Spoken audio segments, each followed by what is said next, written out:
Hop into our Discord server at discord.gg/stream for live community support. Check out the links in the description below.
Take me with you.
Can you hear me now?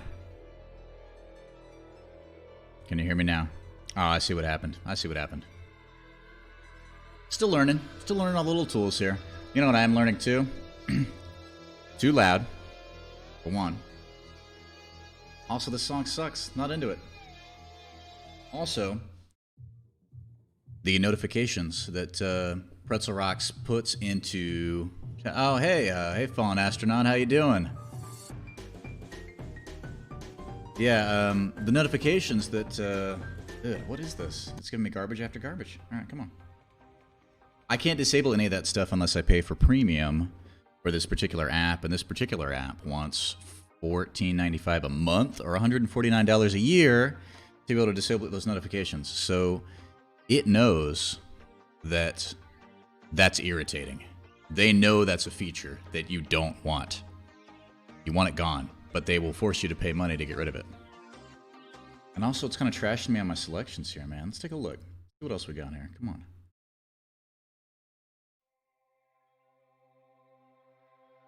Fallen Astronaut. I'm good. I'm good. I'm a little disappointed that the IRL stream that I tried to do yesterday, or whenever it was, yeah, yesterday evening as a test, did not actually show up on Twitch anywhere as a video of the day or as any kind of video anywhere. I just went out into the ether and then was never heard from again. So I'm kind of concerned about not being able to capture some of the footage down from the place where we train with the karate and the sparring and jiu-jitsu and all that stuff, because I can't stream it. I'm going to have to save it locally to a device, I guess, like save it to my phone or whatever, and then just work with it locally and then upload it. I guess that's my only option, but I was really hoping to be able to stream that, you know? I thought that would be a cool feature to know that, hey, this is live, this is happening right now. There's a room with 40 people in it right now, somewhere in Texas, that are doing karate and, you know, sparring each other and punching and kicking and doing all this. Like, I thought that would be neat. That would be like a novel kind of thing. I find it highly interesting. I've been doing it for years. I love it. I thought that other people might find that interesting. But, logistics, man. Logistics.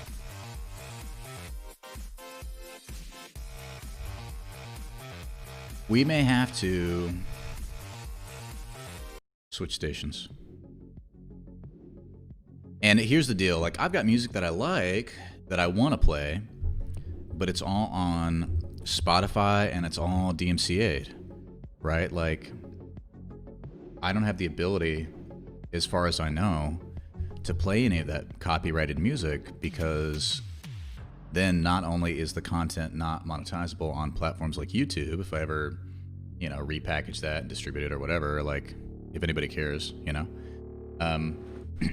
But they'll fuck me over on Twitch too, because I see other people's video of the day where they have sections inside of the their video of the day where it's the audio is completely cut out.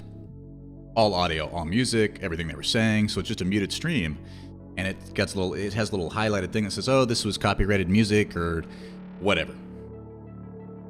It's like that is such bullshit. And I know that I'm new to Twitch, and I know that there's like some sort of ongoing DMCA controversy, and, you know, I saw Devin Nash's video about it, but I didn't really fully understand it, to be honest, and I didn't really pay that much attention because I don't care about DMCA.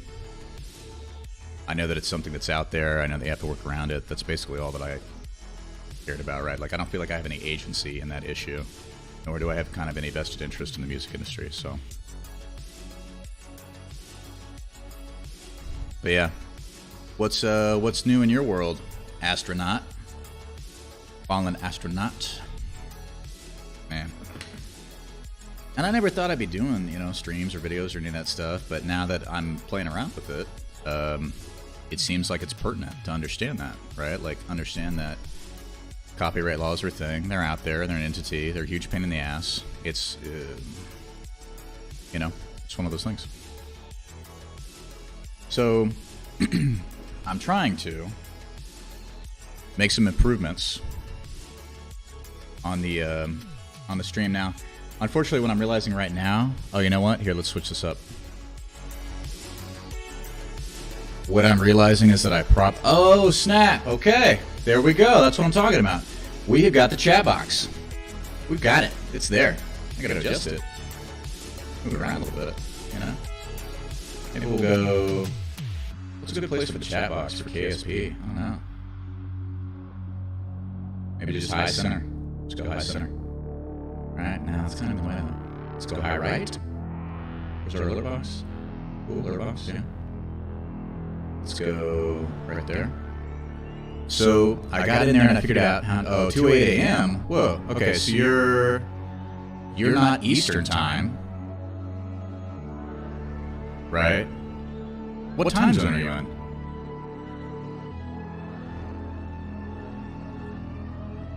Or do you just mean it's 2:08 a.m. because like you got up really early or something? Also, am I echoing? Oh shit. Sorry, I think I had two of the same audio sources turned on. Brazil! Oh, I forgot you were in Brazil. That's right. I didn't realize Brazil was so far ahead of us with the time zones. That's crazy. Okay. Yeah, I totally forgot. Sorry about that.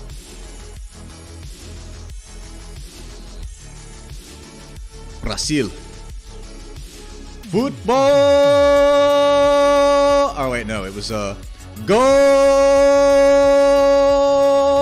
Alright, that's what they do. Estou falando português agora. I'm sorry. That's the only thing I know about South American culture, man, is that y'all are huge on soccer, that you love soccer, right? You do the whole... No, I mean, I guess not everybody loves soccer. Like, I don't give a shit about football, and I live here. I mean, like, American football, I don't care about, so... Well, that's because we don't know shit about the rest of the world, because we're Americans, and basically it's like, they don't spend time teaching us important stuff, like geography or world history or any of that. They teach you how to buy shit, you know? How to be a consumer, for the most part, right? It's like, hey, try not to think too hard. I mean, you know, that's a bit cynical to say that. That's probably a gross oversimplification, but in general, in the public school system, it could be kind of accurate, right? Like, it's not as good as it could be, and it's definitely not as good as it was 100 years ago when it was like the standard in the world in terms of education for los niños. Oh, that's Spanish. Sorry, it's not Portuguese.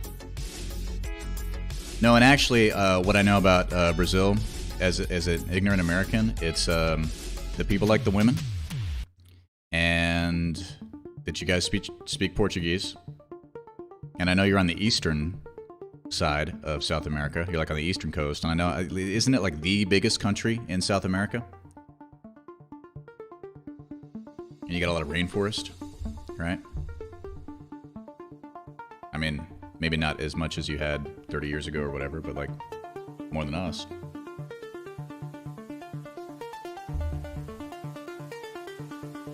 Yeah. Like the biggest country by far, right? Now, I've been down, not to Brazil, but I have been to Peru. And it was like a different world for me. I was like, man. Yeah, biggest country in South America, exactly.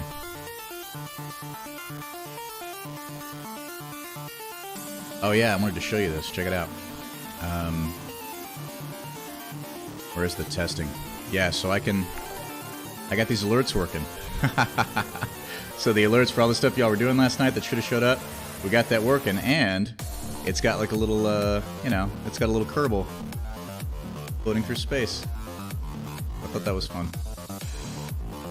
So we've got chat, we've got alerts working. I'm feeling good about it. Let's see if we can't get KSP going. I'm gonna turn this down a little bit. I'll put you in the background there. I'll get a better music solution one of these days soon, I promise. I don't really understand how to do it yet. Yeah, you can do it, and basically all of them are that, right? So they're all going to be the same alert right now. I wasn't able to find many Kerbals, so I just found the one Kerbal GIF that was cool. And I know I can play around the sounds and do all that stuff, so we'll see. We'll see how it goes.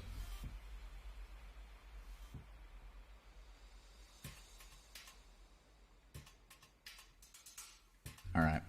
So let's get KSP going before I get too distracted.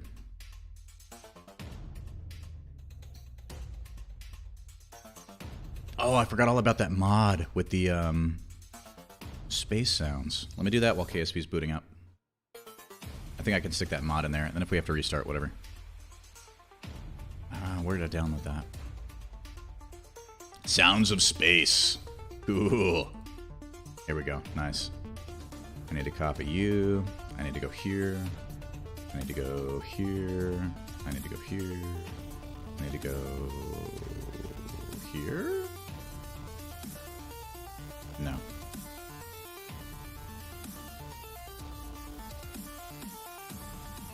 Where was it? It's not Steam apps. Damn it, I knew this. I knew it earlier today. Oh, I found it. Alright, it was in my recent folders. Cool. Thanks, Windows. Paste. Pasted. Nice. And hopefully it will load it.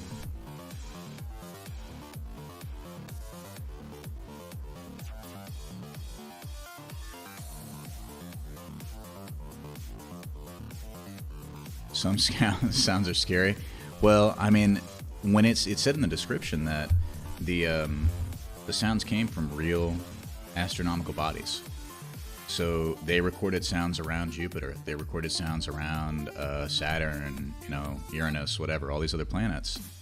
And those are the real sounds. Like if you were in space and you were trying to record those sounds, this is what they would sound like. So that's what's scary. Right? If they were fake sounds, I'd be like, yeah, whatever. Yeah, great fake sounds.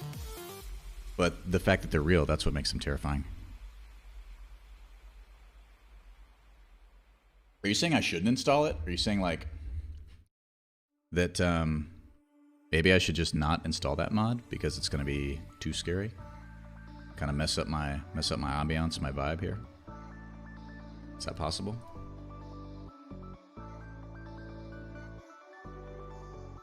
Okay, cool. And I'm still uncertain as to whether or not it actually loaded that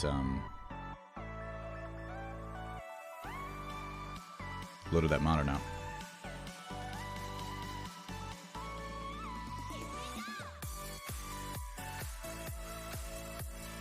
We're gonna have to switch the music up a little bit though, because this is not. It's really not giving me the space kind of. It's not giving me a spacey feel. Like I want to soak into. Yeah, when I go to space and hear Kerbal sound. Okay, all right. So immediately, like even Kerbal's scary. I got you. All right. Let me switch this up just a bit. What was it? Ambient. I know that's a hard transition. I don't know how to do it any softer than that. Birds chirping.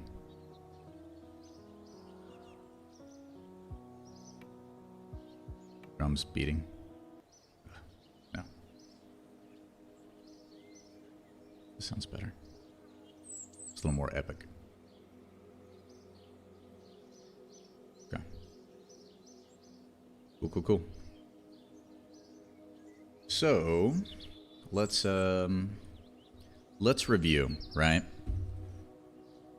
Last night / this morning, we did a moon station mission. We got a station in orbit around the moon.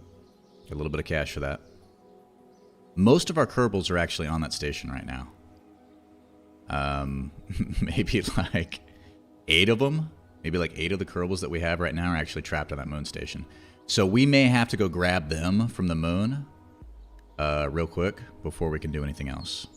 Because I think I only left like 2 guys back here at the base. So I think most of them are just orbiting the moon. And have been for, if you go by the game time, the last 4.5 years.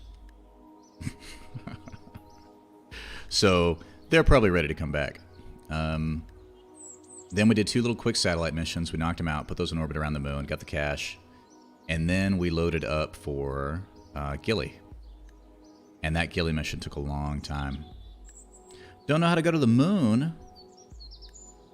Have you not seen the tutorials from, God, they said it last name. I want to say Matt. Damn it. I wish I could remember. Let me search it real quick. There's this guy. He's done so many of them. He's actually going to be in KSP2 as one of the voices. He may I think that what he's doing is he's narrating the tutorial portion of KSP2. That's how prevalent he is for the videos that he's done. If I go to youtube.com and I search for Kerbal space program tutorial, this guy's going to pop up immediately. I know it is. Scott Manley. Scott Manley Kerbal career mode tutorial. Yeah. You know what? I had the same problem. Matt Lown too. Yeah, Matt Lown and Scott Manley both. I had the same problem when I was trying to go to the moon. I had to find the one tutorial that was like, okay, here's the whole thing, right? Let me walk you through it, because we have to go to the moon anyways. Like, we have to go get those Kerbals. So let's do that, and then we'll do the then we'll get set up for Duna.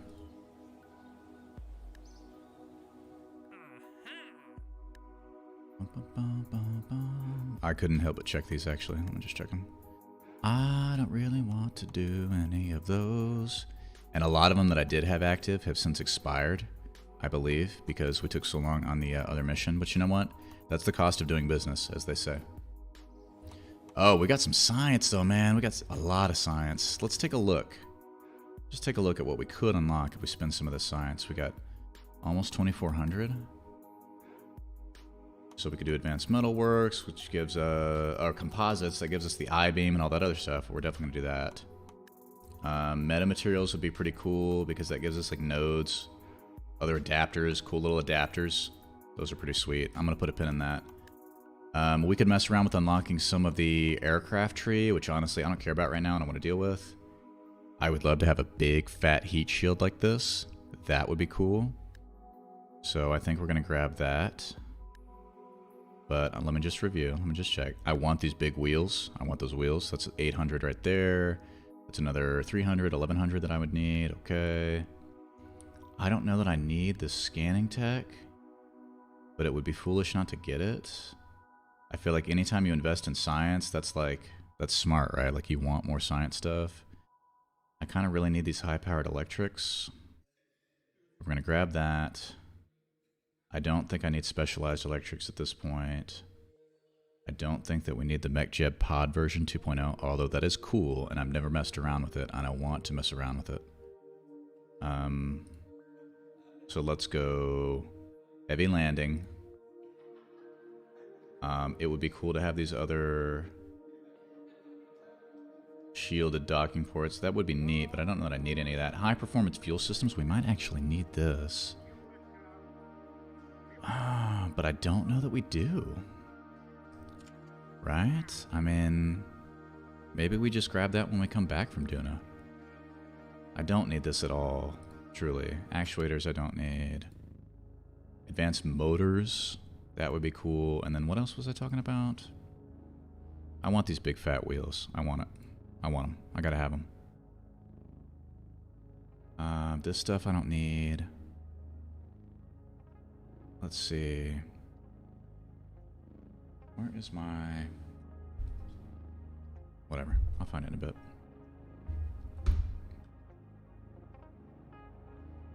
I guess we'll go this. You know, why not? And then we have 300 left that we could spend. We could get this quad coupler. We could get these quad adapters. That's actually kind of cool. I think those are really neat. But we may... Yeah, we're going to have to wait on that now. I don't have the choice. I have to get this one. And I'll just get this quad coupler, and that'll be the core of the Duna craft. I'll stick a bunch of nuclear engines on the bottom of it, and bada bing, bada boom. We're good to go. Cool. Alright. Sweet.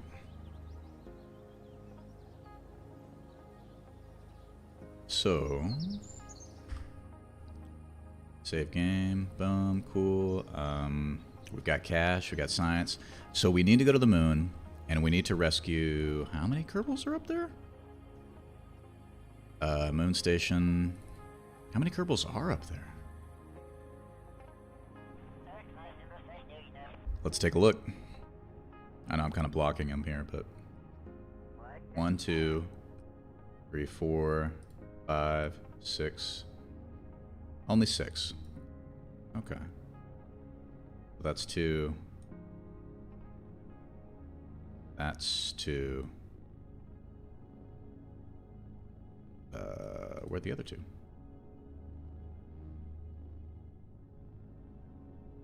It's 1. 1, 2, 3. 4, 5, 6. All right, so there's only 6 of them. That's not too bad.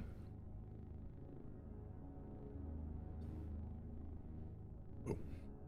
All right, so in this one, actually, too, we're going to have to rendezvous with this craft. Now, we're not going to dock with it. We could dock with it, but I don't want to kick this engine off and, like, crash it into the surface of the moon. Need to download more mods. I've got probably 5 or 6 mods, you know?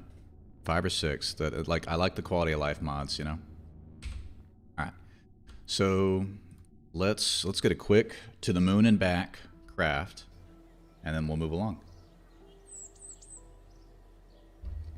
Oh, you know what I forgot? Well, never mind. We'll check it when we get there. We'll check it. We'll check it when we get there. No worries. So to the moon and back with our new tech. I want to call it a shuttle, but it's not going to be a shuttle. We'll do shuttles later. That's complicated. Graphics mods and part mods. Yeah, part mods are cool. Graphics mods are cool. I've got the Eve atmospheric mod on this one, I believe. And I think there was one other that I checked out in the past, but it didn't run good on my other computer, so I just scrapped it. But I would love to see any kind of cool atmospheric enhancements. That's what I'm really looking forward to in KSP2. One of the elements would be cosmetic, with the planetary bodies, the visual appeal of it, that kind of stuff. I'm hoping they preserve this art style, but they improve upon it. And that would be really exciting. Spectra, that was it. That was the other mod. Absolutely correct. Cool, cool, cool. All right, so this is going to hold 3 for us. And this is going to hold 3 for us. And guess what? Boom. We'll cram all 6 in here. Easy. Now let's just get it to the moon. So if I was going to approach this in a tutorial mode, right, let me just tell you, I'll tell you what I learned manually, but then we're going to do it with MechJeb because it's a lot faster and a lot easier for me to do that. And we still got to go to Duna, which could take a while, judging by my ghillie performance. Although I think I learned and, you know, be able to figure it out. So we need like a little bit of RCS to kind of... No, actually we don't. We don't need it at all. I take that back. Here's what we need. We need chutes. Boop. We need heat shields. And more parachutes. Let's go double shoot. That should be more than enough, man, for this little thing. More than enough. More than enough. Let's go electrical, actually, because I'm going to have to make this into a completely unmanned, yeah. Oh, hang on. For the time being, completely unmanned, right? I don't like that. I want this here. Because that little deal has the reaction wheel in it, too, and I want it closer to center of mass. And this is more aesthetically pleasing for me. If I download Spectra, I will like it. I believe that. I think that I tried to download it on my old computer, and it didn't work because it didn't display properly. The graphics were not good enough. On this machine, I bet it would be stunning, and we are going to play around with Spectra. We're not going to do it tonight. Let's see here. Where's my heat shields? Where's my heat shields? Here we go. Too big. There we go. Nice. Space X suits for KSP. Damn, that does sound cool. I like that. See, you've got to play around with, like, that's how you keep players interested, is you play around with the cosmetics, right? Like, you give them new suits. You give them little things. Maybe have a Kerbal that's like, you know, a bad Kerbal, and he's got, like, face tattoos and stuff, and, you know, pirate themed, space pirate themed, Cowboy Bebop. I mean, you know, fucking whatever. right? Like, you get creative with it. You gotta give players something, little new tidbits to explore. That's how you keep them invested. The Artemis suit? What's the Artemis suit?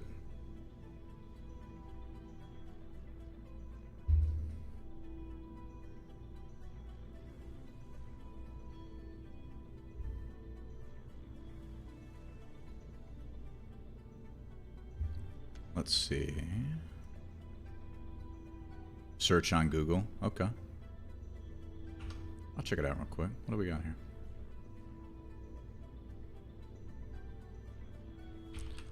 Artemis suit. NASA.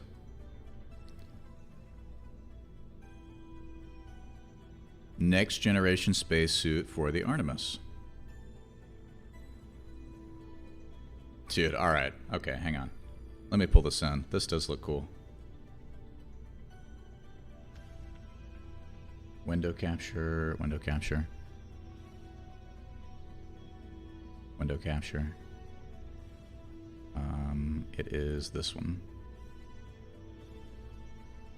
Okay, you can see that, right? Yeah. A next generation spacesuit for the Artemis generation of astronauts.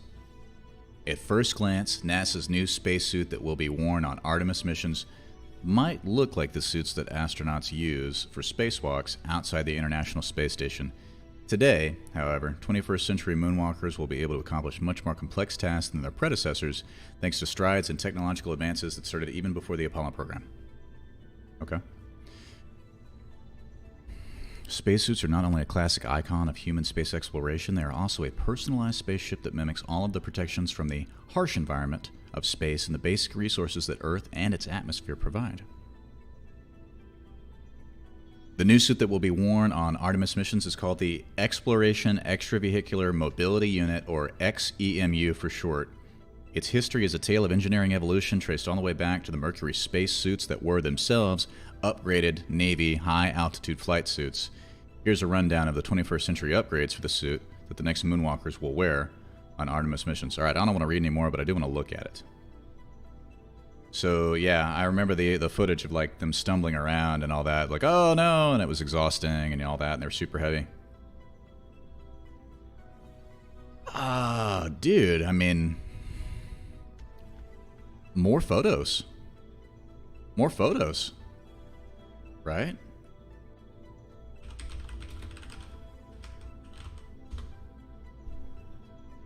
Show me the photos. Oh. Oh. Okay. Whoa. Pop-ups. Nice. Alright. I mean, I can dig it, right? Because it's technology. Could they have made him a little more stylish, I wonder? Orion suit. The orange one, actually, I think the orange one looks better than this one. I don't know what that color... I mean, that color... It's close. It's close, but it doesn't have it. Is this the Orion suit? Is that the one that you're talking about?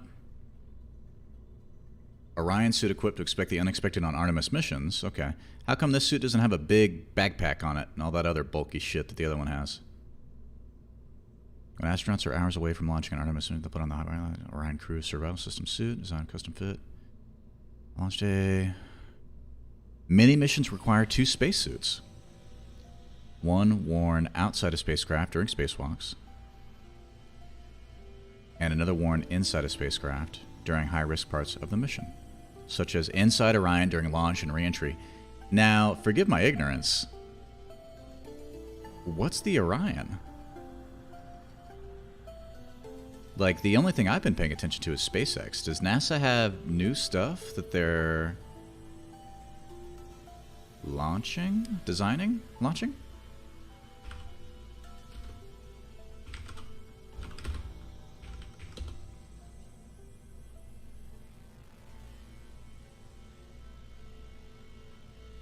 Oh. Oh. Sorry, I didn't realize I wasn't in here. My bad.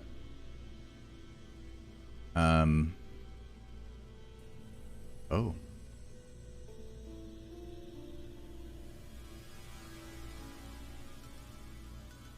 Huh. Looks like I got some stuff to take a look at. Neato. Okay, alright. Ooh, got some space going here. I like that. Alright. Something better than nothing. NASA. I'm like 3 hours from NASA. You know that? Like, I could get in a car and I could drive 3 hours and I'm there. I'm at NASA. That's kind of cool. Well, NASA here in Houston, Texas.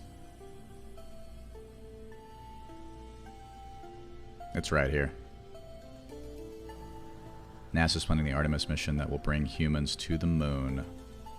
Okay. Now, are they utilizing SpaceX as their launch vehicle? Like, is SpaceX taking them in their... Is the payload the NASA craft, and then SpaceX is like, oh yeah, we'll get you up there? Like, is that how it's working, or is NASA doing this all by themselves?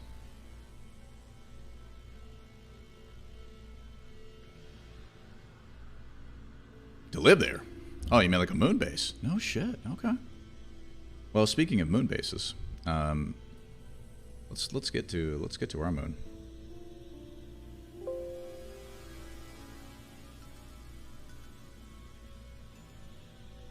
Our moon. All right. So, in general, here's what we need. Right. If you want to get into orbit around Kerbal, which I assume that you're able to get in orbit around Kerbal. And if not, no big deal, right? Like, you need to be able to get up to speed 2,205 meters per second. I believe that's how much delta V that you need as a bare minimum. If you execute a perfect ascent and get up to that speed so that you're now carried in orbit, as I understand it.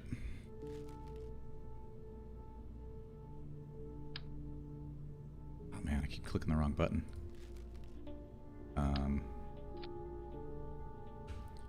We need a coupler. We're gonna have to pop that bad boy off. So what is this? Is this the 37 or is this the 25? Ooh. That's the 25. Okay, cool. All right, good deal. Now, we need probably 1,000 more meters per second. I can't remember the exact number to get outside of Kerbin's orbit and then farther out to the moon, and then we need a certain amount of delta V to burn to capture in orbit around the moon. And then we're going to have to adjust and meet up with our craft, which will take minimal fuel. We'll pick up our Kerbals. You know what? I should really dock with it, now that I think about it, because that's going to be less of a pain in the ass for me. Because then I can just transfer them. I don't have to do EVA for 6 Kerbals. So, and that'll be more interesting too, so we're going to do that. So this thing that I'm doing here, this is all going to get moved down. This is going to get scrapped. And then we're going to go hitchhiker module. Yeah. Give me a shielded clampetron. Oh, not 2 of them, just 1. 1, please. I need you to lock on there. Lock on. Give me a nice clean. Okay, whatever. I'll do it myself. Nice clean, boop. Neato. Boop. Cool, cool, cool. Now we need a little more... Not payload. What was it? Was it utility? Was it cargo? No. Okay, here we go. We'll slap the rest of the Kerbals in there. We'll put a heat shield on them. Boom. There we go. We'll need an antenna. We've got batteries. We need solar panels. So we'll go here. I'm going to put them both on here like a little antenna. Beep. And we're going to slap a mech jib on it. I don't know if the control thing has a mech jib on board or not. I don't think that it does. And I don't want to deal with having to think more than necessary, to be perfectly honest. Let's see here. Mech jib. Yeah, there we go. Just 1. 1 will do. Boop. A mod called Kerbalism. You don't like that mod. What does Kerbalism do?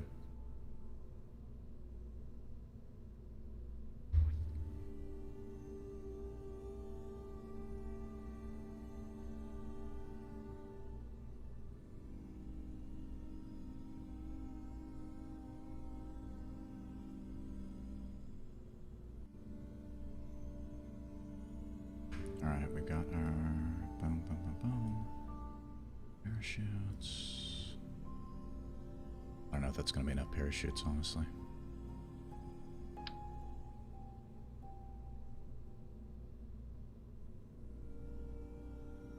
That's going to be enough parachutes.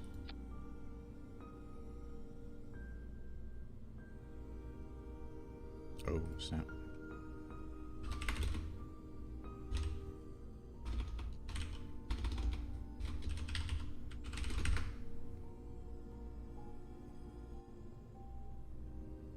Oh, that's right. Is that the mod where it does like life support systems and all that? Yeah, that's too real.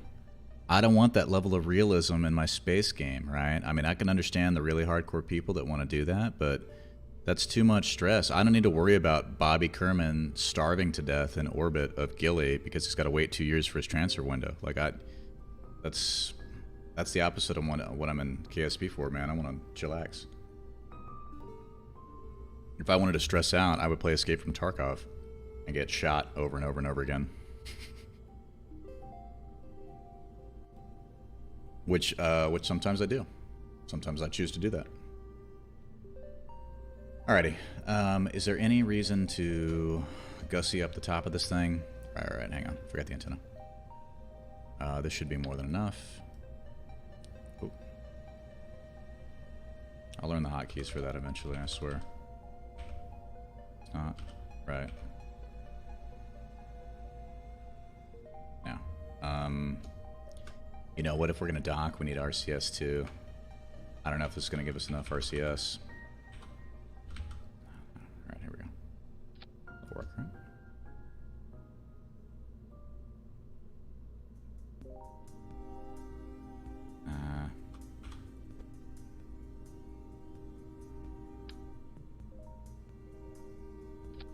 I'll just put it on this side here. Who cares?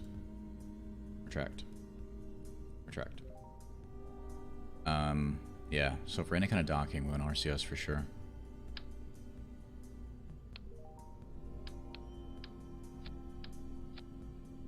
So that's not the prettiest, but that'll be highly effective actually. We've already got some vents on here. It'll give us control. I think that we can put some additional, where are they? Command and control, yeah. Variable thruster blocks. As long as we have 4, that should be plenty. Yeah, cool. So we're going to stack on our last stage engine, the engine that's going to basically allow us to move around the moon and allow us to get back to Kerbal, right? So it doesn't have to do as much work to come back into the gravity well as it does to move out. And yeah, that's probably the best way that I can explain that. We need a highly efficient engine in the vacuum. Which one of these do I prefer for that? Not mainsail, not Mastodon. Rhino? That's too big. That's too big. Not the swivel, that's not big enough. What's going on here? Wolfhound? What's our thrust in a vacuum? 3750? Upper stage engine. Yeah. Skipper? Is Skipper better? Mid-stage booster. Okay.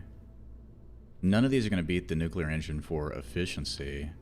Do we have one of those adapters that we could slap on this that we're happy about? Or is that the one category that we couldn't unlock? Yeah, that was the category we couldn't unlock, was the larger one under this adapter. Right. Makes the Kerbals look like humans? That's terrifying. No. That defeats the whole purpose of Kerbals. Why would anybody want that?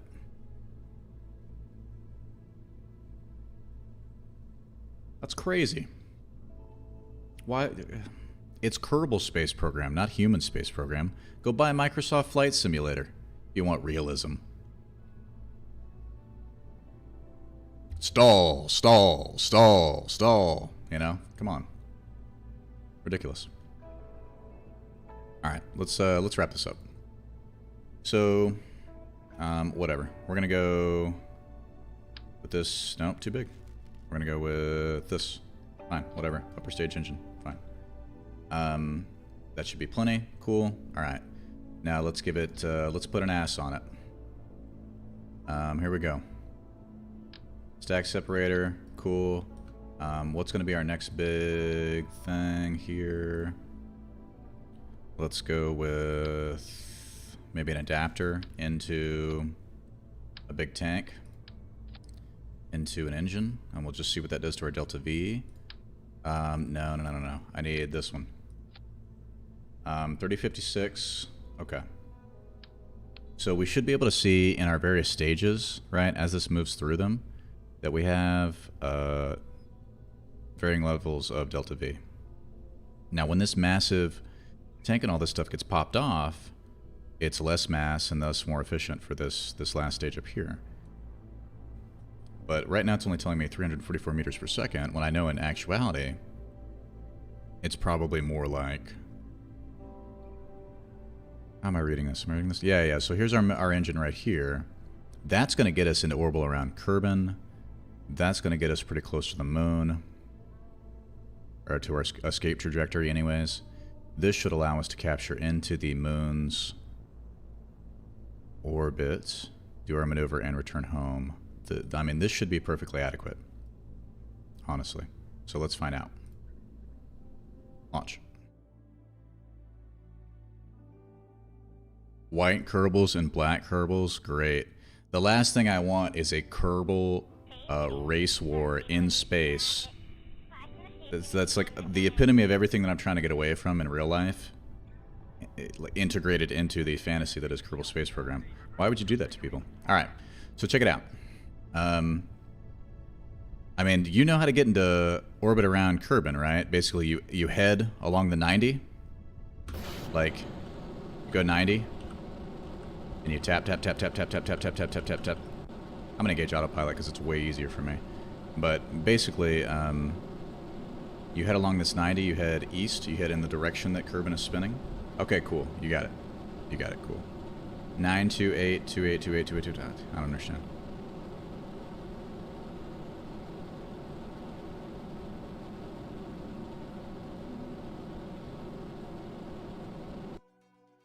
Now, because we have all those sounds and stuff set on, I've got the music turned off, but I've got the ambience up. This background music and pretzel, is that too loud? Let's turn it down a little bit, because I want to hear these scary sounds that you're talking about. Let's leave that running at like 5% in the background. That should be fairly audible.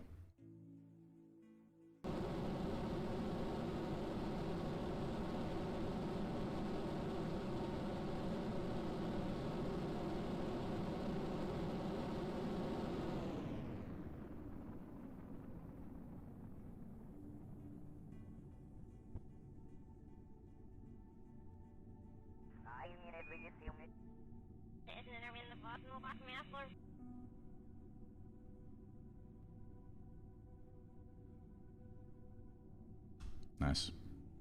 So it's going to give us the apoapsis that we're after. It's going to adjust for that apoapsis. And actually, I'm done. I'm done with, like, once it gets me up into towards the apoapsis, I don't even want to deal with that anymore. I like the way that it does this circularize better. Right? So we tell it circularize. We tell it, you know, what we need it to do. And we say, okay, do it. And you can see that that burn's going to take us all the way down here before we kick over to stage 2. And hopefully at stage 2, all right, we've got 1868 delta V. Hopefully we got it even more after we kick this off. I can't remember how it measures that. But that's what I'm really hoping for. And this is actually, in my mind, this is a perfect burn.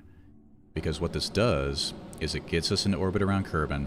And then at the last moment, right, we kick off that, that first stage that got us all the way up here.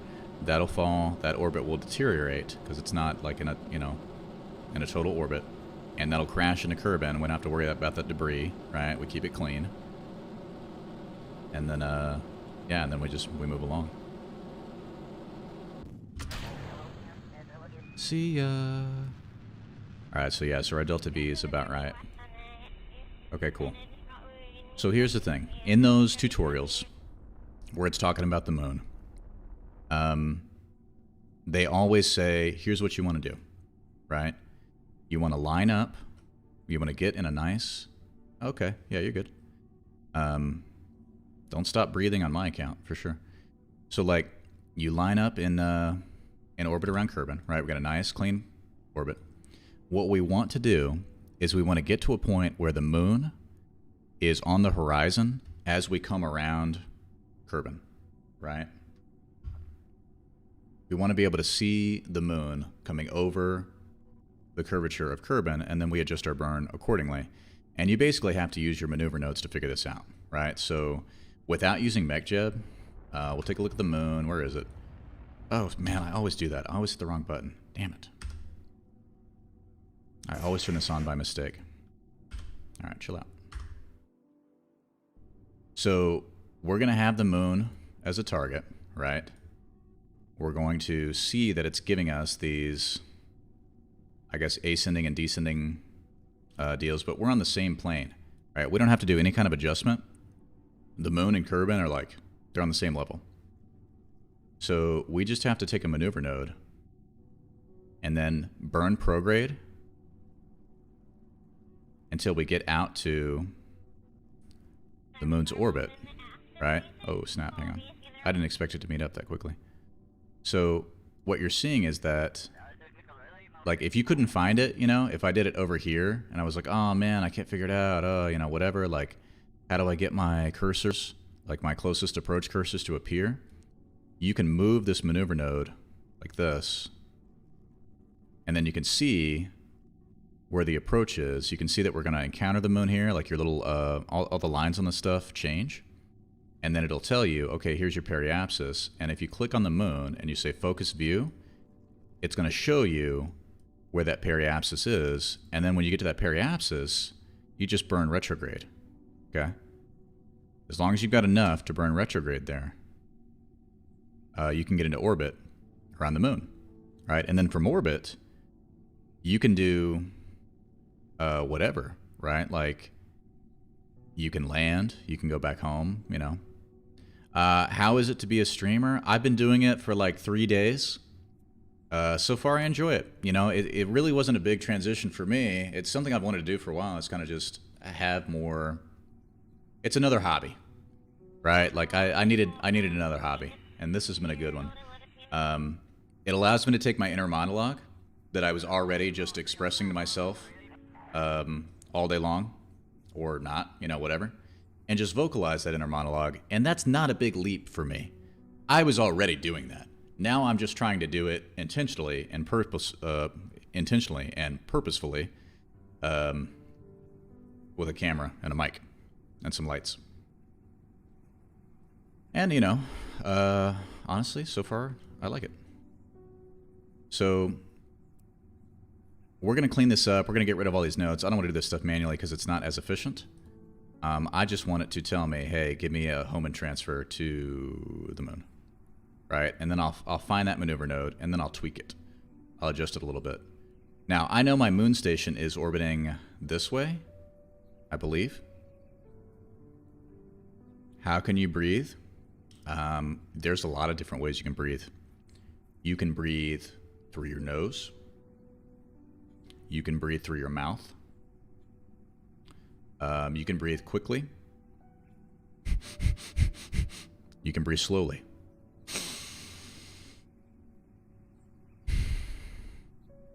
It's really kind of up to you.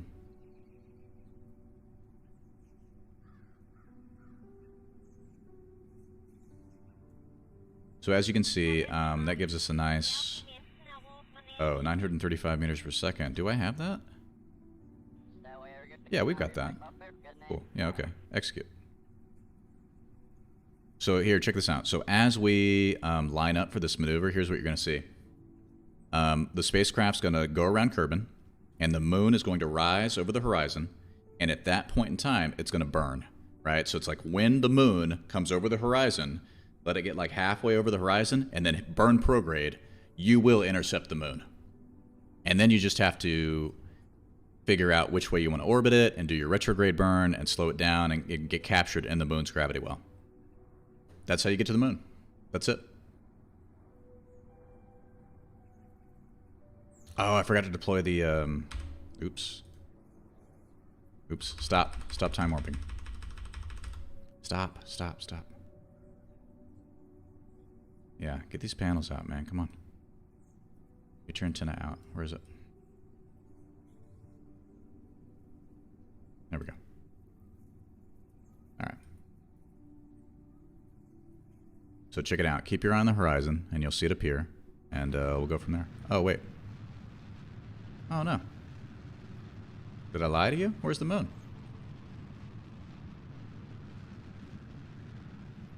What have I done?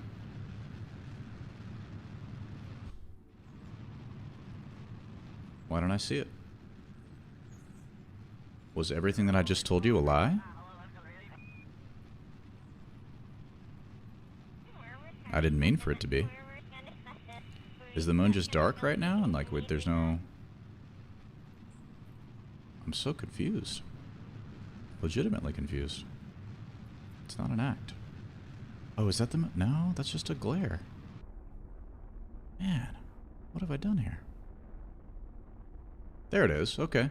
Now it's over the horizon. All right, well, whatever. Around the time it comes over the horizon, that's when you burn. Prograde. Oh, dude, I have Kerbals on this. Damn it. Damn it, damn it, damn it. I forgot to check the, I forgot to check the crew before we launched. Our craft is full of Kerbals. Need to get these guys out of here. Get out of here, guys. Get out of there. This is a rescue mission. Get out of here. Get out of here. Ridiculous. All right. So we're basically going to do the same thing. This time without messing it up. All right. Here we go.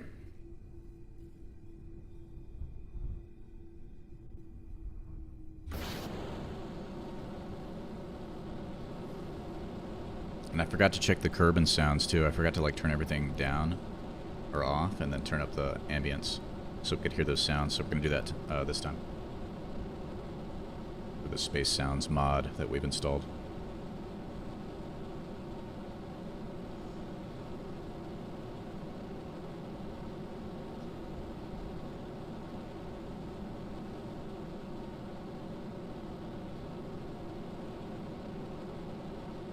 Burn, baby, burn.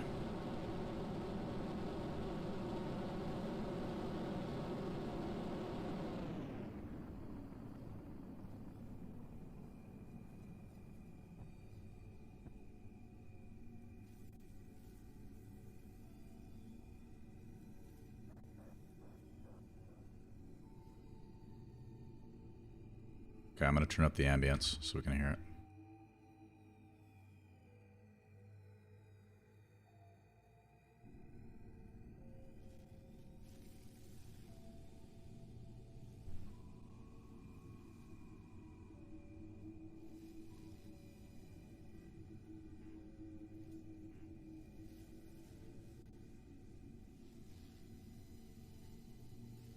Whoa, I do hear it. Oh, orbit to hear the sounds? Well, I hear what sounds like a new sound. It sounds like kind of staticky and weird. All right, let's get into orbit. We'll get into orbit and we'll double check. I mean, if I hear it, you should be able to hear it, right?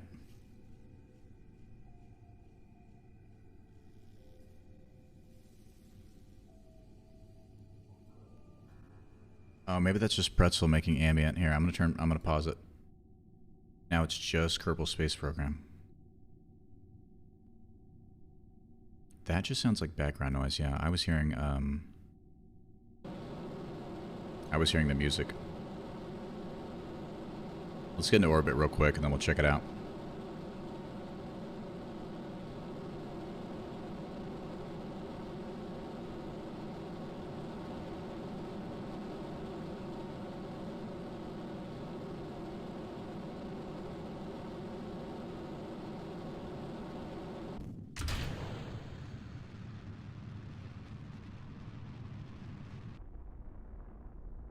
All right, we're in orbit.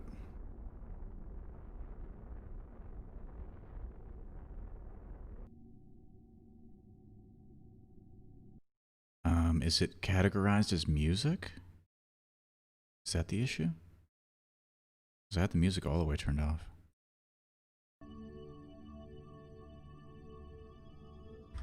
I don't think it loaded the mod. I don't think it loaded it when we booted up. I think I got it installed in the folder too late. So we may have to restart. We'll do that for the Duna mission. We'll restart it and then we'll come back in.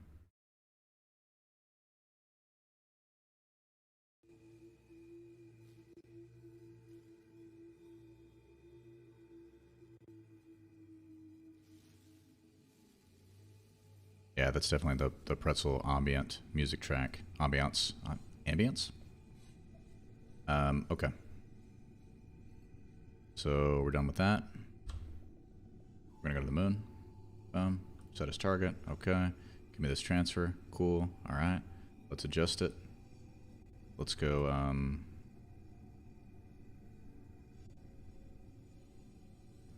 slightly back on that. Give me a periapsis.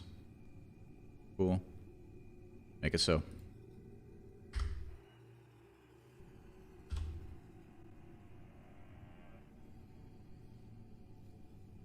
If you hear the sounds... Oh, okay. Is that them? Alright, hang on.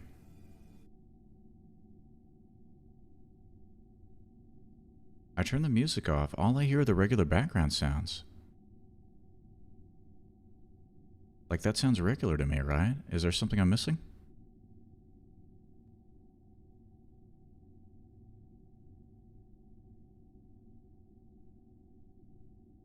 Oh, it's because I broke the orbit, right? No, we haven't done our burn yet. Yeah, this background sound is a ship. So how do I hear the background sound that you're talking about? Like, it should be playing here, right? When I'm in orbit? No?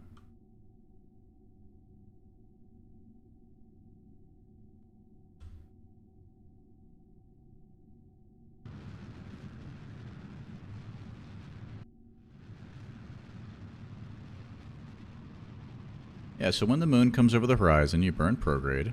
That's how you intercept it. That's the very basic fundamental of the moon intercept.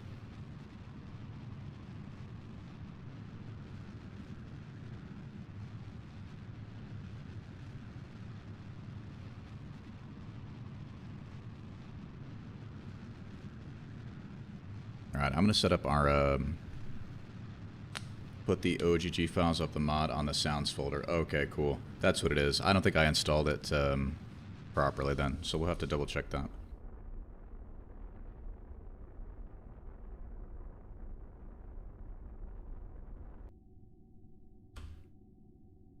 Alright, so now you can see we've got... Well, we've got kind of a periapsis. That's a weird one. Wow, interesting. Really weird. I don't know what I did there. Whatever. Warp.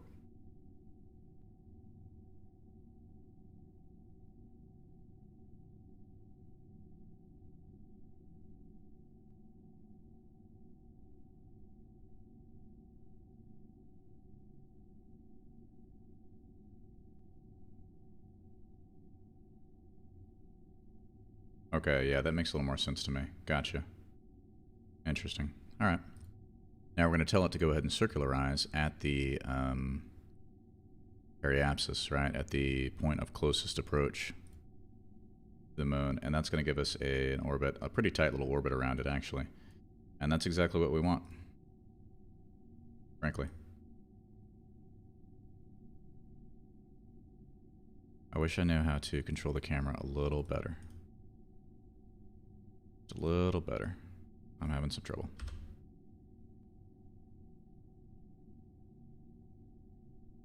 So now it's going to set up to basically burn retrograde, right? Because we're close to the moon. It's going to burn retrograde, and then that's going to slow us down enough that we get captured in the orbit of the moon's gravity well.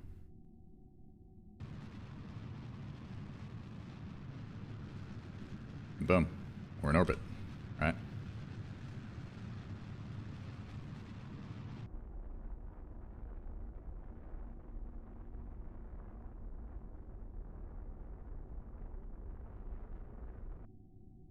Cool. All right, so now here's the issue. I really need my camera to focus on the moon.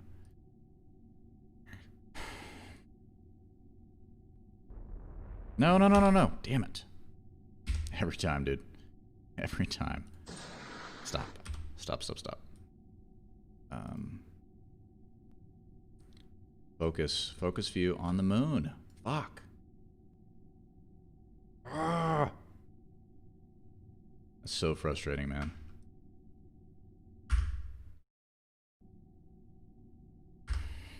Tracking station. Maybe this will work. There's got to be some kind of hotkey.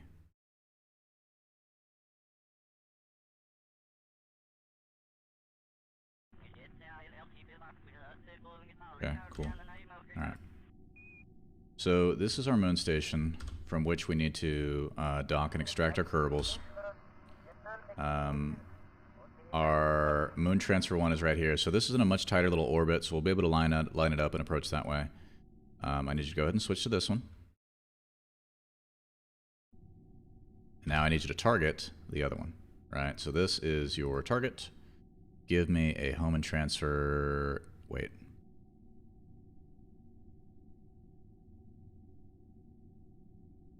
That's a home and transfer. We're in the same sphere, yeah. And it's going to take 83.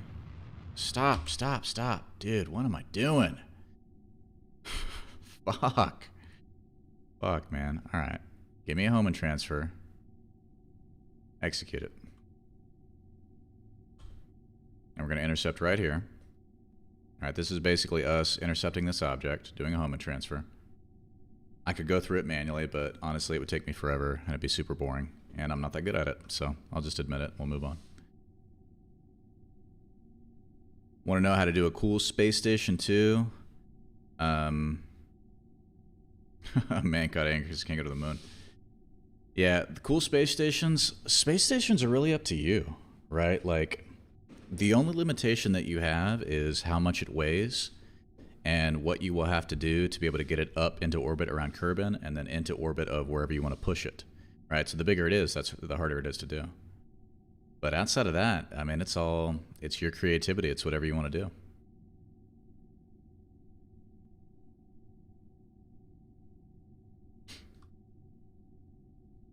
Alrighty, so here comes our burn.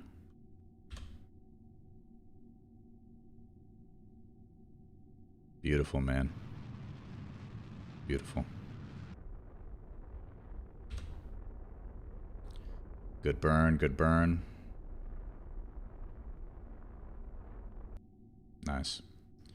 So now what we're going to do is we're going to go ahead and set this to match velocities with target at the closest approach. And this does something really cool. It's one of my favorite things that MechJeb does. It's going to get us in the ballpark, as we say. And we should be able to see our target pretty soon.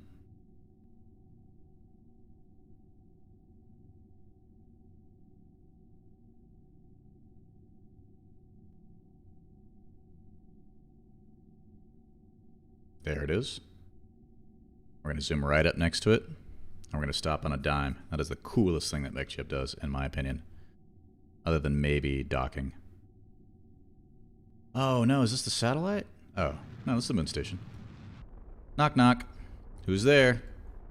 Moon shuttle service. Moon shuttle service who? Get out of the moon station and into my deal. Come on. All right. So we're going to save here. This is actually going to require a couple of different things. We're going to... oh, nice. Planet sounds. Very cool. Very cool. We'll check that out. Is everything echoed for you? Like... Are you hearing all of the desktop sounds twice? Does that cut out a bunch of sound when I adjust that? Can you still hear everything?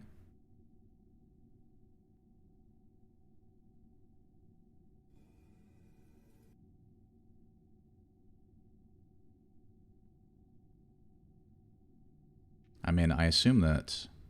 Okay, cool. I assume that... desktop audio and headset audio are like the same thing. But, I don't know. Whatever. So this bad boy here, we're just going to have it chill out for a moment. I don't know why it doesn't want to go prograde. Oh, I see, I see. That's why. Because we were on target. We weren't on the orbit. We're going to have this hold in a prograde position for a minute. We are going to jump over to the moon station. From the moon station, we're going to kick off this engine, because actually we're done with it. And it should be able to pilot itself, because I stuck MechJeb on there. So let's find out. Uh-oh. Oh no, my ports are blocked. I did this the wrong way when I built the station and I sent it to the old, Oh, I take it back. I take it back. Lucky, lucky, lucky. That does give us one extra piece of debris that we don't need up here, but whatever. We'll be fine. So if I switch to this now... Nope. If I switch to this now... Yes! That's what I'm talking about. However, it doesn't have any SAS modules, so it can't actually pilot itself. It can burn, but it can't be controlled at all. So, I didn't do that right. I should have stuck a probe module or some sort of... Can't hear the music? What about... now? Can you hear the music now?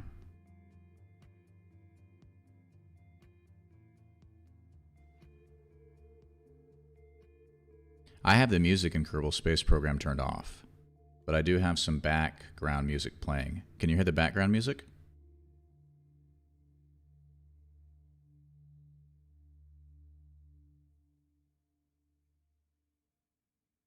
And if not, why not? It's supposed to be through the headset audio. I can hear it in my headset, so you should be able to hear it, right?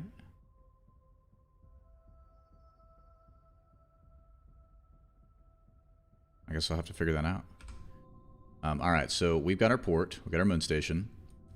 We've got some RCS tanks on this station that we put on here, but I don't know that I even put any RCS ports on here. Yeah, I did. I got some on here. Alright, so it should be able to, like, stay here, stay put, whatever. Now, what I really want is to have these target each other. And I want to control from here, from the actual port itself. Where's my guy? There he is. And our target's going to be that docking port. And now what I really want to do is have this point towards the target. It's going to make this a lot easier. Now this guy, we're going to control from here. We're going to control from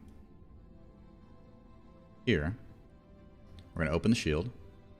And we're going to target the Moon Station 1, but as we get closer, we're actually going to target the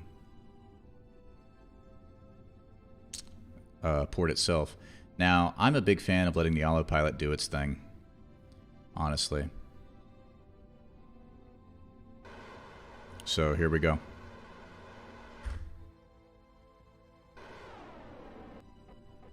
You know what's cool about this too?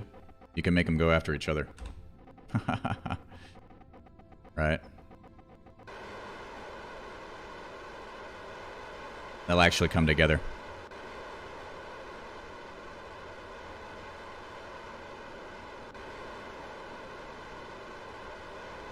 It sure is burning a lot of fuel to do this, but whatever. Sometimes that's a smart way to do it, sometimes it's the dumb way to do it. It's probably super wasteful, but I don't care. It's funny to me.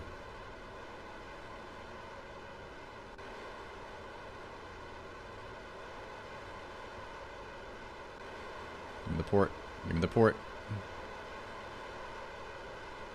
There we go. Docking port. Nice.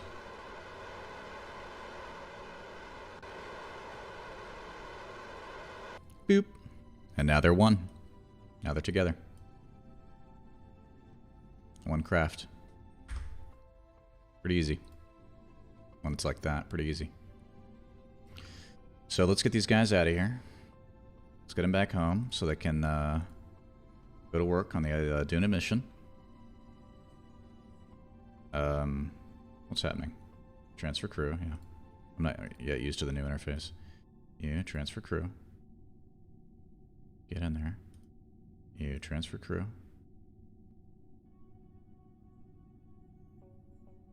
Transfer. Transfer crew. Transfer. I think 2 of these guys are actually tourists. That's what's funny. I don't know why I put them in there. I don't know what I was thinking. Transfer. Now, that should be 1, 2, 3, 4, 5, 6. That should be all of them. Right? So there's no crew left here. No crew left here. Right? No crew. No crew. I did not want to forget anybody. Transfer crew. Transmit science. How much science do we have stored up in this bad boy? What does it say? 99 science? Okay, I'll take it.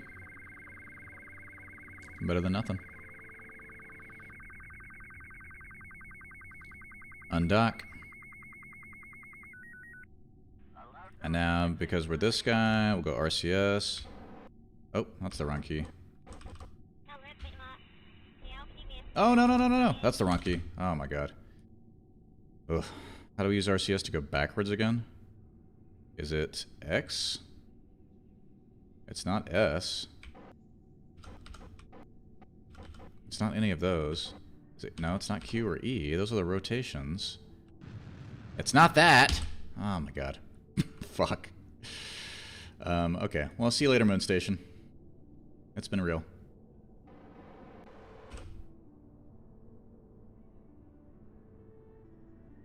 Okay.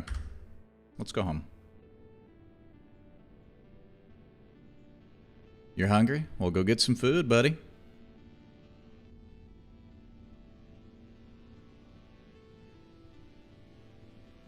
Just enough fuel to get home, man. Woof.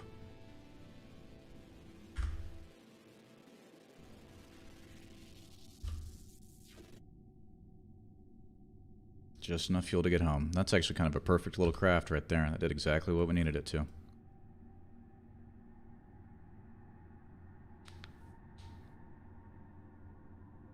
What's Kohina? Kohina?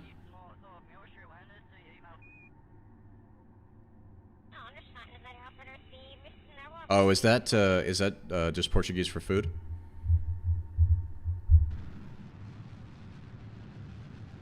Zinha. Exina? Zina? Gotcha. Cool. I had a repas. Like Venezuelan style arepas. One time. Those were pretty good. I wasn't in Venezuela. But, I was near the arepas.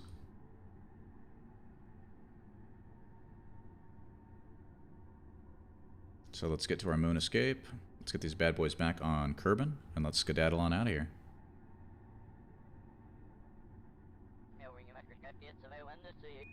So we actually have to be kind of smart about this because we don't have enough Delta V left to really dick around with it.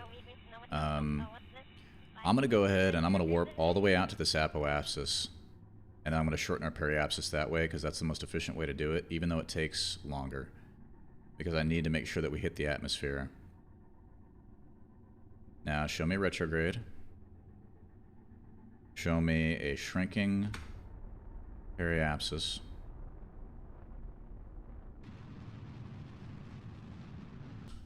Cool. That's actually... that should be fine. What's our velocity right now? What's our velocity there going to be? I don't know. Whatever. Who cares? We'll make it work. We've got a nice fat heat shield on this bad boy. We can come in hot. We're going to come in real hot. We're going to come in super hot. We'll play it risky.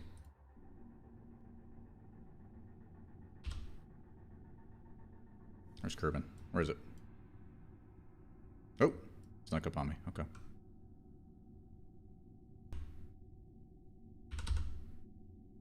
Closer, closer, closer, closer, closer, closer, closer, closer. Stop. Retrograde. Yeah, we're going fast. We're not going that fast.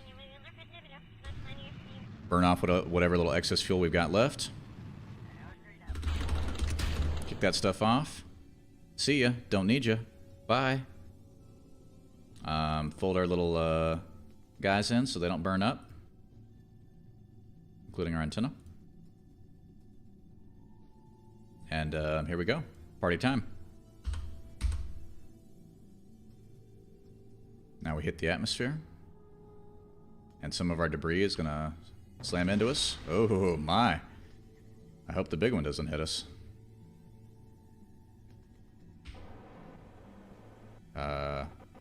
What's the other one? I forget what the other button is. Whatever. Yeah, that should lift up and away from us. I think we're okay. Good thing we put the stack separator on that, man. A little extra force to get it away from us.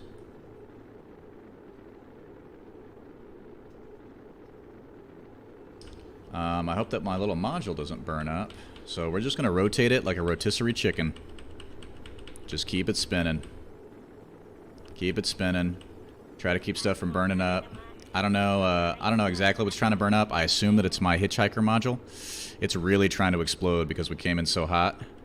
It is not happy. Don't do it, don't do it, don't do it, don't do it, don't do it. Okay, I think we're getting slow enough now that it's not a risk. I think we're going to be okay. Yeah, there we go. I mean, we came in hot. We came in real hot. Look at this desert, man. This looks awesome. Very cool. Am I using a graphics mod? I'm using the Eve Atmospheric Enhancer mod, I believe. So whichever one that is. Do I use CCAN? No, I have not used CCAN on this computer. I did it on the old one, but I haven't used CCAN on this one. Because I just got all this stuff installed, and I just got those mods and all that on there.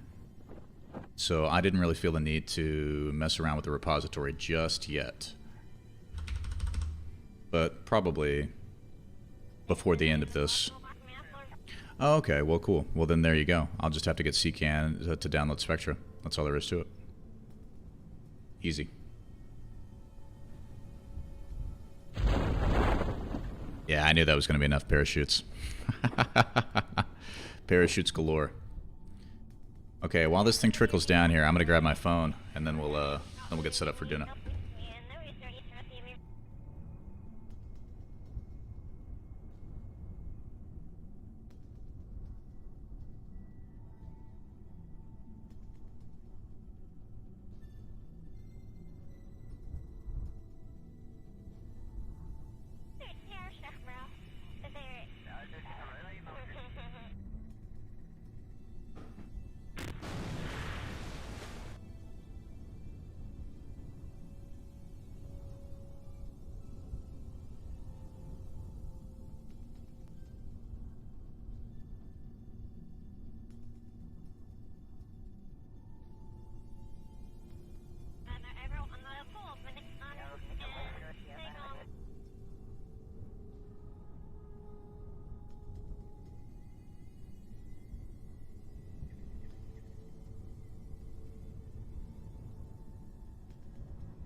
That's what happens. That's what happens when you stick your phone in a weird place. You cannot find it. Sorry about that. Tracking station. We're going to recover it. We're going to move along.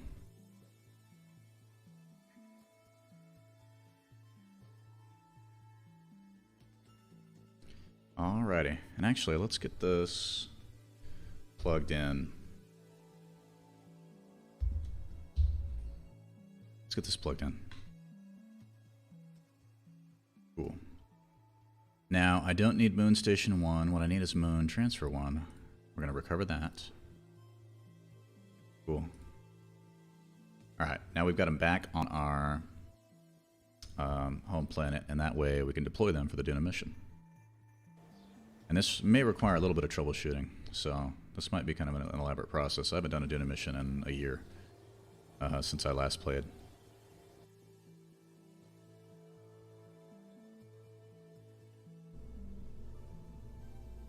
So, tell me, Fallen Astronaut, can you hear the background music that's playing right now? You can, right? Like the little ambient music or whatever. You can hear that, right? Really? No way. Can I go... Hang on, let me check this.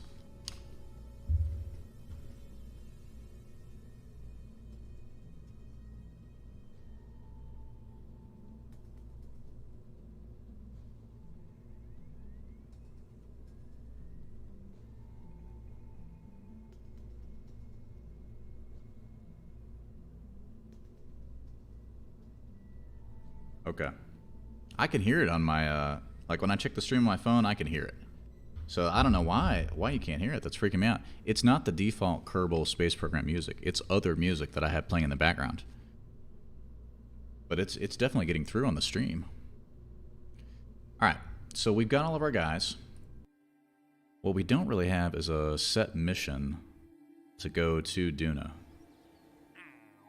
Right? Like, is there anything that... Where is this? Volcanic rock on Eve, back to Kerbal? Yeah, we're not going to be doing that yet. Tourists.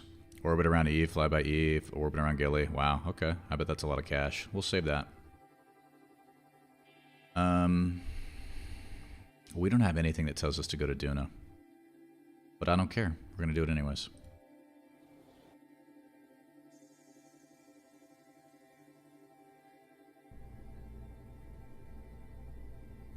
So let's start out with the craft that we use to go to Gilly.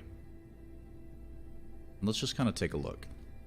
I wasn't necessarily super happy with this craft except for the last stage. Right? I was happy with that. So let's say that we lose this. Let's say that we lose these. Let's say that we beef up all of the engines, right? Which means that everything from here down, we're getting rid of.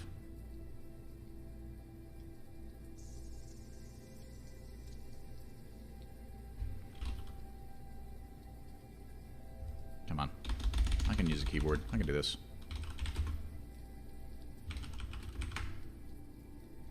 Save. And, I mean, honestly, the ideal way to do Duna is that you drop a lander down, right? So we're going to have a mothership and a lander.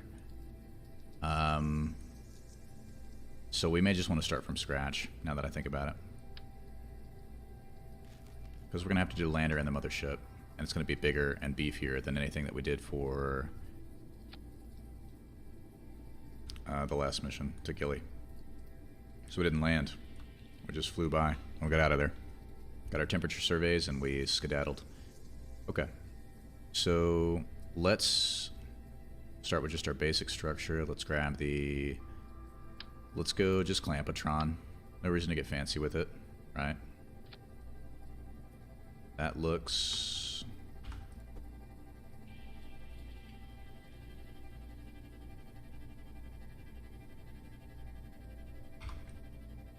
That looks close enough to me.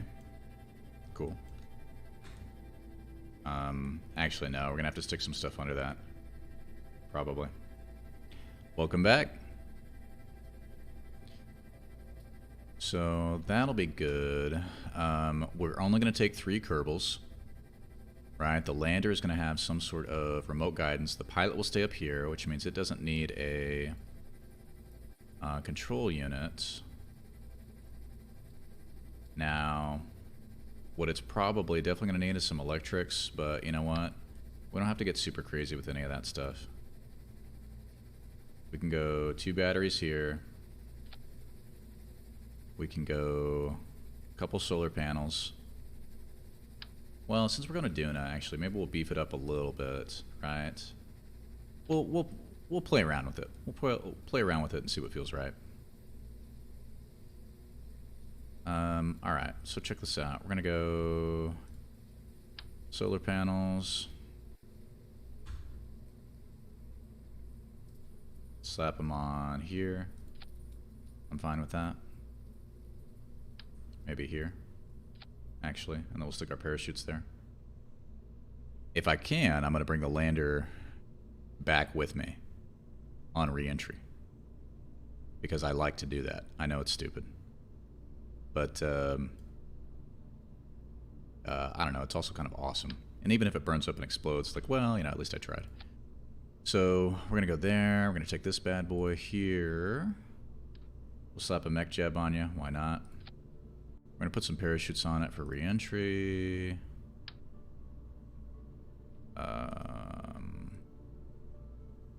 Let's say that's probably where those need to go. We might actually have to offset these because I think they're blocking the hatch. Does that matter? I would like my guys to be able to go EVA in and out of this thing. I don't know that it's necessary. But if we just slide it down a little bit, does that fix our problem? No, because then the batteries are in the way. So we'll move the batteries. Actually, we'll toss those batteries. We'll say fuck it, and we'll grab this battery. And we'll slap that bad boy right there, underneath the docking port.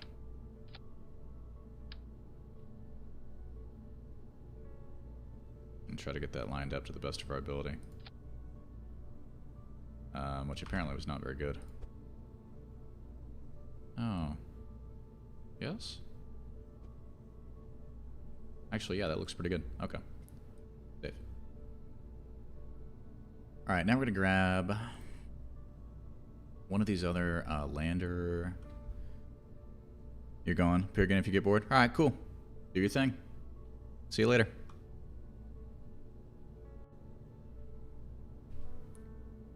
So we're gonna grab,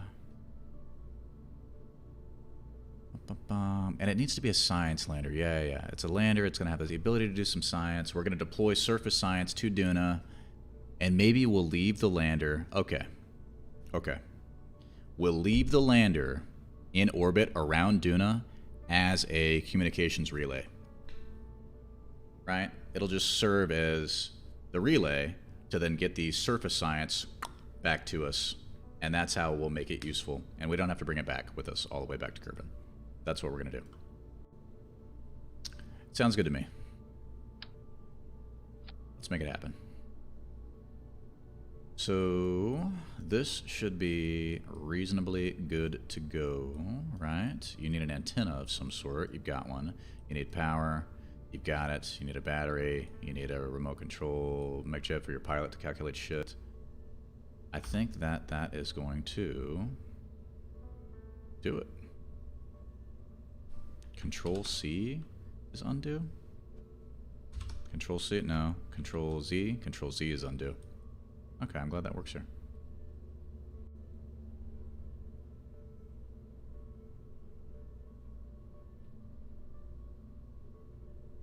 Okay. Alright, where's my other command pods? Alright, so I like this Mark 1 lander. I like the Mark 2. Whoa, hang on. Which lander can am I thinking of? Mark 2 is a big lander can. That's a big lander can. Was I thinking of this one? I was definitely thinking of this one. Okay. How many can this hold?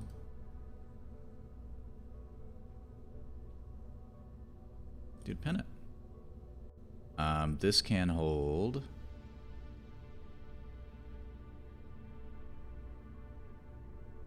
Why am I not seeing it? You can only hold one guy, right?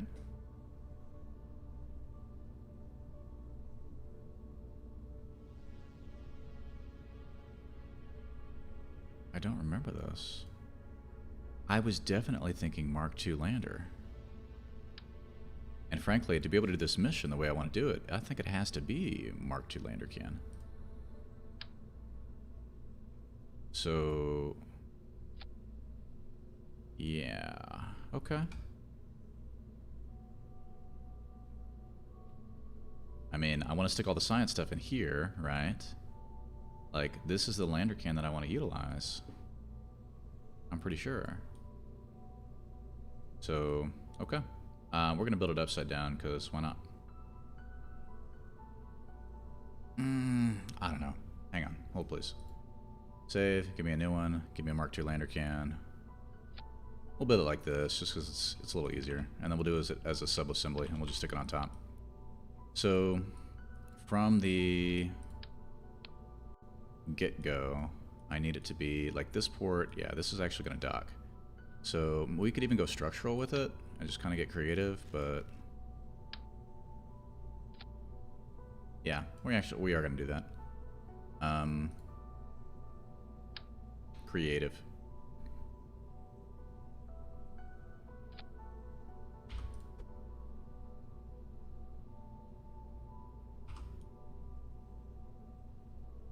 Yeah, that'll dock. Sweet. We kind of need some stuff underneath that docking port, though, because this is going to have to fly down our scientist.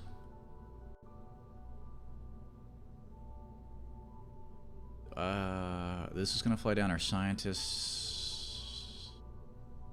I actually don't need anybody but the scientist to go down to the surface, do I? So we don't really need the Mark II lander can, even though I badly want to use it. We don't need it. So we'll go Mark 1. It'll be a more compact little guy. Alright, cool. So, that being said, let's get our remote control. Let's just make sure we got a mech chip on there. Yeah. Gotcha. Boom. Where is the command and control? It's right here, yeah. Where's the thing that I'm thinking of? What am I thinking of? The remote guidance thing. Oh, is that under pods? Yeah. Gotcha. And this will collect our science and stuff too. That's cool. Alright, good deal. We're gonna stick another battery on there, right? Stick that on the port on top of that. That is probably a better deal. We also want to stick extra RCS on this. Nope, not that big. Come on, guys. Not that small. Come on, guys. Where's the one that's in between? This one? There we go. So we're going to stick that on there. And then we're going to stick the little ports and so forth, of course. Where are they? Tinies. Is that command and control too? Yeah, it's command and control. Gotcha. So these little RCS thruster blocks. It's probably we just need the tiny ones. Boom. Done. Duna lander 1.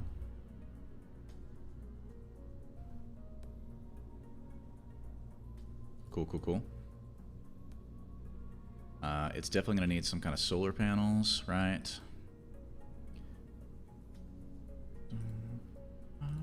And it is going to re-enter the atmosphere, so let's definitely, we'll use the guys that have a better chance of surviving in the atmosphere.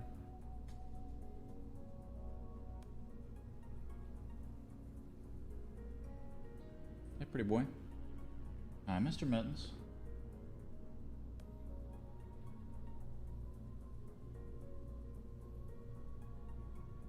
Mr. Mittens has joined us. AKA Mr. Fussy Boy. I hope that he's not too fussy. I'll have to come back outside.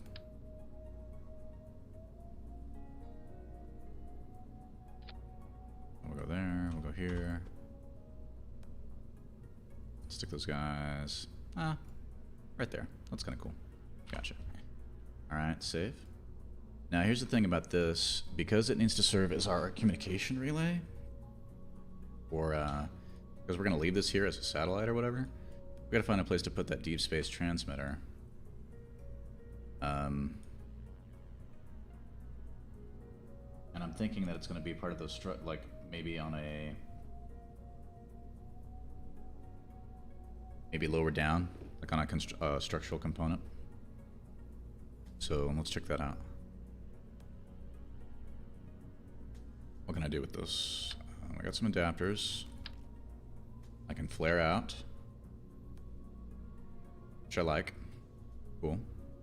What else do I have under structural? Got some things here. Where's the one that I remember enjoying? Oh, you know what? Now I recall. Now I recall how I like to do this. Yeah, so we're gonna flare out. Inside of that, We're going to put our little science junior, right? And actually, it is going to face the backside.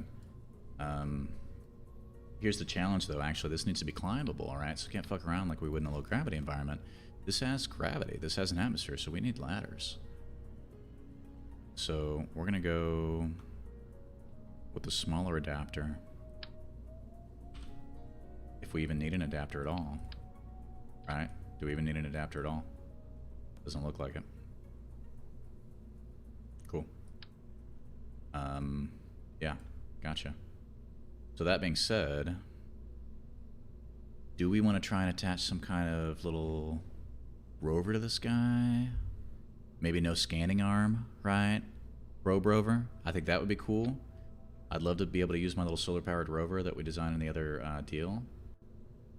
So let's see if we can do that. Let's see if we can include that subassembly into this design. We're going to have to get rid of the large scanning arm to be able to do this the way I want to do it.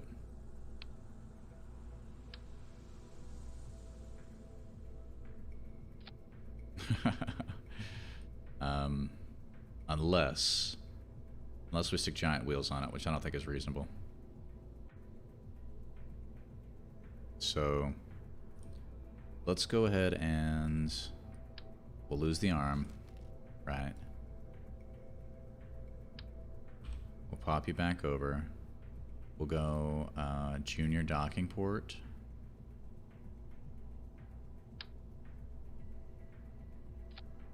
And we'll go junior docking port.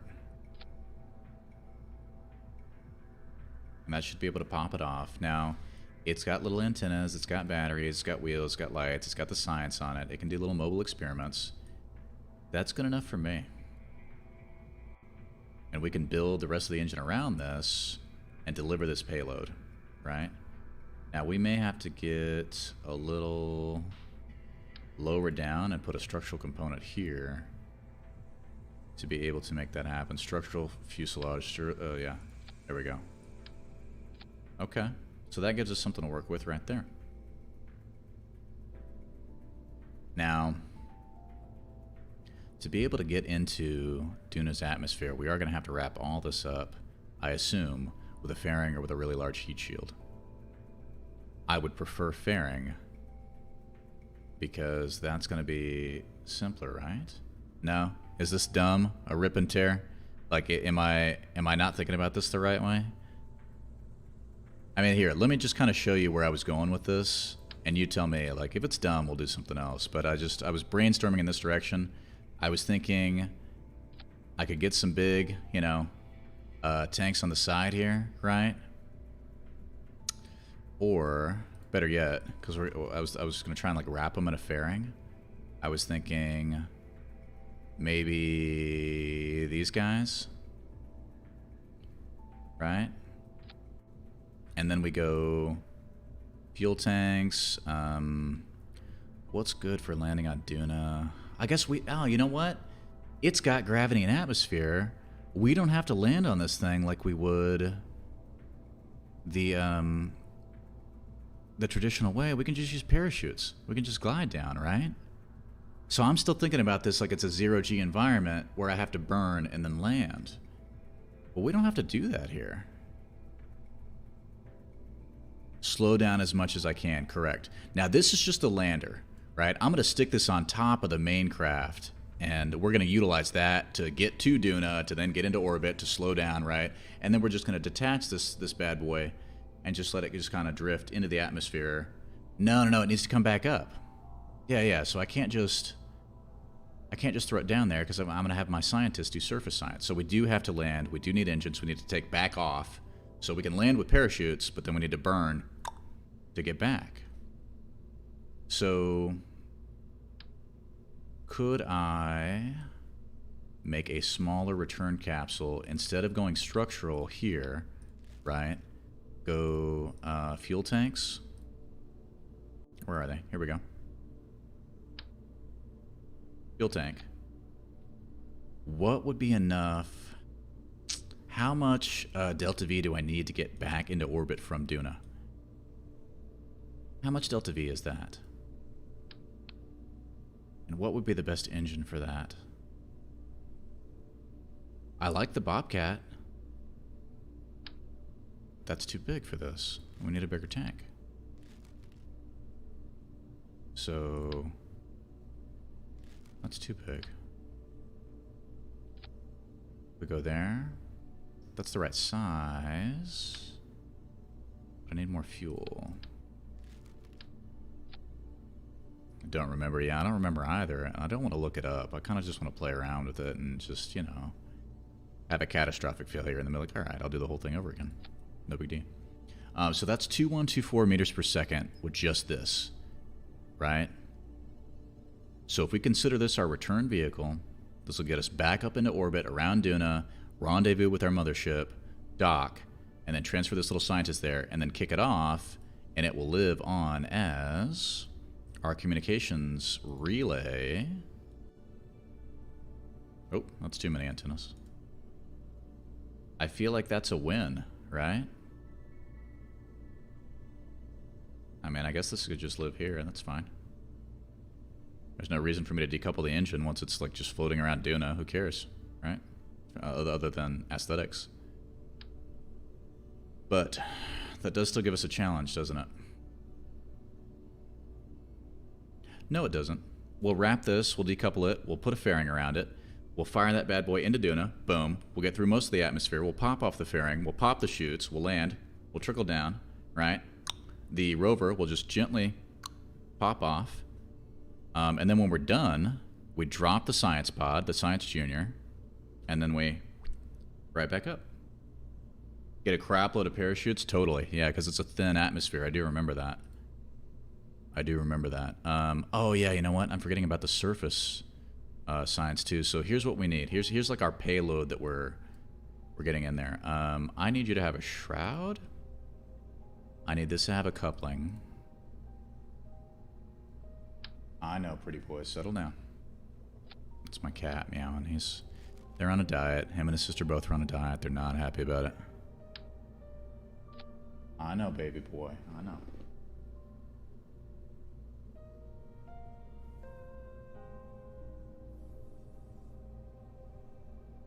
I know, my sweet cat. I know. I have actually, I've considered just putting all this stuff in a dedicated bedroom because I love my cats and it's hard for me to ignore them when they meow at me, and that's challenging. Okay, so this makes sense to me so far. We're going to want some kind of little structural component here to attach the... That's the wrong size. Come on, where is it? Is it this one? No, I already got that one. That's too small. That's too big? So I have like an in-between size here. I don't think that I have that structural component unlocked. Sadly. Okay, well. Fine. Whatever. I guess I'll just stick it on there. Is there an engine plate or something I could stick it on? Come on. Surely I've got something.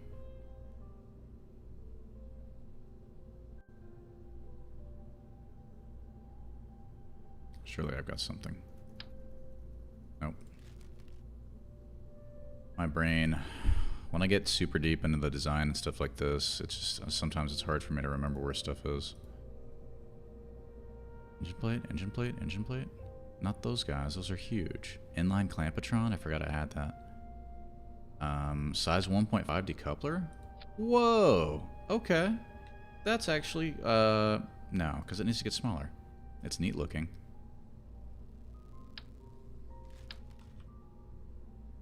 I need that other little structural component, and I don't have it. Do I? I just have this one. And I have that one. I don't have the in-between size. Alright, whatever. I'm gonna have to let it go. It's not going to be perfect. Gotta let it go. So, we'll stick it on there. Cool. Now we have this. We've got that. We're gonna give it some legs. Alright, make sure it's got landing gear. It's gotta land. Boom. Oh, yeah. I need these legs to be left behind. Actually, maybe I should put all this in a service bay? Do I have those? Why not just use a probe? Why not just use a probe? Because I want to land my little scientist onto Duna. And I want him to get out, and I want him to do his surface science and set up all that surface science, and then leave this lander in orbit when I exit the Duna system to relay that surface science back. Because I've still got stuff that I need to unlock. And a probe, I mean, a probe would be simpler, absolutely. But I wanted the additional challenge.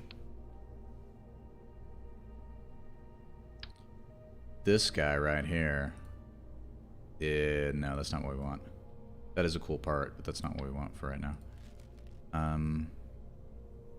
I feel like I've got some sort of structural component somewhere that would accomplish the task. Maybe I just use an adapter and I take the fuel out? Mr. Mittens, I know you're fussy. I know, buddy. Structural fuselage, no. Structural tube. Fuck, I don't have it unlocked. Kraftjak! Hello. Do I have mods? Yes, I do have mods. I have got like 5 or 6 mods, nothing crazy. None of them are parts mods. Right, I've got the DLC. I've got Chatterer for Kerbal. I've got some other ones that are basically just atmospheric or quality of life mods. I've got MechJeb, of course. That's about it. I should do a mods list. But this is not... It's not exactly how I want it. I mean, it's not perfect, but I think it would accomplish the task, even though it may look slightly odd. I mean, that gets me where it needs to be, right? Distant learning until 12 o'clock. Okay, cool. Have a good learning. Kraftjak. Whoa. Cool, thanks for the follow, Rip and Tear. I appreciate that. You were the first one to do a follow since I got the alerts working. Yeah, that's cool, right? I thought that was so neat when I found it. I was like, yes, I want this one. Absolutely. Can we get these legs a little farther down? I know I've got structural components that can allow me to extend those legs down. I know I've got I-beams and stuff. We just unlocked those. Yeah, these guys. Pocket Edition I-beams. Perfect. So we're going to go here. We're going to... Oh, wait, hang on. I hit the wrong button. We're going to go here. We're going to go here. Wait, no. Is that what I want? Yeah, that's what I want. Yeah. Gotcha. Then we're going to offset them. We're going to put them up. Or put them in. Boom. And it does kind of block our science bay a little bit, but I'm not super worried about the aesthetics of that. Now we're going to stick our legs onto the I-beams, and that should give us plenty of clearance. Nice. Plenty of clearance.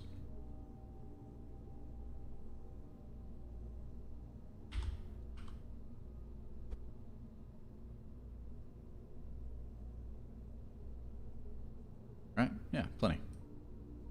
That's what we want. It can drop a little bit. It'll drop down just a little bit. No big deal.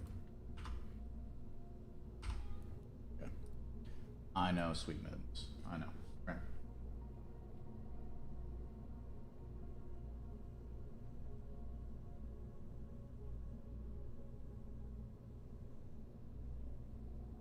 I know, buddy. I love you. You've been pet. You've been fed. You gotta settle down. You gotta settle down. All right, so we've got this. We got legs. We're gonna retract these. We're gonna wrap this whole thing in a fairing because as we burn down into the oh, that's what I should have done. I should have just put this in a fairing to begin with. Right? All right. Hang on. So we're gonna go here. Where's my? There it is. Here. Boom. Flip it upside down. We're gonna go payload. Boom. Is it this size? It's that size. Cool. Nice. Alright. Now we're going to grab this. We're going to flip that upside down. Boom. We're going to turn the lights off. So it doesn't drain the battery. We're going to save, in case we forget. I'm going to take these legs and slap them onto the...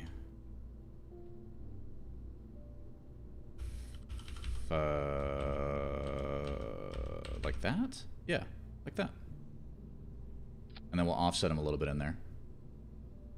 Yeah, we need to snap on as we can line them up. Oh, hang on. Stand by. Give me this one. Line them up. Cool. Extend it. Show me that it works. Nice. Cool, cool, cool. Alright, now we can get a little more custom with it. Offset into the body of the craft. Just a skosh.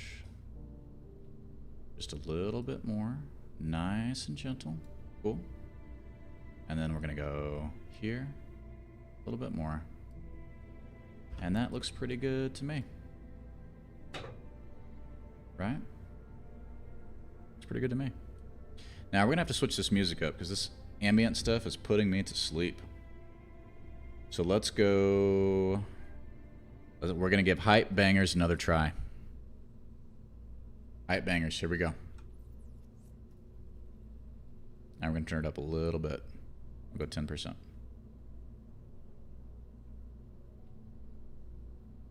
See if it gets any louder.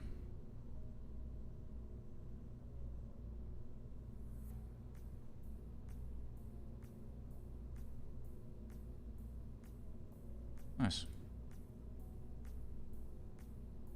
Cool, cool, cool, cool, cool. All right. So that looks about right to me. Right, it's going to come down like this. Yeah, yeah. I mean, it's kind of a big... It's kind of a big one. But it's got to take off again. It's going to drop this shit down. It'll lose that weight. It's got to take off, man. So, that being said... Can I still do the thing with the fairing? I forgot all this landing gear in the way.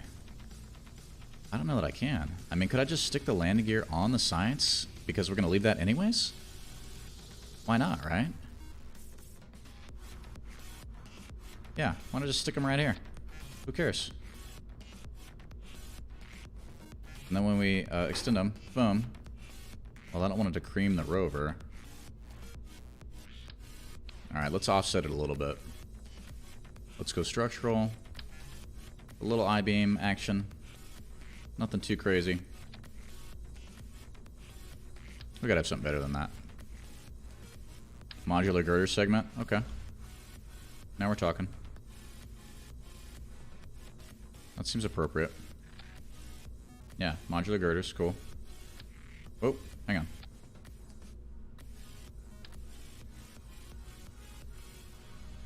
Learned my lesson on that, man. There's like some kind of bug or something over that. It would have given me like 4 engines. Alright, so we need 4 legs for sure. Boom. Stick them right there. That allows us to get the rover down on the ground. I would love to stick a little scanning arm on that rover, but honestly... I don't know. Let me try. Where's my scanning arm? Where's my scanning arm? Cat fur. Ah, no, baby boy. Come here. Come here, bud. Ah. This is Mr. Fussy Mittens. Oh, I know. I know. Chill out. Chill out, bud. You're okay. You guys see him? No. Well, he's here. He's fighting me, too. Even though he wants the attention. I know, buddy boy. I know. Okay, cool. So, that works. Minus the fact that it needs to be offset a little bit more for the fairing to make any kind of sense. And if it doesn't, then we'll just have to adjust the structure a little more. Right. Let me offset this a little further. Yeah, we need a little more space, right? So let's get a structural tube. Where are those?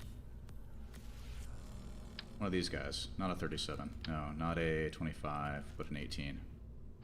I want the 18, yeah. So let's say that this pops off here, that goes there. This gets flipped upside right again. Let's put on there. Now our fairing, hang on, buddy, hang on.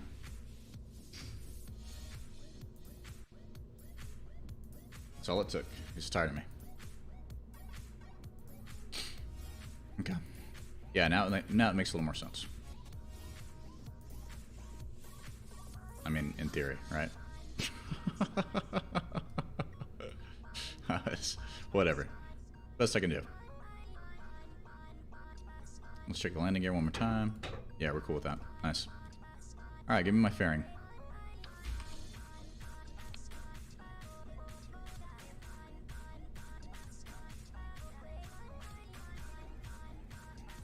This fairing is actually going to serve as our heat shield.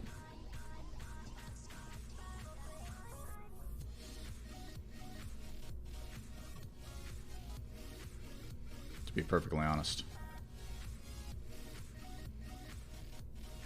As we enter the atmosphere. Nice. I'm down with that. I think that's cool. I think that's cool. Yeah. Now, we definitely need parachutes out the ass, right? Like, parachutes galore. And I need them all up top. I need rogue chutes. I need regular chutes. I need a lot of parachutes. So, let's decide how we want to do that. I'm thinking that we stick another structural component underneath the... I suppose underneath the RCS tank would be the way to do it. Maybe we even flare out like this. We get crazy with it. I don't know. Maybe we stick another structural tube on there. And that's all that we need to do. Oh, wait, hang on. Oh, that's right. I forgot about the surface science. All right, let me finish this thought on this. Then we'll go back to surface science. Man, I forgot all about that surface science. And every time I pick them up, I get cat fur everywhere. Ugh. Maddening. I love my cats, but man, the cat fur. Okay. Shoots. Shoots. Is this an 18? No, this is a 12 up here. So, you chill there. Yeah, we'll figure out the shoots in a moment. Maybe we'll do 2 of them. Who knows? So, save. Surface science. So, surface science doesn't have to live within the fairing. Surface science can actually live in a cargo container above the fairing entirely. Like, it's not it's not mandatory for us to have any kind of protection for that cargo bay.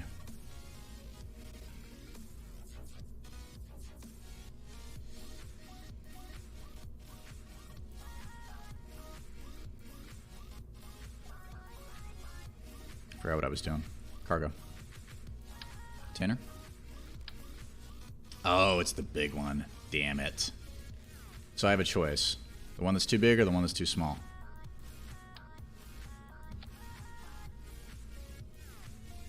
Okay. Let's try this again. Let's just pop this down a little more. I'm sorry, hang on. Gotta get this cat fur off me.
Alrighty. Cool. Whoa.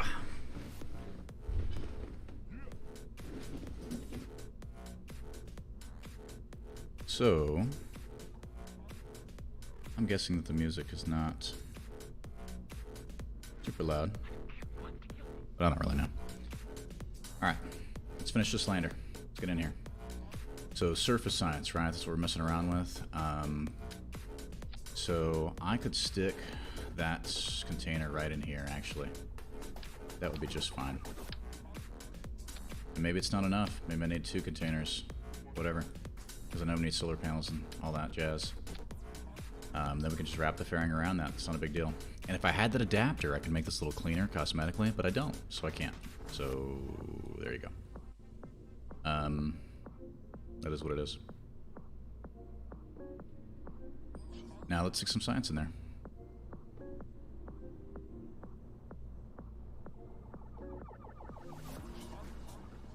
So we're going to have a weather analyzer, for sure.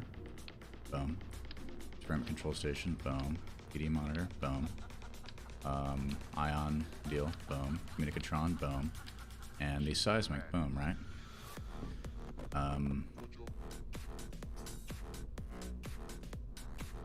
I don't know that we need any of this other stuff. Other than for cosmetics. It's a desert planet. It's going to have plenty of light. We don't really need extra light. This is going to give us 3 units of solar power. This is going to give us another 3, 4, 5, 6. I don't remember how many we need, but you know what? I damn sure don't want to have not enough. So we're just going to fill them up. It gives us 12 solar panels and 1 experiment control station, 5 experiments. But in reality, it's probably going to need 7 or 8 of these, but, you know, whatever. It is what it is. I don't know. Okay, I'll take it out. I'll take it out. We'll take 9. We'll take 9 total. Cool. Save. Alrighty. Let's get our fairing back on there. It's awkward building this upside down.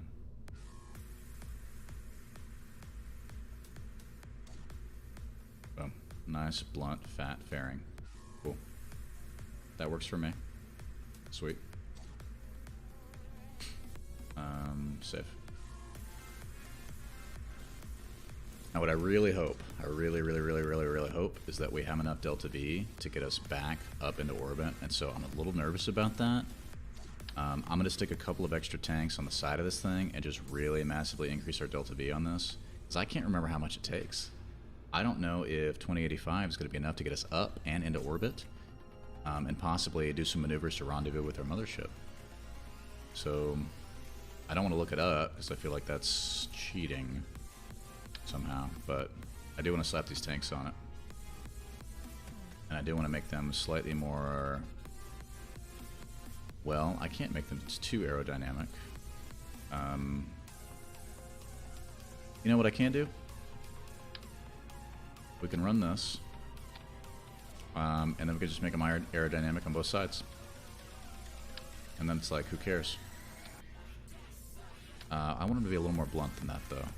Alright, because actually, if they're blunt like that, that helps us. And there you go. So now we have... What do we have? We've got... hang on. The staging on this is weird.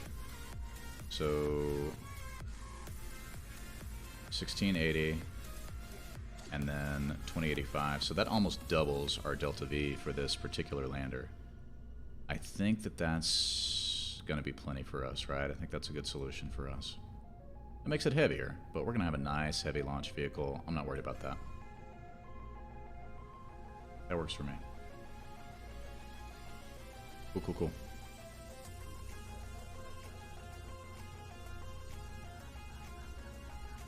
Oh yeah, parachutes.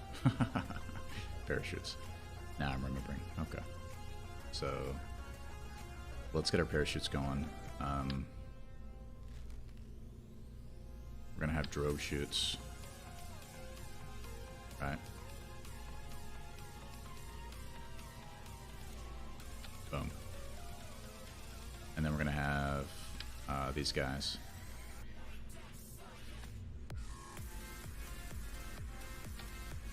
But we're gonna put them there and here and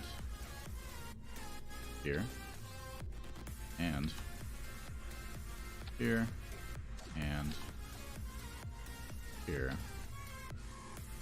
That's a lot of parachutes, right? That should slow us down pretty good. And because we're putting a lot of stress on that, and it kind of freaks me out, I'm going to stack some struts on here, even though that's probably not necessary. It just makes me feel better. Alright, nice and secure. I like it. Okay. Is there a cleaner way to do that? Probably. Probably. But I can't remember how many shoots I'm going to need. I don't know that I've ever done this on Duna, honestly.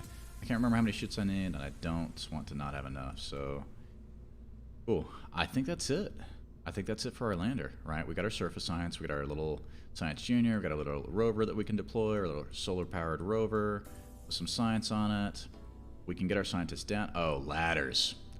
Ladders, ladders, ladders, ladders, ladders, ladders, ladders. Ladders. Ladders. Man, I almost forgot. I almost forgot. Okay. So, how are we physically going to get our scientists down and back up again? Right now, we don't have a solution for that.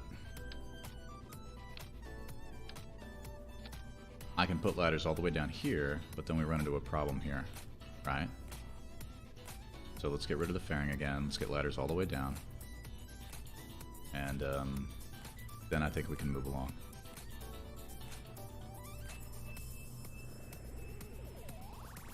Yeah, I think we can move along at that point.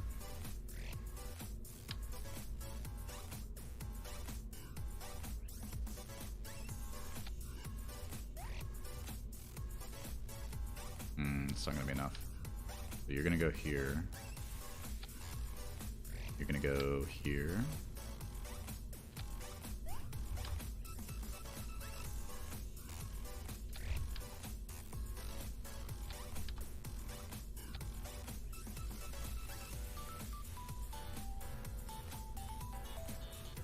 You're back. Cool rocket. Oh, thank you. This is the lander. This is the Duna lander. Bummer. You had to uninstall your mods. How many mods did you have? Did you have like 7 or did you have like 60? When I started adding too many mods on my old machine, it was not happy with me.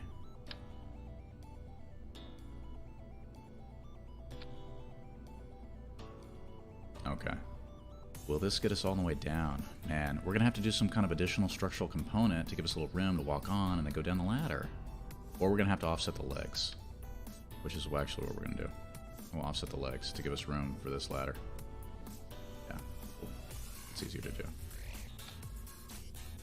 Offset the landing gear, I mean.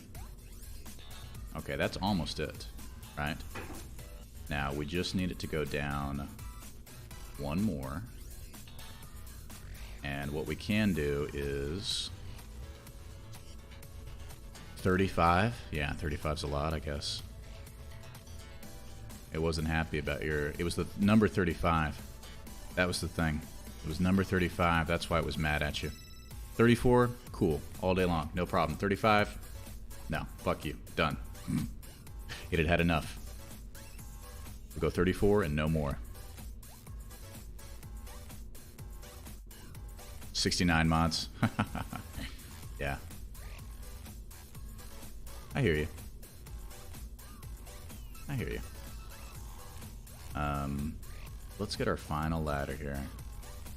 I mean, frankly, if I had to, right, I could just do this, and then the rover would already be out of the way. This would drop down, and then you can climb up the ladder, but the whole thing would topple over. So that would probably be not so good. Man, this thing is going to be, like, awkward. I'm going to have to... Oh, my God, it's top-heavy. It's super top-heavy. Ugh. I just realized that. How extremely top heavy this is. I'm gonna have to find a really flat spot to land this. 9/11 mods. Too soon. Too soon.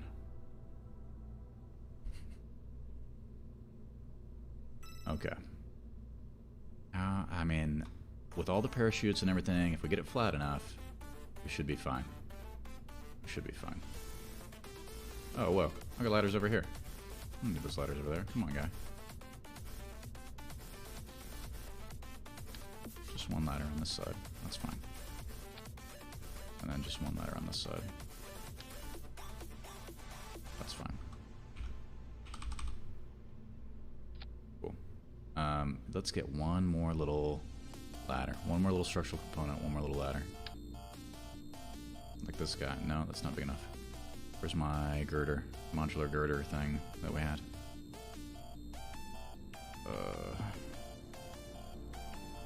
Modular girder segment. This one. No. One more. One more right in the center here. We'll offset it. Whatever. Yeah. Offset you all the way into it. There we go. Cool. Give me the ladder.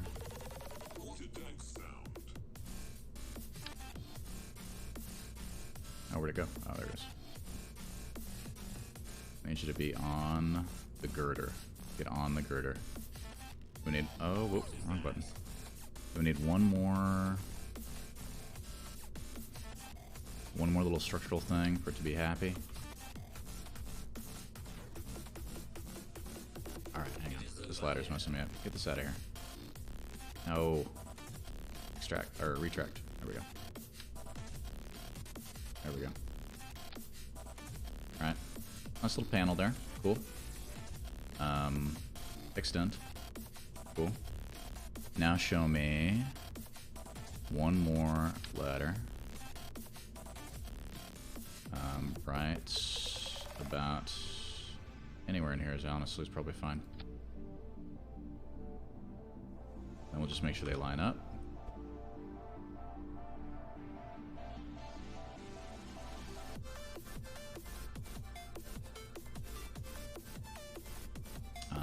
That looks pretty close to me. That's all the way down to the ground for the most part. Kerbal should be able to reach that from regular height, right? Yeah. Okay, cool. Save.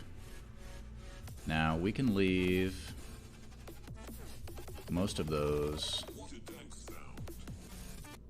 extended, but I really... Okay, ladder. Ladder. Oh my god, no. Okay. That undo button is pretty handy. You know what? I'm just gonna leave it extended. That's fine. That's fine. That's fine. No, I'm not. I can't. Retract. Cool. Alright, now the fairing.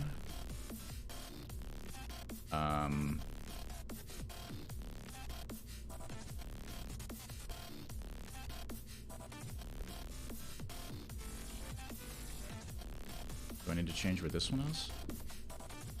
Or can we just build the fairing around it and just pretend like it's not there? That's cool, right? Doesn't have to be perfect. Build the fairing. Yeah, no, that's fine. Awesome.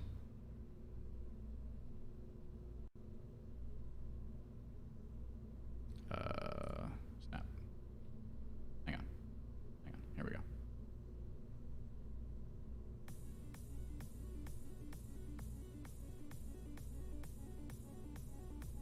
There we go. Okay. So, I feel like we have a legitimate craft that we can try this with.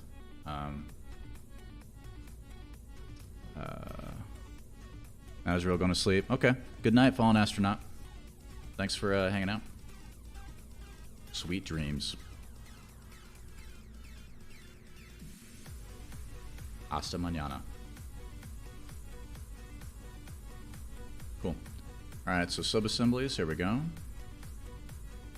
Save this. We'll go here. Oh, could I not save this thing as a sub-assembly? Damn it. You know what? I'm just going to build the rocket around it then. That's fine. I hate when you can't save things as sub-assemblies, man. Like, I want to be able to save this whole thing as a sub-assembly. Why can't I save a whole craft as a sub-assembly? Why haven't they fixed that yet?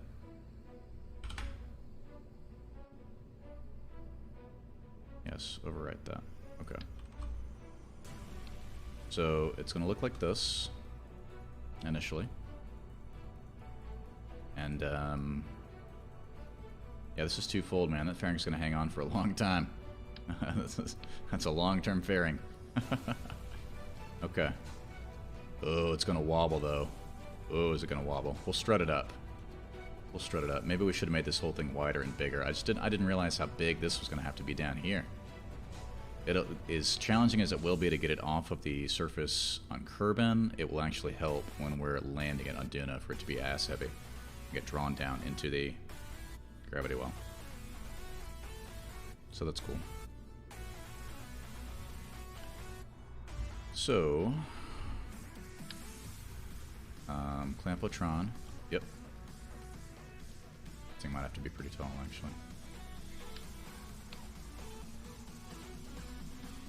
Yeah, we're gonna have to stick some struts on this for sure. No big deal. This whole thing's gonna be pretty simple, the rest of it. The mothership, right? At least it should be. So we've got that all lined up. I mean, whatever.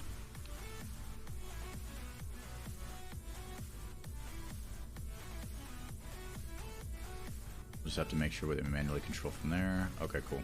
So you've got the RCS. This doesn't need to go anywhere. This can have regular stuff. It can have batteries. It can have, you know, like,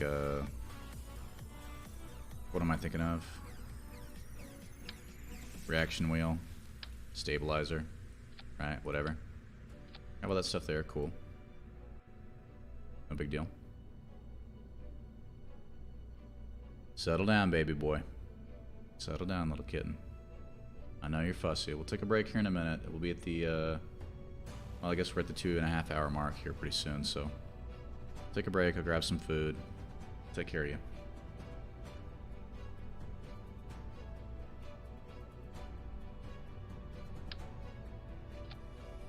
So that'll be our re-entry. We've only got three. Only got 3 little Kerbals. Alright, so when we bring it back in, it'll just be this capsule. No big deal. We'll go here. We'll go... Give me the large. Nope. I said the large. Nope. Hang on. One of these. Dang it. This one? That one, yeah. I said the large. No. We'll go here. Cool. And actually, we do need to have like our nuclear engine or whatever assembly. Like we need to have something kind of balance this stuff out, right?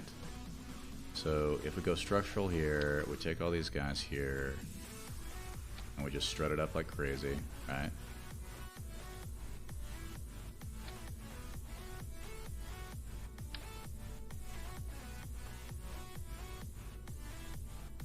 We go strut wild.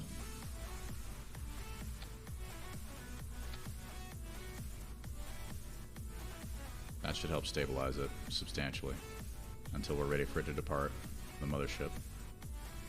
Now, we need to make sure that we're happy with this section here, man. Like, this is going to be our nuclear craft section. So which adapters should we unlock? We have all except the one that we actually need, now that I'm thinking about it. That's frustrating. Let me save this and take a look real quick at our R&D. Just can't remember. Remember which one we've got and which one we don't. We have 149 science. That is not enough to get the metamaterial quad adapter that I'm after. Which is disappointing, but it's not the end of the world. So, no big deal. No big R&D. Get it?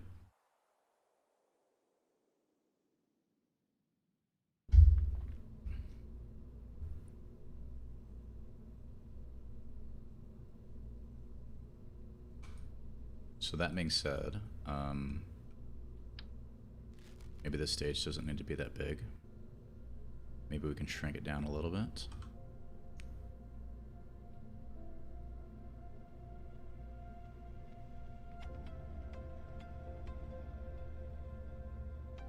What is this? It's the 37, right? Nope. Nope. Yeah, that's what we just did. Okay, gotcha. Nope. Yeah. This one? Yeah, there we go. Okay, cool. So here's what we'll do. We'll fatten this up and we'll just stick nuclear engines around the outside of it. Yeah. Because I don't have a good adapter to clean that up, man. Like, I don't have a good one to... I mean, we could go Rhino, we could go this, we could go that. Like, I don't like any of those options. That's actually kind of frustrating. I was hoping to be able to put something on there that wasn't that. But I don't have the adapter on it. Damn, I should have thought about that. Well, maybe we can do another one of these.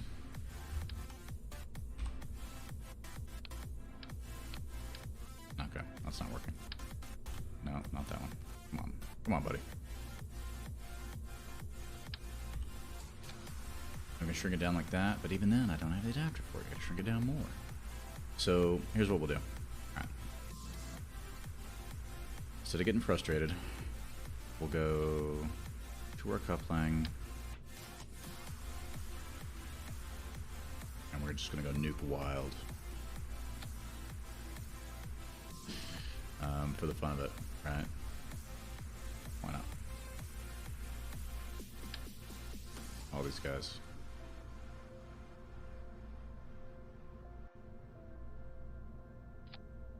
Do I have adapters that will fit that? That's a good question.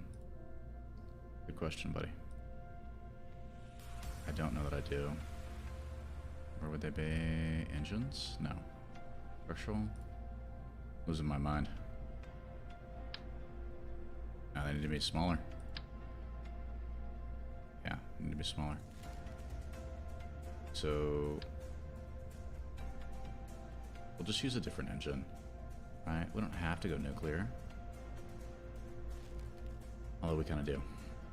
I need the efficiency. Okay, that's fine. So let's go here.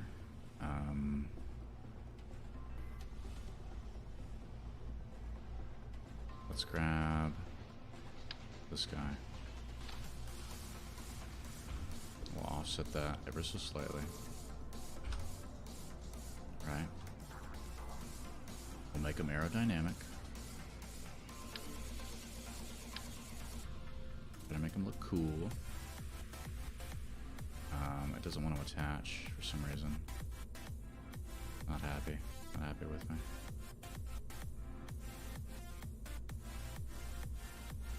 Okay.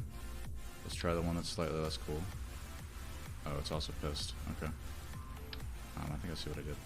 Yeah, there we go. Alright. We gotta rotate that a little bit.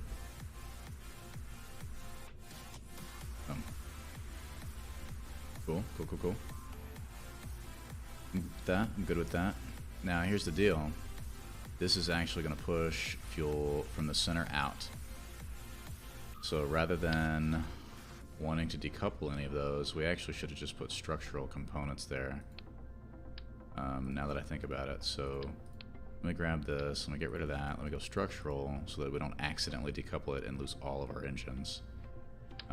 Let's go here. Go structural I-beam. Stick it on the I-beam. Whoa, whoa, whoa, whoa, whoa. Hang on. Back. What happened? Is that what we want? I mean, is that good enough? About right, right? Kind of hard to tell. Maybe we want it tighter in for the aerodynamics. Yeah. I mean, there we go, right? Neat. But yeah, we still need to make sure the fuel is flowing out. Kraftjagd. Welcome back. How's school going?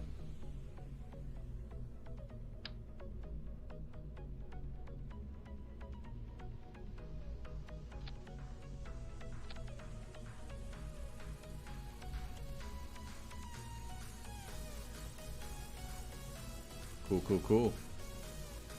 It's good to school. Alright, cool. Alright. I'm reasonably happy with that. I'm not totally happy with it, but... you know, it's better than nothing. And it gives us some room to breathe a little bit, so... let's grab one of these other down... actually, we need to stretch that fuel tank down a little farther. So let's... get these out of the way real quick.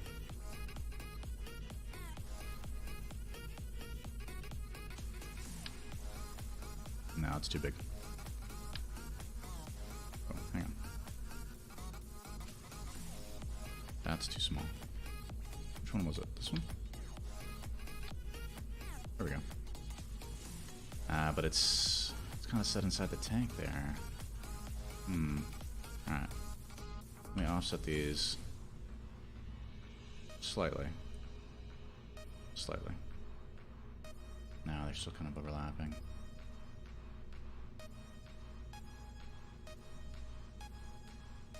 Okay. I think that's good enough. The dark multiplayer mod? Sure. I don't know anything about dark multiplayer mod, right? But we could give it a try. I'm down with that. I've never done multiplayer in KSP and I want to. So I think, yeah. I don't see why not.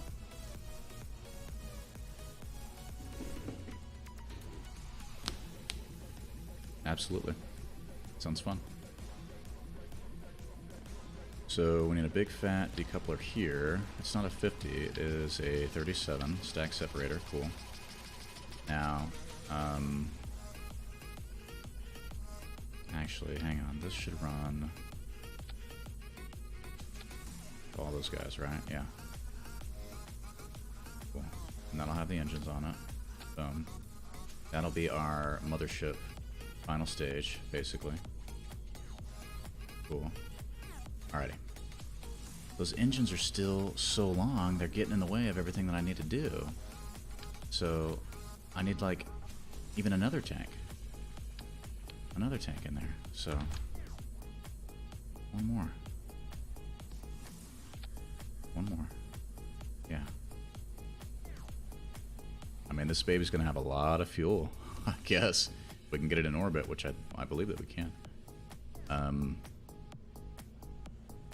Give me this. We'll go here. Hang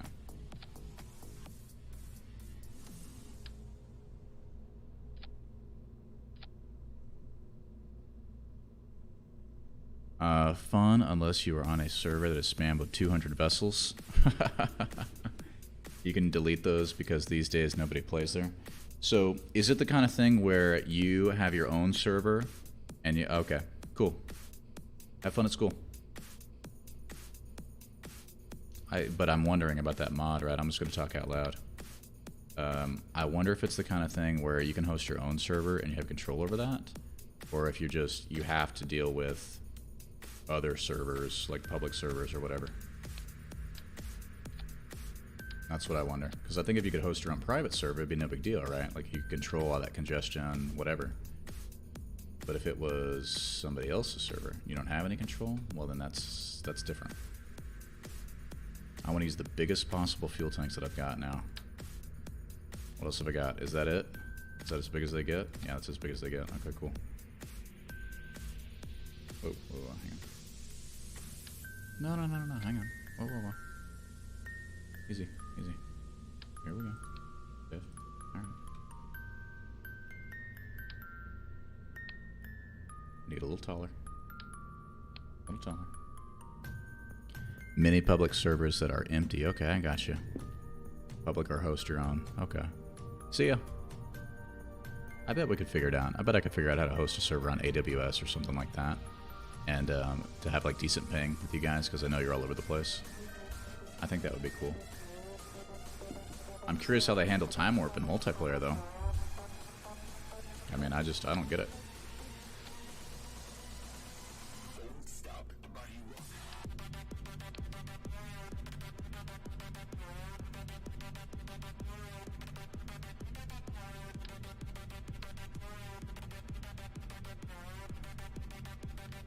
Now we're getting somewhere.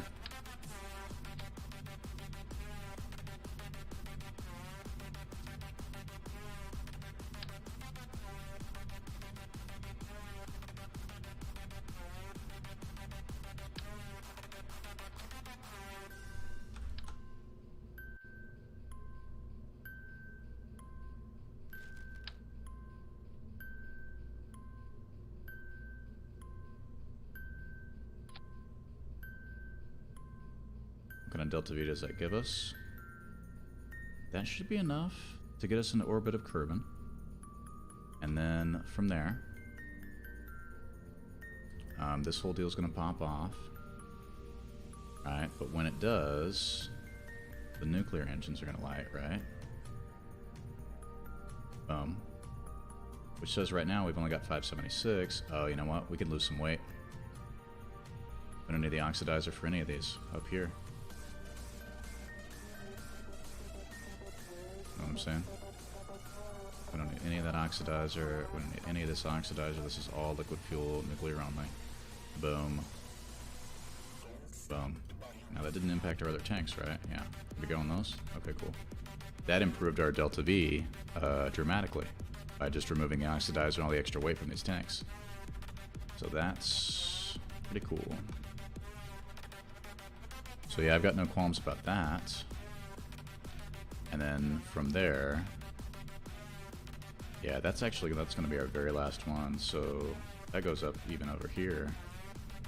Oh yeah, and you're going to need parachutes too for when you come home. I didn't even think about that. I mean, worst case scenario, we just put you in orbit of Kerbal, and then we rescue you, right? Like, whatever, but... Good point, good point, good point. I'm not going to be able to do EVAs if I do it like that, though. I hope that's good enough. Okay, cool. Yeah, so you guys... Whoa, whoa, whoa, whoa, whoa, whoa, hang on. You guys can live there. That's cool. The lander and all that. The lander and all that can live up here. Now, I don't want the chutes and the decoupler on the same stage. I don't want the fairing and the decoupler on the same stage. The decoupler is actually going to go when we take off there, right? And that's going to be with this engine at the same time. So that's that. The parachutes are going to be the first thing. No, they're going to be the second thing. And yeah, the fairing's we're going to bust in through the atmosphere. Slow down as much as we can. Maybe we get some air brakes or something on there. I don't know. Do we have air brakes? We do not. So, okay, what else? By the way, I guess your time is at 1:35 a.m. Is that accurate? It is 1:38 a.m. now, but yeah, you were right. Good guess. Good guess. Correct, yeah. Okay. So, I suppose that I'm reasonably satisfied with this. I know, pretty boy. I know, settle down. Take a break soon and get you some food. So, am I forgetting anything obvious, right? That's always what I wonder. Am I forgetting anything obvious? I mean, these guys could probably use an antenna just to call home or whatever, right? Like, we could probably use a mech jib on the mothership. You know, that makes sense to me. But we're going to have pilots, we're going to have crew. We've got power on it. Do we have power on it? We don't have any power on it. Okay. Well, that's kind of a big deal. So, let's give it some power. I'll stick him in here.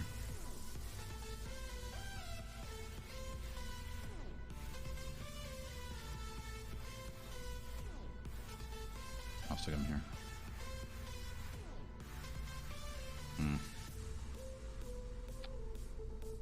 Yeah, I don't like it there. Can I use the other panels? Oh shit, I have the big ones now. Got the big ones. Cool. We could do it like that, but that's dumb. Where are my panels? Yeah. We just go panels.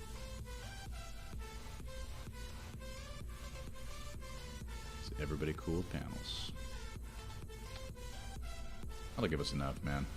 I'm not super worried about it. I know, baby boy. Love you, bud. Okay. Let's give this a test launch. Let's see if we can get this thing up. Right? Let's find out. Mainsail. Is the mainsail big enough for this, man? Should I be using a different engine there? I feel like it's not taking up enough space. I know the Rhino's bigger. At sea level, 1200 kilonewtons. The vacuum, 2000. And then mainsail is 1379 and 1500 on the vacuum. So maybe it does make sense for us to scrap it and go Rhino, just because it fits better. It's just there's room for so much more engine than that. But 2961, that reduces our delta V significantly because this thing's less efficient. But what's that about? I mean, that's a huge difference. It's a huge difference. All right. Okay. Yeah, let's try to get it in the air. Antenna? No, I didn't give you an antenna.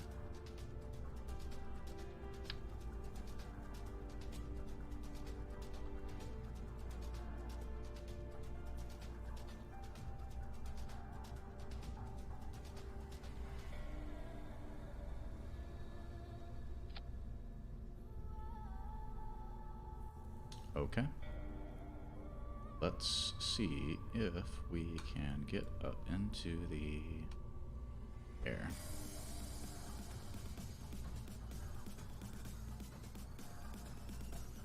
Baby boy, settle down for me, okay? Settle down, man. Settle down. I know. I'll take a break in just a moment, okay, bud? I know. I know. It's all about kitties.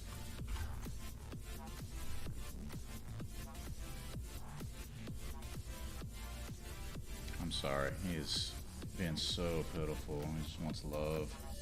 I can't tell him no. If I pick him up again, I'm gonna cat all over myself. I'm not gonna do that.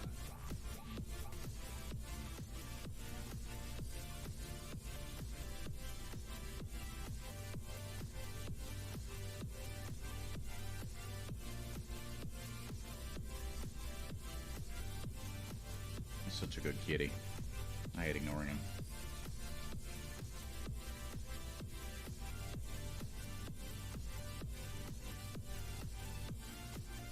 Alright.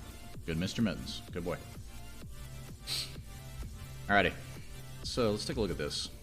I feel like we've got our staging figured out. I feel like we've got our overall strategy. I think our Delta V lines up the way we need it to. Let's give it a whirl. Oh, what's our crew?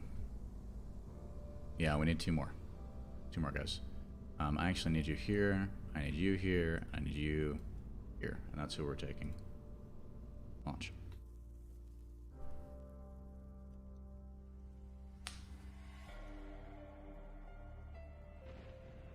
Oh, it's gonna fall over probably. I forgot to put the stabilizers. Oops.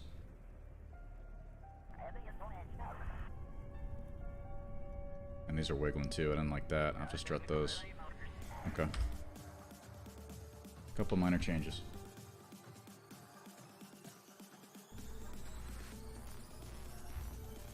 So we're gonna go struts and all these bad boys here.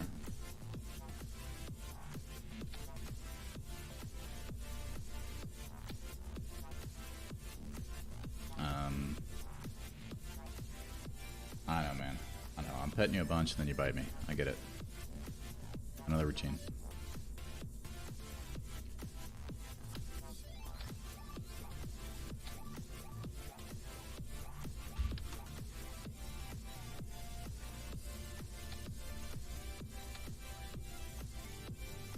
I want this to be nice and tight. Nice and tight.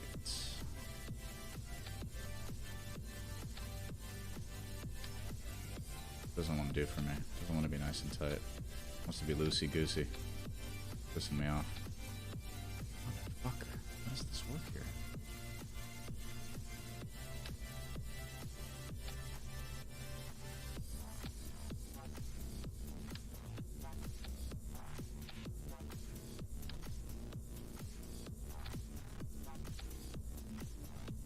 Okay. Good enough. Even though some of them didn't take, apparently. Whatever. I'll mess with it forever. And we'll do the stabilization here too, right? So we'll go structural. Boom. And we'll get a double.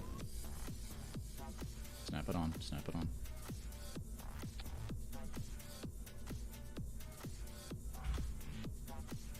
Hang on. Bring down just a skosh.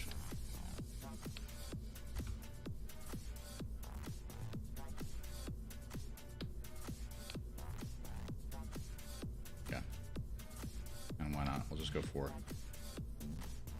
I'll get crazy with it. Boom. Neat. I think that'll work. Okay, let's try.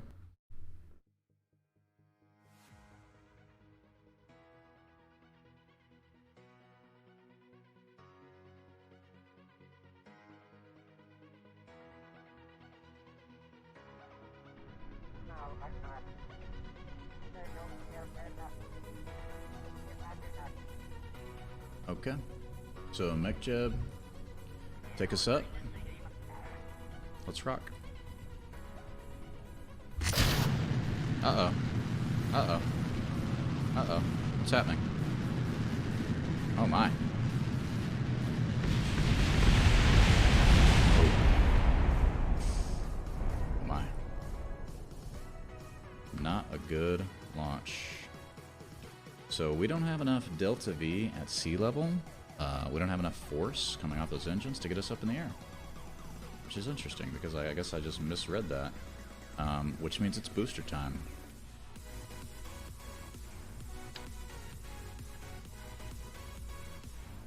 I'm gonna stick some big ones on there. Because I don't want to F around. Clydesdales. Yes, please.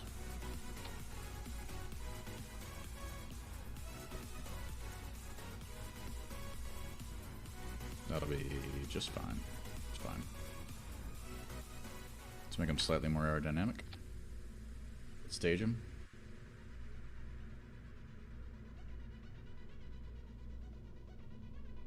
And save. Pick our crew. Cool. Launch. Baby boy. Relax for me, buddy. Relax. I know. I know.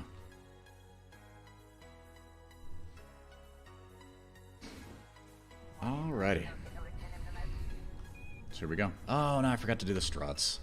Oh my god. Alright. Quick fix. Quick fix. Then we're going to take off.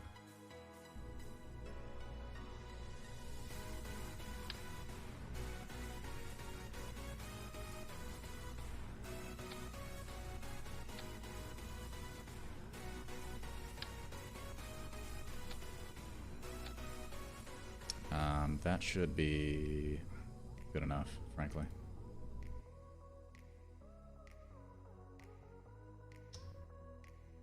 I know, bud. I know. I love you, little man, but I can't feed you until it's breakfast time, so settle down.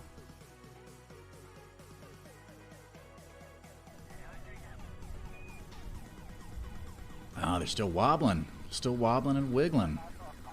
Man, I hate that. Okay. Alright, one more quick fix. It's like the, that should be the motto of anybody designing any kind of craft in KSB. One more tweak. One more fix. Just one more little detail. Just one. Baby boy, don't meow at me, man. Come on. I'll try to put you up in my lap and you just get tired of it and you bite the shit out of me, okay? You make me feel bad for not petting you, and then I pet you, and then you bite me. I know this game. Okay, I'm gonna have to move this whole setup into a dedicated bedroom. I understand that now. Oh no.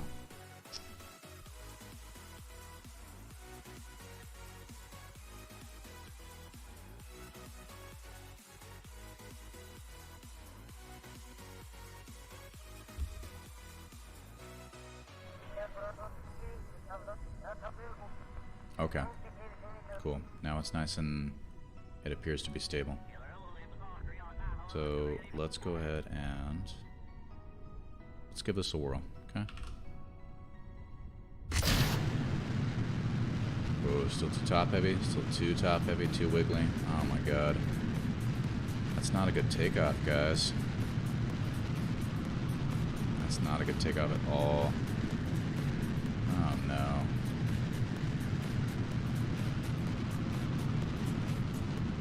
I mean, it's still flying, technically. It's definitely not going in the direction I want it to.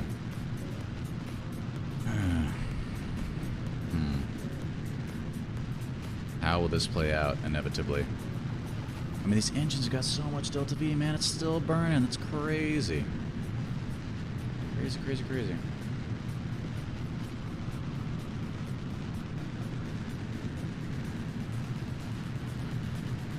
Uh-oh, here we go. Here we go. Uh-oh.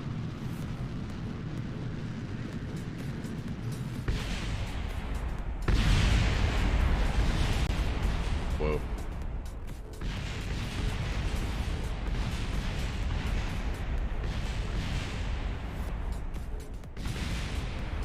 At least the nose cone survived.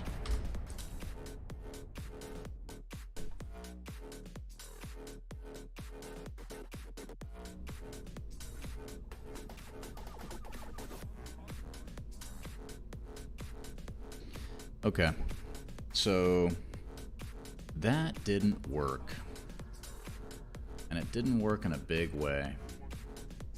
That's a little disappointing for me. Now, I can't remember if I've got everything auto-strutted or not. I don't know if that's the issue. I feel like these guys might have gotten in the way.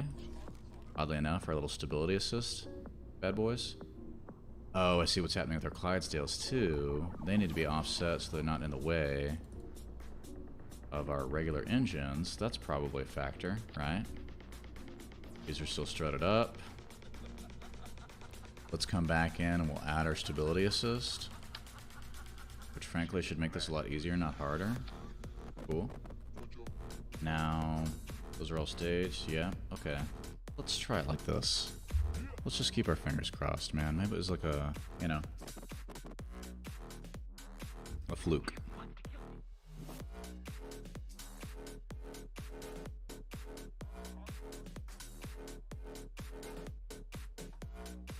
I don't have a super deep bench on the music for Pretzel Rocks on the DMCA free, YouTube friendly, etc.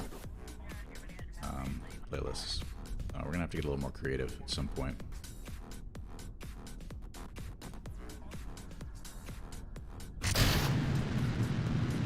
No, it's because it's too top heavy, man. Wow, that's so disappointing.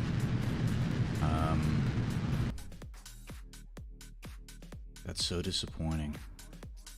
How do I do... how am I going to get around that?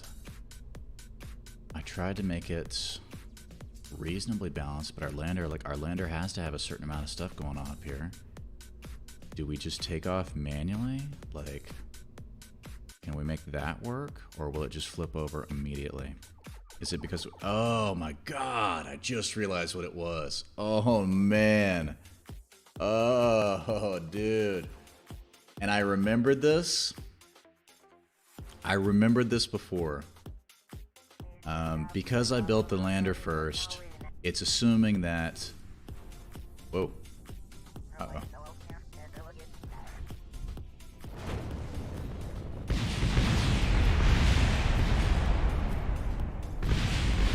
That wasn't good. Because I built the lander first, it's assuming that's the default control point, and that's now inverted, and so the whole, it doesn't understand where it's going, right? It doesn't understand where it's going.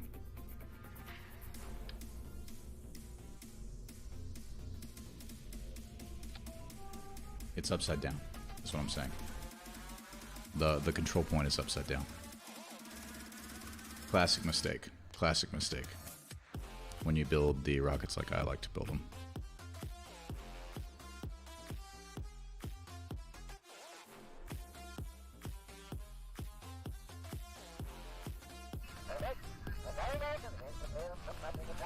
Alright, so it's bouncing a little bit. It's bouncing a little bit. No big deal. Okay. Control from here. Control from here, guys. Flip this over. Thank you. Engage autopilot. Let's go to Duna. That was the problem. That was the problem. I don't even know if these solid fuel boosters were necessary. But you know what? Whatever. We got them now. Here we go. Here we go. We are on our way.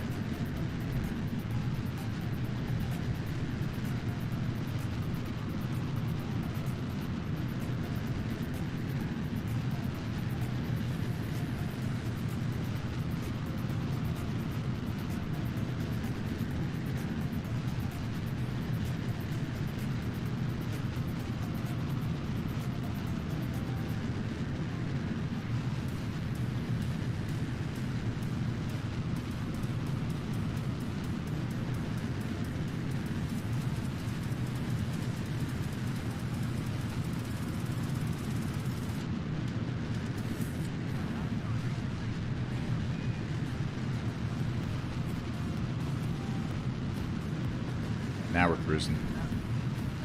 Now we are cruising. Nice. That's a nice ascent. I'm happy with that. Let's get these big boosters off, and we're ready to rock. Pop them off. Pop them off. No, no, no, no, no, no, no, don't explode. What did you explode? Okay, you just blew up yourself on the side of the tank. That's cool. See you later. No big deal.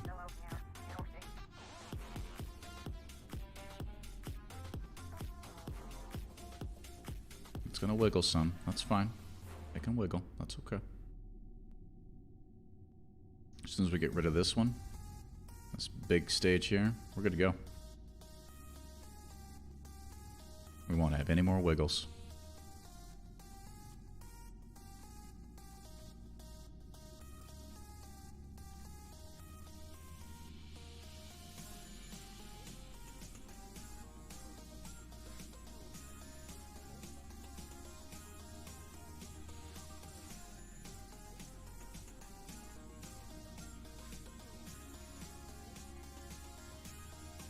Alrighty, let's get our circularization burn on. Let's go.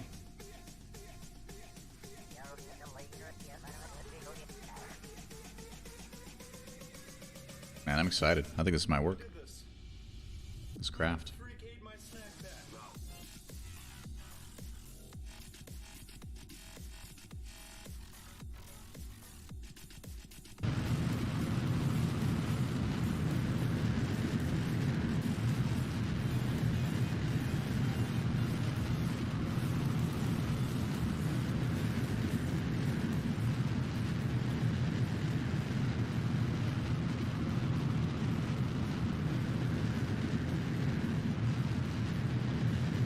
Those are pretty. Those are nice graphics. Those engines. I like that. Especially these. Those are real pretty. Nice, nice, nice.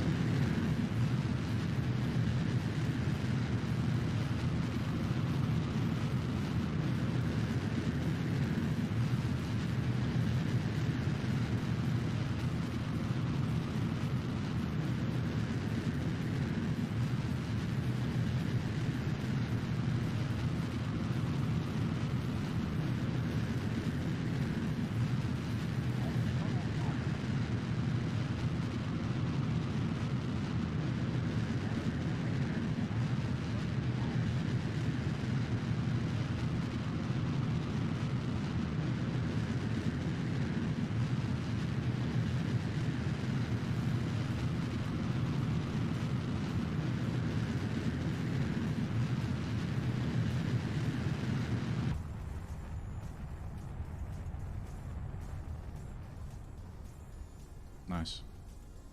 Good burn.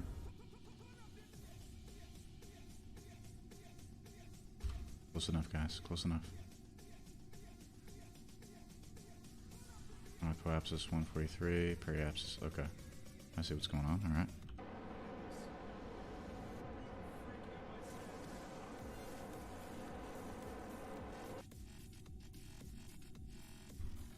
We are actually kind of losing control here, so here's what I think we're going to do. We may just kick off this one early. See you later. And in retrospect, we probably didn't need the solid fuel boosters, right? Probably didn't need them. It probably gave us a little too much Delta V coming up. And thus, we've got too much in this tank. And so, you know, it wasn't really necessary.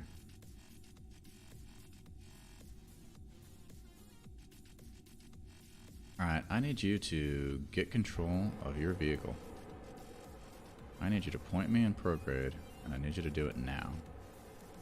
Because we are losing out. Oh, we're still in the atmosphere. We're going to burn up. We didn't get high enough. We didn't get high enough, man. We missed our trajectory somehow. Wow. That's why I'm having trouble controlling it, because we're falling back to the atmosphere. Now, because it's pretty, I might just want to go ahead and, you know, watch it burn up here for a moment. But, we're going to relaunch. It's figured out.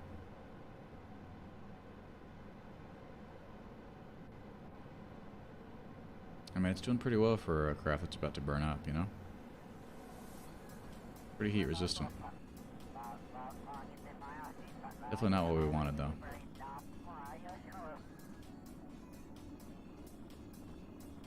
Not exactly what we were going for.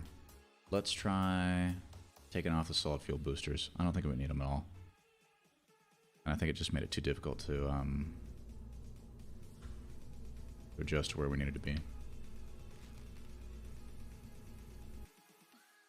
Let's try it now.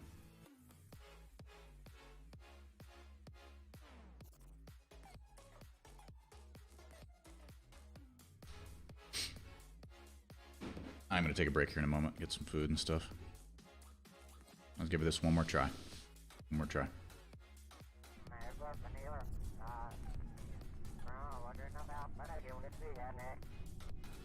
So, control from here.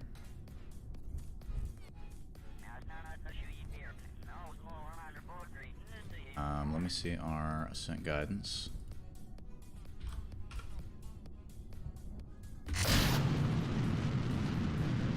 Okay, it really doesn't have enough Delta V without those solid fuel boosters.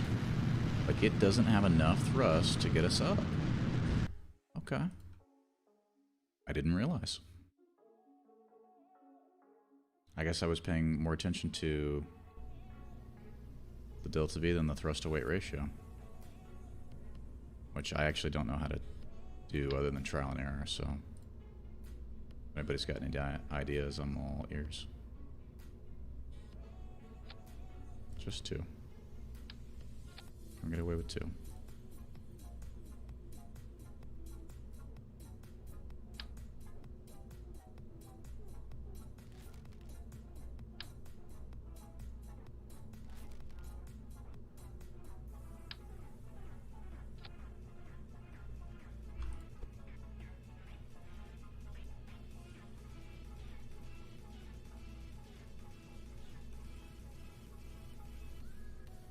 Yeah, can we get away with two? I think we should be able to.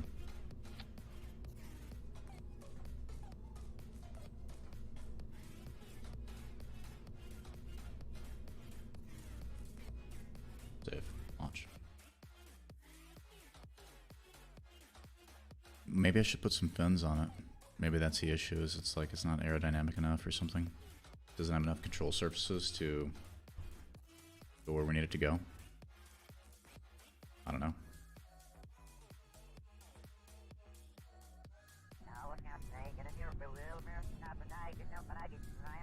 Oh yeah, the struts. Every time.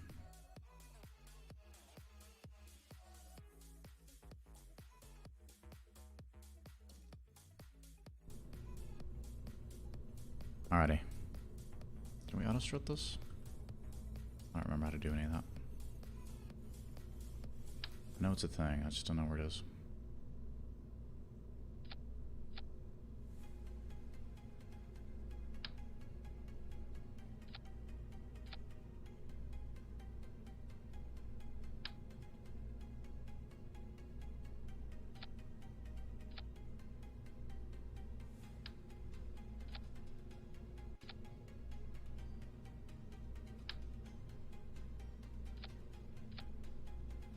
Alright. Here we go.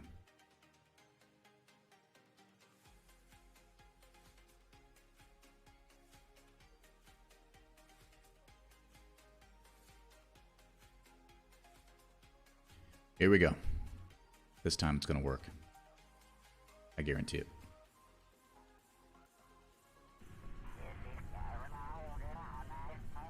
Alright. Control from here. Cool. Give me a sync guidance. Boom.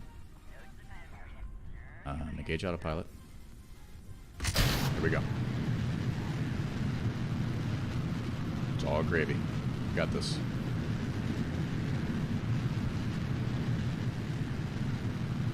Nice.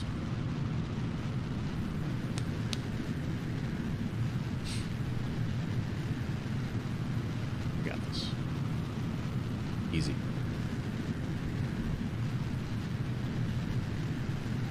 Other than the fact that I put the solid fuel boosters on the wrong side of the rocket. Whatever. No big deal.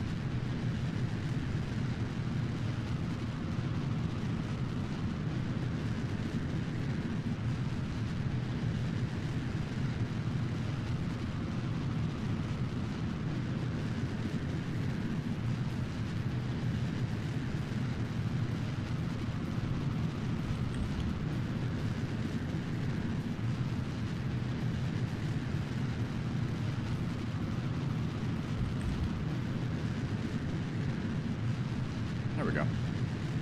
All gravy.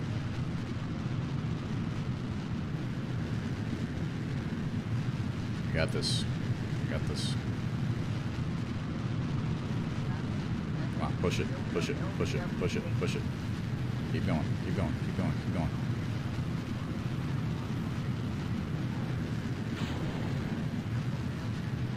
Keep climbing, keep climbing, keep climbing, keep climbing, keep climbing, keep climbing. Climb, climb, climb, climb, climb, climb, climb. Go, go, go, go, go, go, go. Do not slow down. Do not slow down. Man, that apoapsis does not look high enough. Come on, just break through 75. I can't tell if this is a really great ascent or a really terrible ascent. It is making me real nervous. We're almost totally horizontal here against the equator, and our apoapsis is not high enough. Come on. Come on, come on, come on, come on, come on, come on. You got this. You got plenty of delta V. Make it happen. Get up there. Get up there. You can do it. I believe in you. You can be somebody. Oh my god, don't wiggle out of control. No! You got so much fuel, don't wiggle. It's gonna wiggle apart. Dude. That's too much wiggle. We're almost there, man. We're almost in space. Come on. Just wiggle your way into orbit. I'm gonna kick this bad boy off, and then we are good to go. We're golden.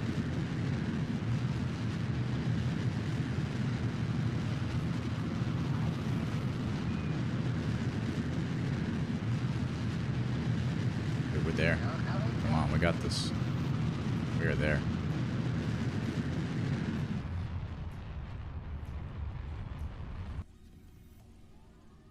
Nice, okay.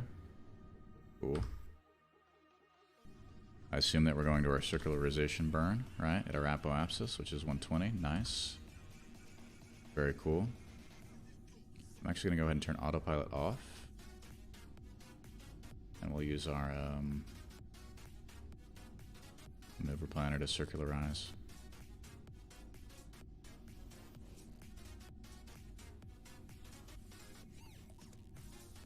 Could be a little faster for us.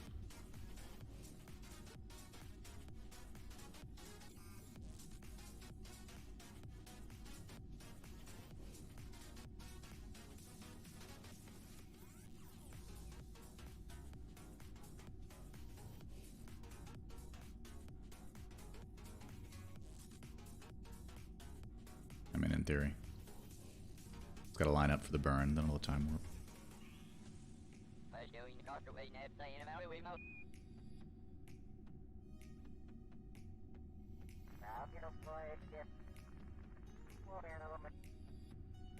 One thing I didn't put on this craft was the lights. So in retrospect, I could have put some cool accent lights on it. I just didn't think about it.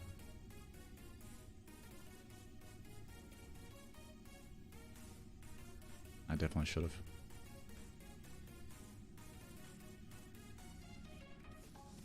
Alright, here we go. Lining up. Nice.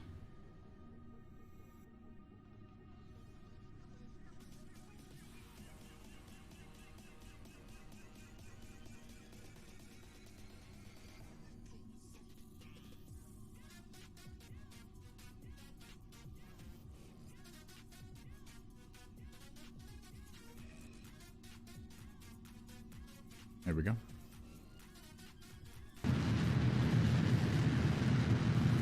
Those wiggles out of your system. Get him out of there.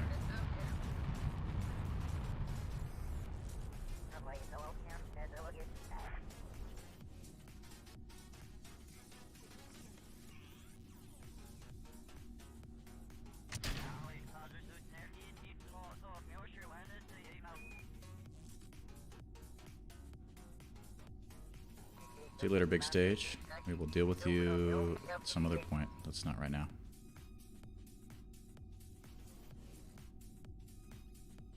Hi, pretty girl. Prof. Alrighty, cool.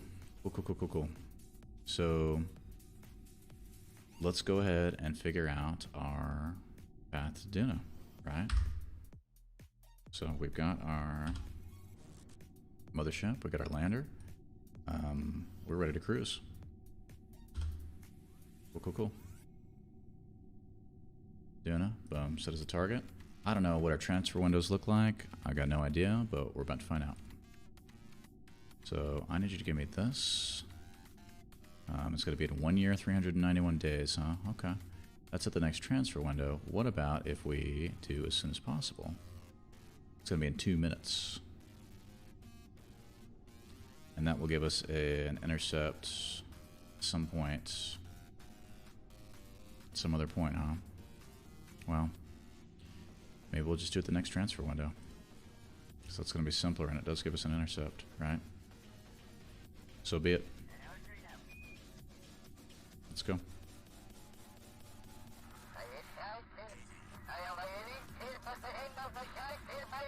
Dude, we need to raise our orbit so that we get to our transfer window a lot faster. That's what I'm thinking. So we're going to have to do that, yeah. Because I don't think anybody wants to wait on times 100 for 1 year and 390 days to elapse. We're definitely going to have to raise up our orbit a little bit, so let's do that real quick. Save again. Turn those engines on. Nice. 4,000 meters per second in Delta V. Honestly, I would have expected us to have more. Maybe it's a false reading because of the way that we hooked up the fuel lines, but I don't know that.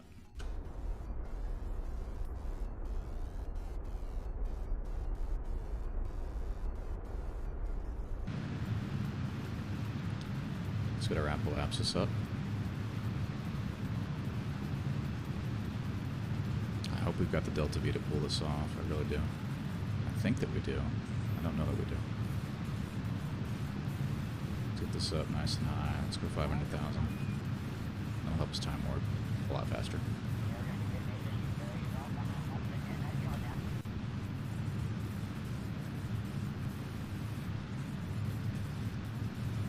It's pretty. It's a pretty burn.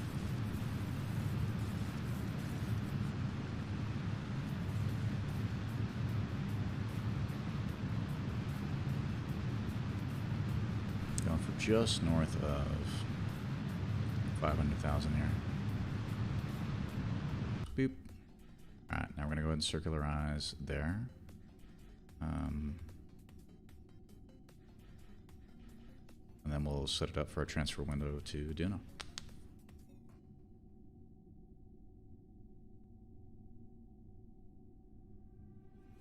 Probably could have put some more reaction wheels and stuff on this thing, but honestly, just didn't think about it.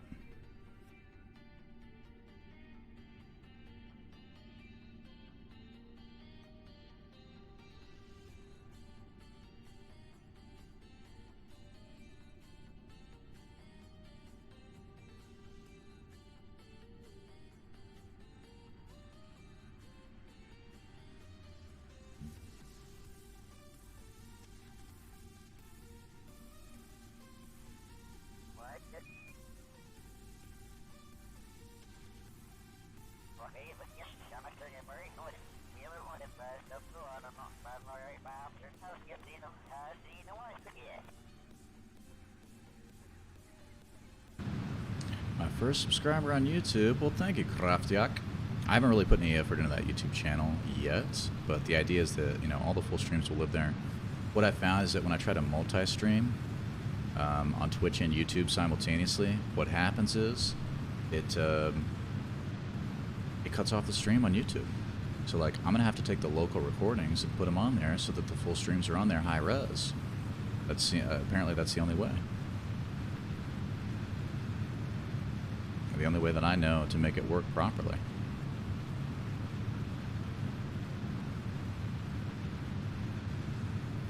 It's on the broadcasting software that I utilize. It's called Streamlabs OBS.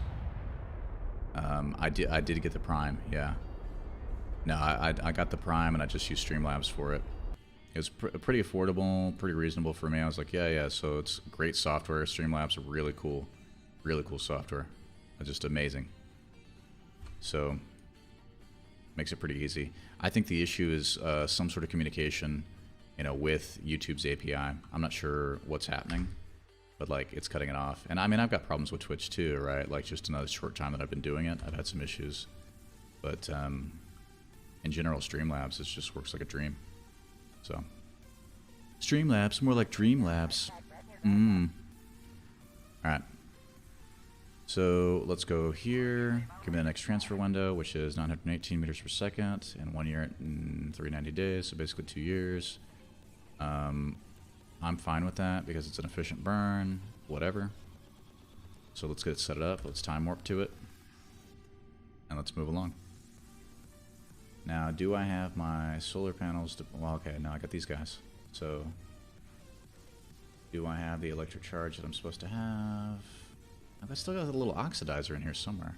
I'm going to assume that's down here. A lot of liquid fuel. My electric charge seems to be good to go. So enough light's getting through to those panels. I don't have to deploy the other ones. Oh wait, they're already deployed. Let's retract them.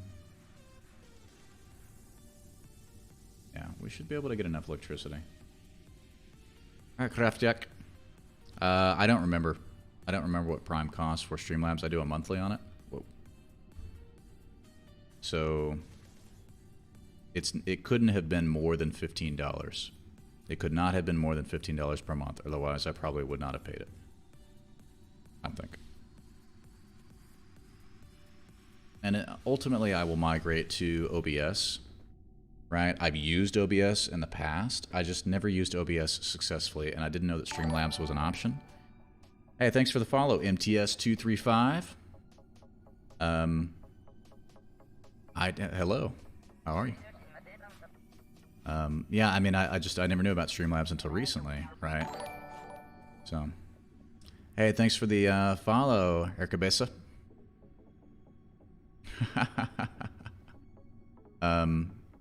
Yeah, I mean, Streamlabs, you know, it made everything really simple and really easy, you know? So I figured it was worth the subscription. We're going to kick this time warp up a little bit.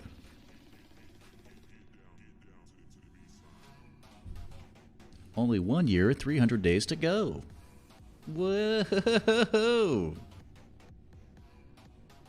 You guys want me to zoom in and see the planet spin? Where these guys go? That's the moon. That's Minmus. That's, I guess, Kerbal wobbling. Oh no, it's my craft. My craft, it's centered on the craft, it's not centered on Kerbal, so it gives the appearance of a wobble. That's what it is. See all these guys spinning. Slowly but surely. I have never been to Dress. I've never been to Joule. I've never been to Elu. I've never been to any of those. Much less the Outer Planets mods or the Interstellar mods or any of the stuff that they've got out there. Cool. You got some support. I like it. Very cool. Welcome to the channel, guys. I get excited just because we got the alerts and all that stuff working today. And so now it's got a little Kerbal swimming through space. It thrills me. I like it a lot. So anything we can do to make the little Kerbal swim through space, I am all about it. All right, here we go. Getting closer. Getting closer. BRB, while this runs, take a quick break. I'll be back.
Alright, I burn.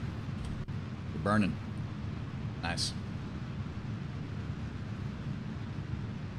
Yesy. Good morning, Yesy. We're going to Duna. I used a lander. I'm using a lander. It's got that little tiny baby electric rover that I made. I did it as kind of a whim, right? I really just wanted to see, could I get a lander to Duna, get through the atmosphere the way that I want to, land, and then take off and meet up again. That was kind of what I wanted to do, and the rover's just a bonus. Oh yeah, and we're going to deploy some surface science as well. That's kind of the way that I wanted to do it.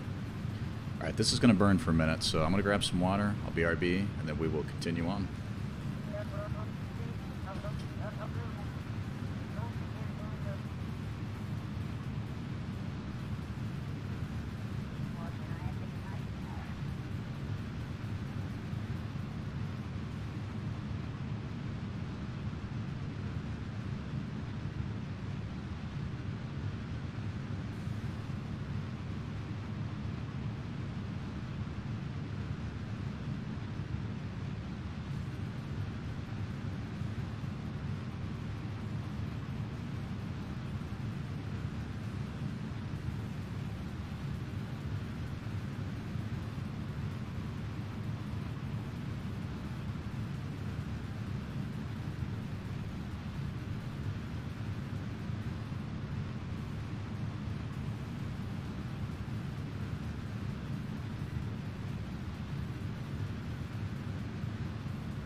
Alright, sorry about that. I really had to grab a snack. Starving. So it looks like we had a good burn. We still got 2,655 meters per second of delta V remaining. We are set to intercept Duna. And swing by. We're swinging pretty wide, actually. So that should be fine. Should be fine. Let's get over there.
Alright, babies, y'all want some cheese? Come here. Take a little piece. Come here. Oh.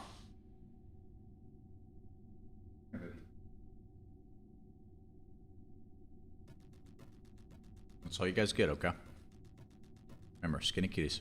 That's what we're after. Skinny kitties. Not fat kitties. Skinny, healthy kitties.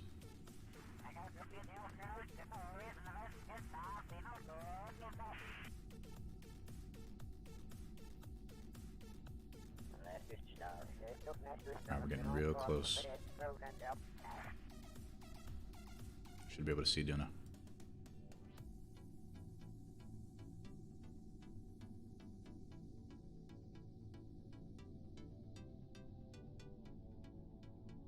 Somewhere. I don't see it.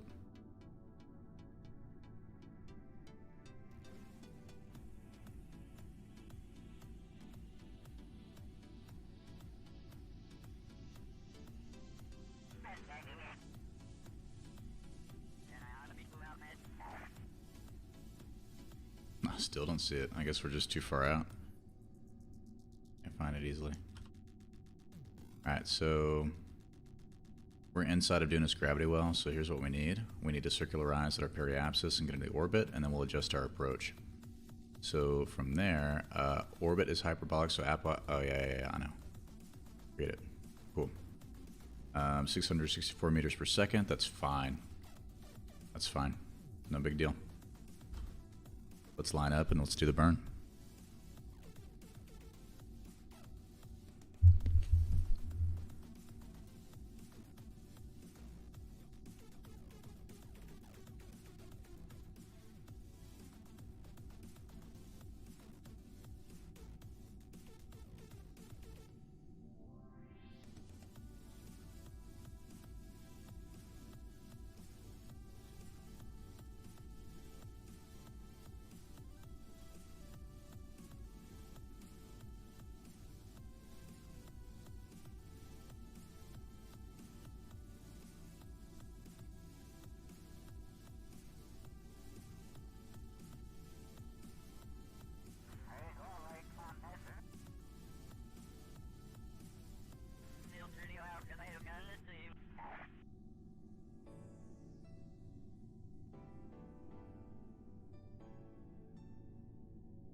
I still can't see Duna. I'm just not able to spot it. I guess maybe I'm looking at the dark side of it or something, or just not close enough. we're going to circularize around it. We're going to get into orbit. But, oh, there it is. There, that's a little good. There we go. There we go. There's a good, yeah. I forgot Duna had a moon. All right. Here we go. Here we go. Very nice. Very nice. Another minute left on this circularization burn.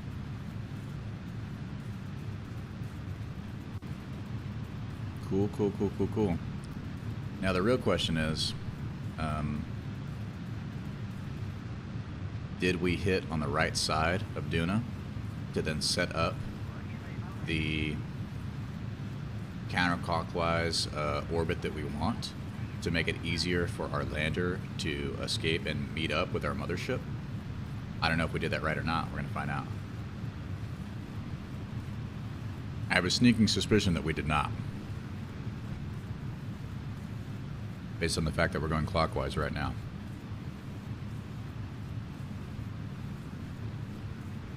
So that could be an issue.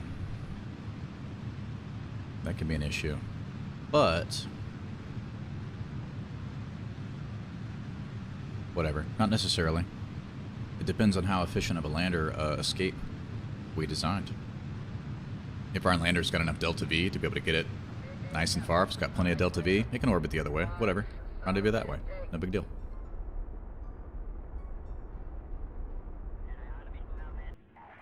Nice. Okay, so we got 1,998 meters per second delta V. It's going to be a lot more when we leave because we don't have to take the lander or any of this stuff with us, right? So our mass is going to be much, much, much, much smaller. Right now, we're going to need to go ahead and adjust our inclination. No, that doesn't matter. That doesn't really matter for what we're trying to do. Yeah, we shot high and we shot on the wrong side, so we'll make it work. Right now, actually I need to go to retrograde. Get to retrograde for me. Yeah, spin on over to retrograde for me. I definitely should have put more reaction wheels on this, but again, it's going to be a much more snappy craft on the return because it's not going to have this giant lander attached to it. All that's going to stay. It's going to remain.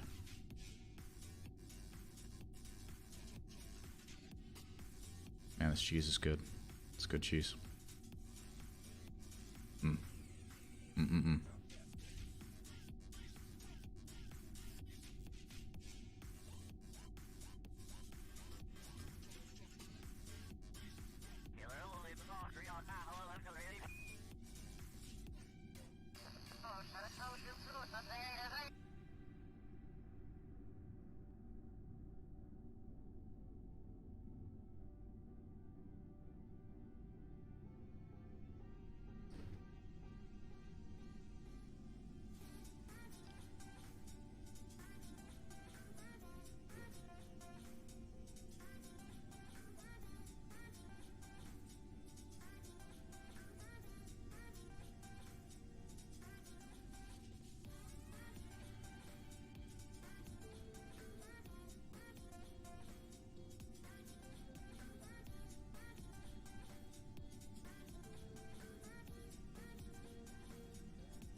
Now that we're inside of Duna's gravity well, it looks like our adjustments are really cheap, like not costly at all in terms of delta V to be able to get where we want to go. So we're going to drop in. We'll drop in nice and close. Nice and close. And we probably will change our inclination once we're close to Duna to be able to make pairing up the lander again later easier to do. I'm going to shrink that periapsis down. Then we're going to see how expensive the circularization burn at the periapsis is going to be for us. Hopefully it's not an astronomical amount. I don't expect that it'll be. I think it'll be 89.7 meters per second. Just taking a guess.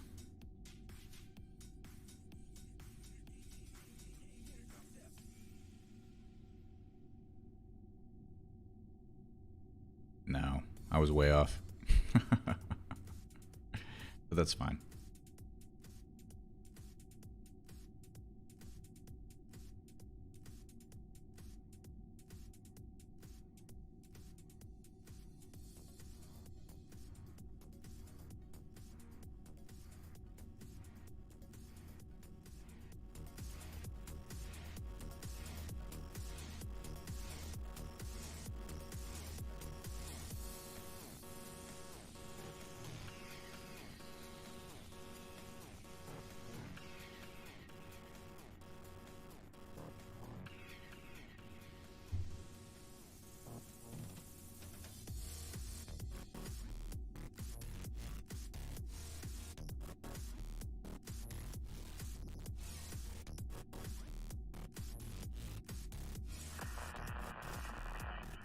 Whoa! Boom. Here we go. It's Duna time. 3 hours and 40 minutes in. We're at Duna. And that's spending an hour doing the rescue the Kerbals from the moon station mission that we did. It just took me way too long.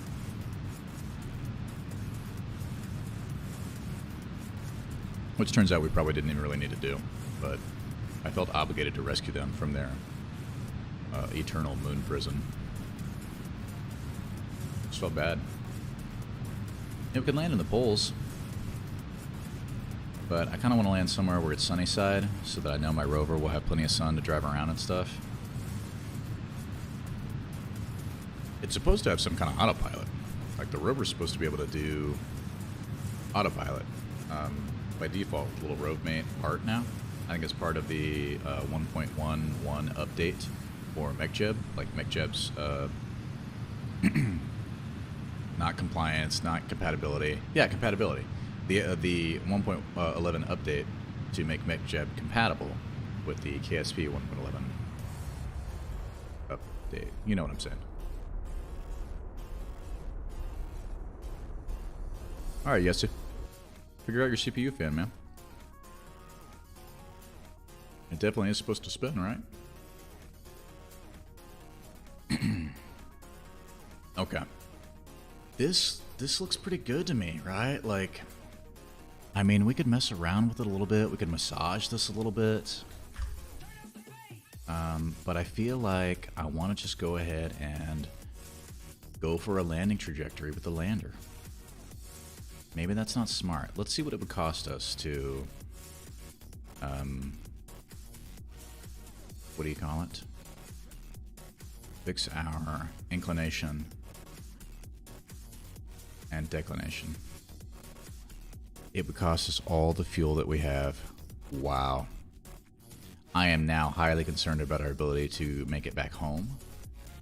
I don't know what's up with that. We don't have a choice. We're gonna go ahead and just keep this inclination. Okay, cool. Yes. So now's a good time because we're gonna separate the lander from the main deal and see if we messed anything up. Let's get it around to the sunny side, where I can get a look at it. And as you can see, we're actually going to be entering the atmosphere in the opposite, the wrong direction. So that's going to put a little extra stress on the craft, I believe. Definitely, probably not ideal, but I don't know that it's going to be a deal breaker for us because the atmosphere here is pretty thin anyways, right? Ike. I forgot all about Ike out there, man. I forgot Duna had a moon. Oh, no, no, no, stop. Wrong button. There we go. Okay, so I definitely want to hear Kerbal sounds when we're doing this. Let's try that. Let's switch it over to KSP's music. All right. I don't hear it. All right. Apply, accept. Can you guys hear? There we go. There we go. Cool, cool, cool, cool, cool.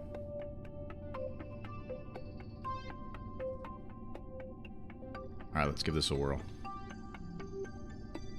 Nice. You can see the atmosphere there. That is cool, man. That is some cool space. The re-entry sound, I mean, come on. How can you not love the re-entry sound? It's like, it's as mesmerizing as staring at a campfire, right? It's like, it has that kind of appeal in my mind. Okay, so we really need to go retrograde. All right, hang on. So we're going to transfer our crew. Just a little crew report, whatever. Hang on to it. Maybe we'll do an EVA. From here. Cool. All good.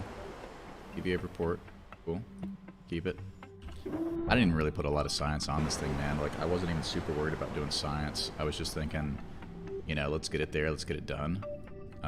If I had hotkeys set, I would be... Well, maybe I can still do it.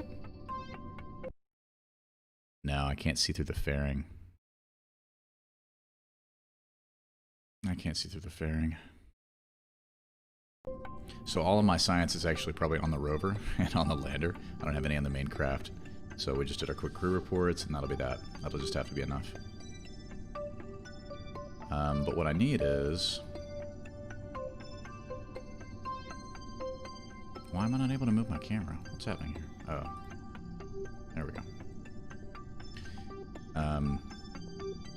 Yeah, what we're going to do is we're going to go ahead and control from the lander can, right? That's our control point. Control from there. And now we're going to orient retrograde with that, and then we'll detach, and then we'll just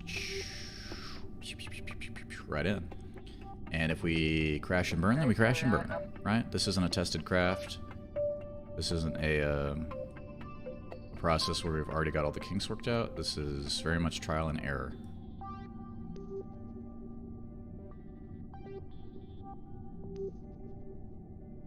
Very much trial and error. That's the only way I know how to play this. Okay, let's save it. Now, I don't remember where the atmosphere is here.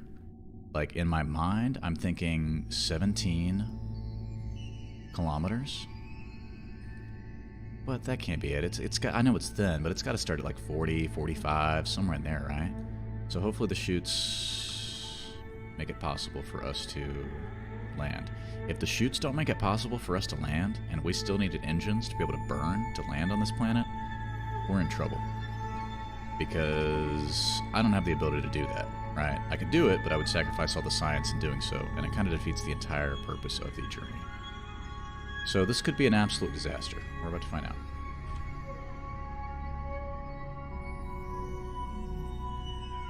Who's my brave scientist, huh? Who's my brave scientist, Bobby? Transfer... Where is he? Transfer crew. 50 kilometers? Okay, cool. That makes me feel a little bit better about it. Transfer Bobby into the lander can. Boom. Get in there, Bobby. Alright, one more save. Just to make me feel safe. Here we go. Decouple. Boom!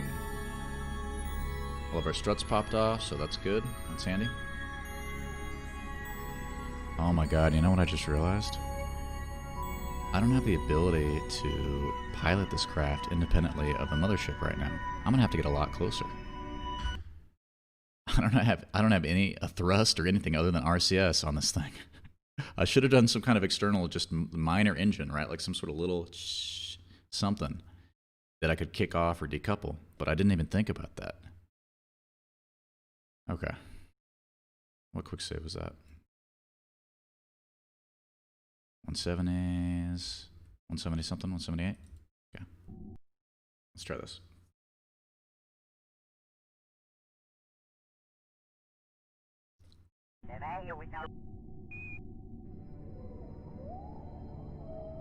Okay, yeah. So we're still going to have to control from here for a minute.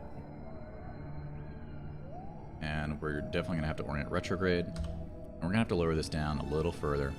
Let's get us down to... Let's get us down to 57,000. Let's go down to 57,000.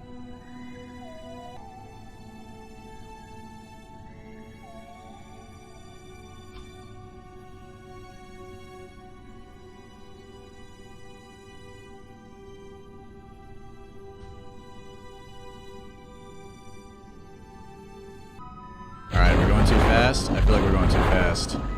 I got more shoots going. Awesome. I'm loving it. I like the amount of shoots. Makes me feel good. Makes me feel safe. I like that we're slowing down dramatically. That makes me very happy. I hope that our landing gear can take the... Oh, the stream crashed. Did it crash on Twitch? Did it crash on YouTube? If the stream crashed, how are we still chatting? Oh, I see the counter just reset. Wow, I guess it did crash. Can you guys see me now? Okay, so it bounced. It bounced for a moment. Gotcha. All right, well, here we go. This is it. 14.2 meters per second. I think we might be a little too heavy. I think we're probably going to slam in and explode our rover. I'm a little worried about it. Oh my god, it bounced. Oh my god. Oh my god, it bounced. That is not an ideal landing. That is not an ideal landing, unfortunately. We're going to have to do that again. Oof. Brakes. Brakes. Okay. Okay. I think that we can get this down. The legs didn't break when we hit at 14 meters per second. I think we can do it. I think we can do it. Bear with me. Bear with me. We're gonna try to get the chutes to open. Well, actually, the chutes opening wasn't the issue. Maybe we'll kick off some extra weight, right? Maybe we'll kick off these extra tanks or something. That'll give us that'll slow us down a little bit, just enough. Just enough.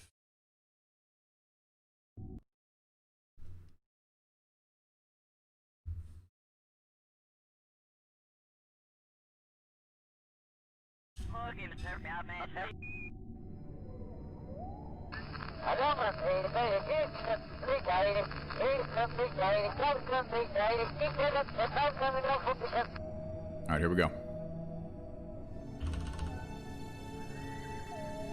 It's gonna tumble, it's gonna turn, it's gonna toss a little bit. No big deal. Oh, we can't kick off those tanks because those tanks have all of our parachutes on them. Right. That makes sense.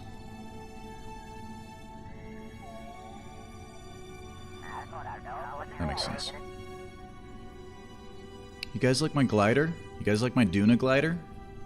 Isn't it? It's so aerodynamic. It's like the wings just catch the thin atmosphere and it just like cruises, you know? Whoa, whoa, whoa, whoa, whoa, whoa, whoa. Slow down. Slow down. Easy, easy.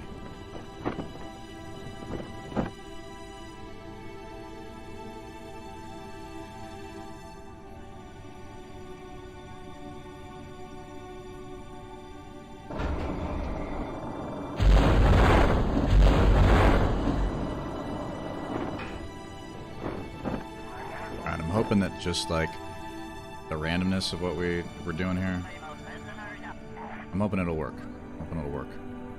Maybe what I do is, maybe what I end up doing is, oh god, I don't know.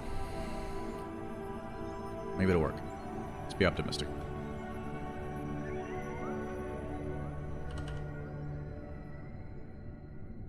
Slow down, easy, easy.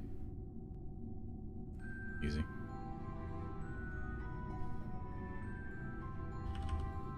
Nice and easy. Oh! Oh! Oh! Ah! Dude, it almost had it. Maybe if I turn RCS on, it'll stabilize? Alright, one more time. One more try. I think the RCS, because it's tall enough, I think it'll stabilize it. I'm hoping. I know it works on the moon, but that's no atmosphere, so I don't know. We'll see. Alright. One more. One more. Here we go. Ooh. Here we go.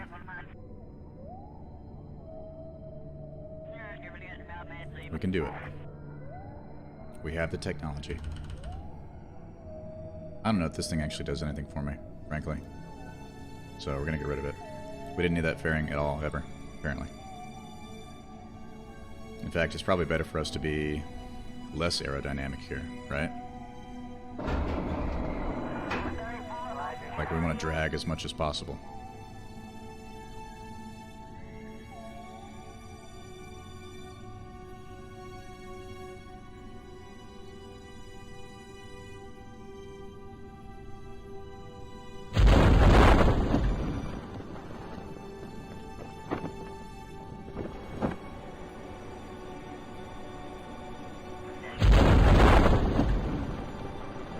There we go. There we go. Get some parachutes going. Get some parachutes going. Slow it down. Slow it down. We got this. We got this. I want this lander to work so bad, man. I feel like it would have worked if it landed somewhere that was perfectly flat, but I don't really see anywhere that's perfectly flat, right? Unless we had aimed for a crater or something, which I'll keep in mind for future missions.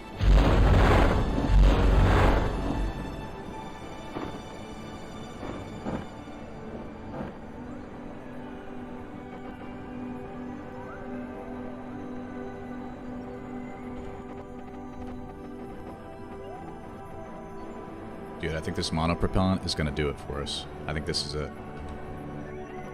I think this is it. I can't save here, it's too low, but that's...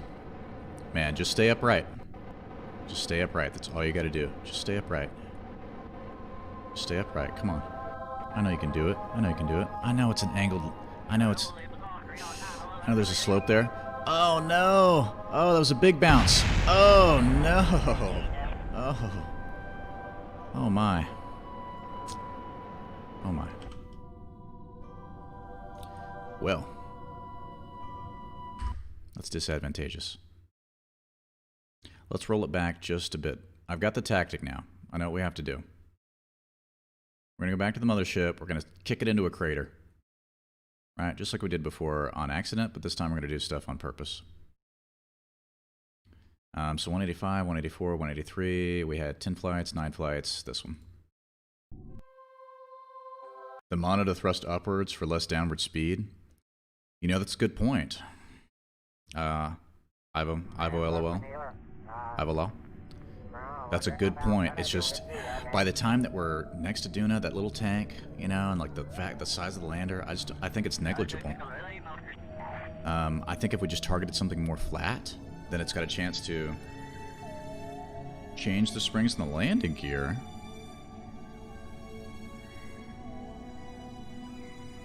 Yeah, see, I didn't do any research or brush up on anything that I'm supposed to do for Duna, and it would be damn handy to have that. Now, we could kick off all of our science and just say F it, and then do that, but no, our landing gear is attached to that. So, I guess ultimately what I have is kind of a bad design for a Duna lander, but I think we can still make it work. I just need a good target. Just need a good target. And I'm thinking this guy right here.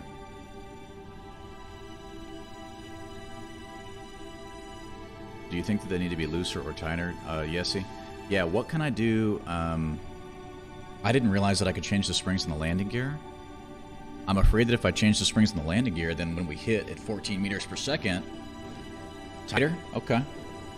Okay. Okay. We're gonna do it.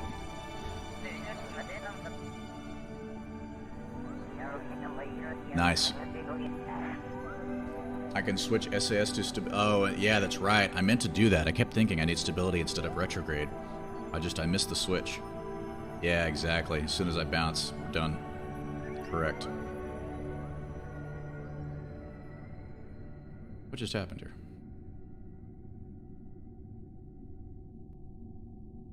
I need to be here. Oh, I'm in the atmosphere. That's the problem. I'm in the atmosphere, so it doesn't want to time warp.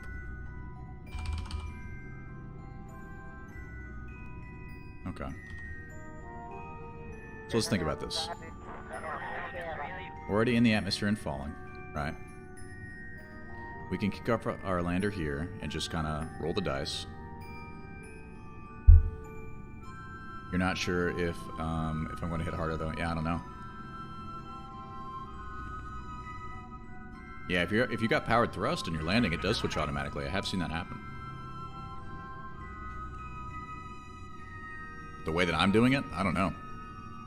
We just had a little thicker of an atmosphere and a little, which isn't going to happen. So that, but we can change our landing site, right? Try to get something.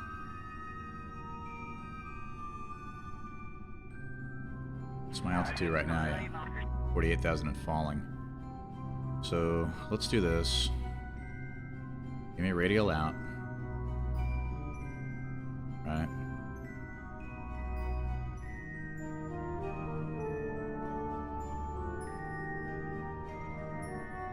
We're definitely already slowing down, so I mean, I think that it will help some of this. I just want to get a nice flat landing site. Alright, that's what I want.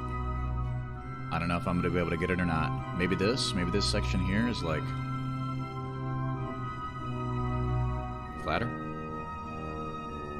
Hey, there's a nice flat spot. Oh, man. Yeah, exactly. Exactly. Can't do anything about the atmosphere, but I can pick where I'm going to land.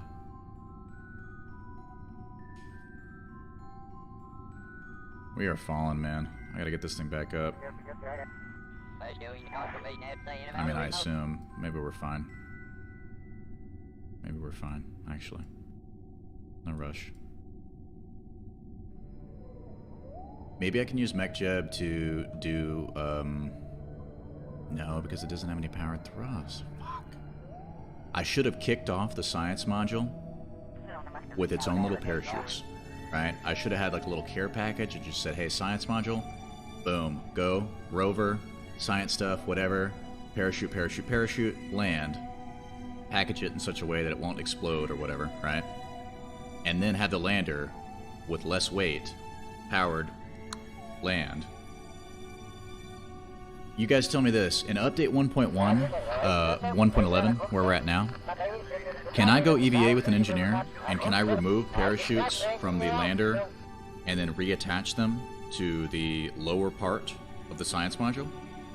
Can I modify the parts on the craft now through EVA? Is that something that we can do in the 1.11 update, or is that not possible? Because I know that they changed a lot of stuff on that, but I never read the release notes. Or at least I haven't yet. Which, yeah, so I never did. Fuck. You can only install them if they're in your inventory.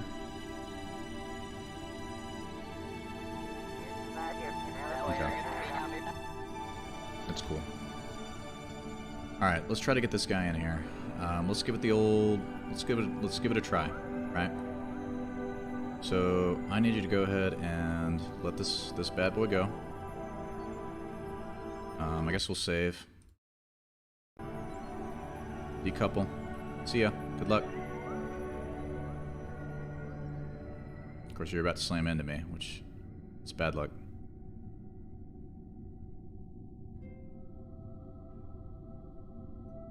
I really need you to get away.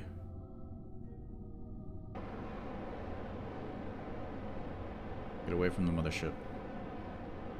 Get away from the mothership. Proceed somewhere else, little one.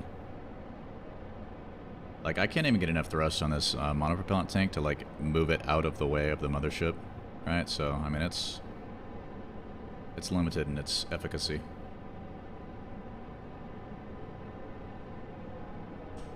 Alright. There we go. And you definitely need to go prograde. I gotta get you out of here.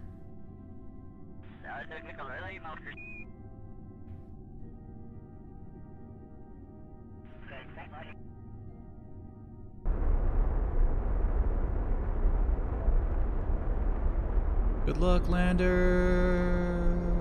I love you.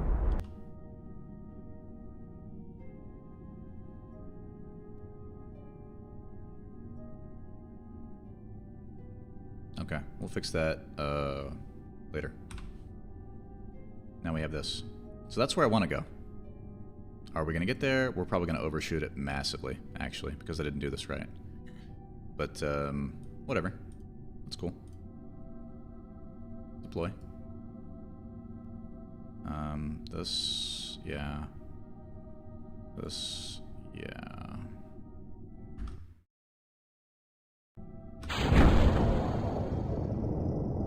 Parachutes are deployed.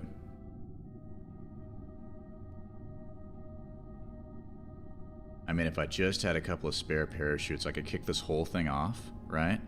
Attach the parachute, say, hey, look, good luck, right? Here's your landing gear. Oh, yeah, but then I wouldn't have any landing gear with this. But we could probably just do a powered landing, nice and gentle, nice flat spot. Maybe, probably not with these tanks, but... it's a learning. It's an exercise in learning. That's how we learn. My preferred way of going after Duna was to have a little space plane, right? Cruise it in, boom. Nice easy landing, get out, do the science, whatever. Take off, rape your engines, burn up, boom. Rendezvous, ship it home. But I haven't designed any planes on this game yet. I haven't messed around with any of that. I just didn't want to do it yet. Yeah, we're gonna spin all the way around, man. Okay. That's not fast enough. There, I guess. Maximum warp. Give me maximum warp. We're definitely coming down. We're definitely going down. Where are we going? Don't know. Don't know. Fingers crossed. We get lucky? Hey. We're good to go. I didn't remember how thin Duna's atmosphere was, honestly. I kind of built this thing thinking, hey, it's got heavier gravity, and hey, it's got a thicker atmosphere. I just didn't... I didn't have it in my mind.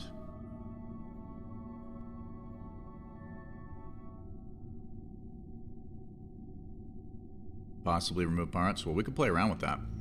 If I pop a couple parachutes off this, put those parachutes on there, boom.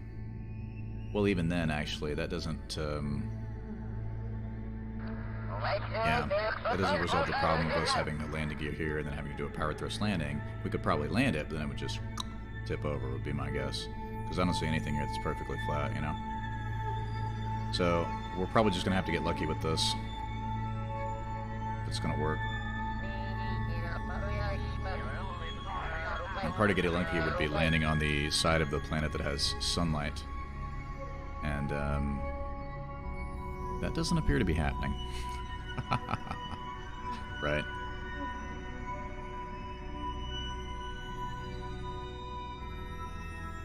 Does not appear to be happening.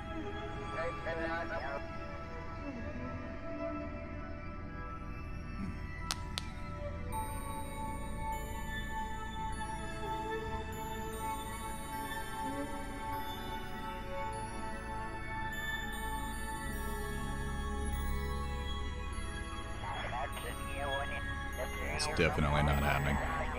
We're definitely going down on the dark side. Whoa, too close. My bad. Duna is like Mars, yeah, exactly. I didn't remember it correctly.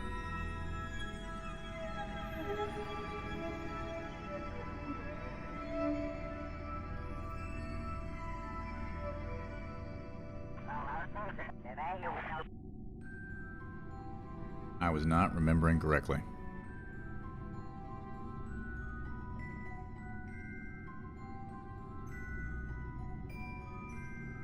So wheel stress, huh? Wheel stress on here. That's the landing gear springiness, I'm assuming, right? Yes, sir. So right now it's on 0. I don't know how to adjust that. I don't know how that works. Oh, it's because I'm in a time warp. Right? If I slow down, can I do stuff with it? No? Okay. Well, it's a good thought. I'm gonna do a little topsy-turvy. Just do a little topsy-turvy real quick. No big deal. No big deal. No big deal, really. Definitely burning up our batteries. Guess we'll save it for when we get closer to the ground.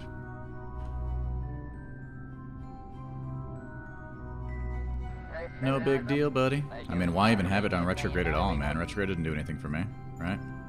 I'll just go stability assist the whole time. We can fly it in like a plane, look. It's like a plane, kind of. If a plane was a brick, and the brick was hurtling through space. Uh-oh. Does it look flat to you guys down there? Looks flat, right? Look flat down there? Please be flat. Advanced tweakables? I thought that I did, but maybe I didn't. Is advanced tweakables, does that include the landing gear stuff that we're talking about? Oh, there's the parachutes. I mean, we got chutes galore, right? We got chutes galore. So, okay, it does. Alright, cool. Well, I saved when we were up at 20,000 meters, so we can try this again. We can play around with that. Oh, hey, a rock. Please be flat, please be flat, please be flat, please be flat, please be perfectly flat. Just like, perfectly flat. That's what we need. I can't even see the ground. The lander's headlight should light it up at some point. Ooh, heck.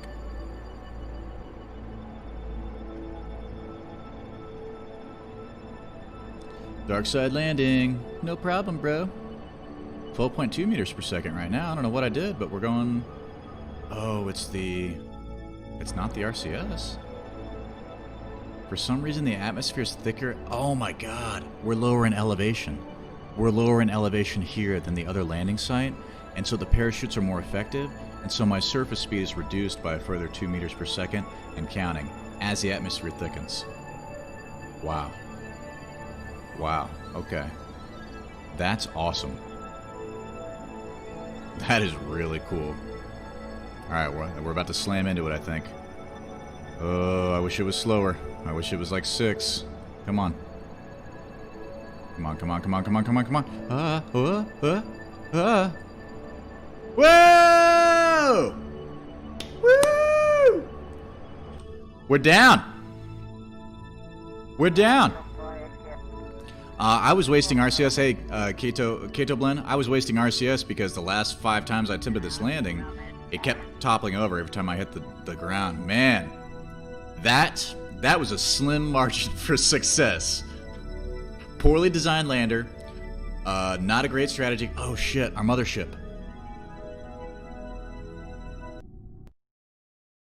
We gotta make sure this is circularized so it doesn't crash into the planet while we're dicking around waiting on the sun to rise. Thanks for the congrats. Thanks for the nice. Alright, so let's just check this real quick. I just need to make sure that you're circularized. Okay, that's all I need. Oh, my brain. My brain. My brain. Okay. Maneuver planner, give me circularize at the next apoapsis. That is in 3 minutes. 5.3 meter per second burn. Okay, cool. That's fine. Let's go ahead and switch to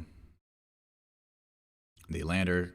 We're going to kick out the solar panels just to make sure that when it does get sunny side, it'll charge so they're actually deployed. We're going to jump back to the mothership. We're going to execute that circularization burn. We're going to execute jump back to the lander, time warp, wink, and then we're going to proceed with the mission as planned. Very nice. Very nice. This guy, is that my lander? Which one's my lander? This is the lander. I want, yeah, landed. Okay, give me this one. Fly it. Yeah, we're gonna warp to the AP for sure. We're gonna time warp wherever possible. I promise you. That's how you play the game.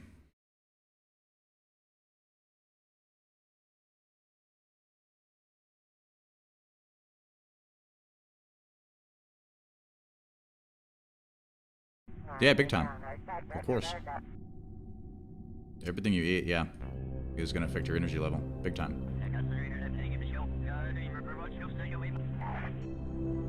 Yeah. Your mind, your body, the whole thing. Big time. Absolutely.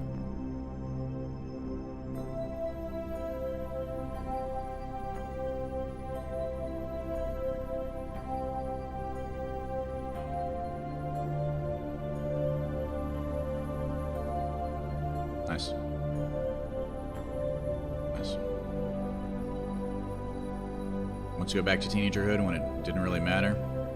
I hear you. I mean, if you could time work back 20 years and know what you know now, wouldn't you do it? I mean, I think a lot of people would.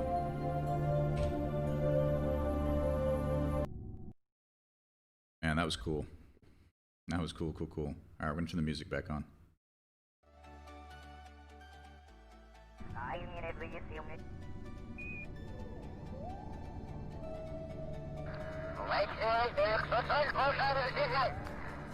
And our delta V on this is now massively improved because we don't have all that extra weight, which is nice.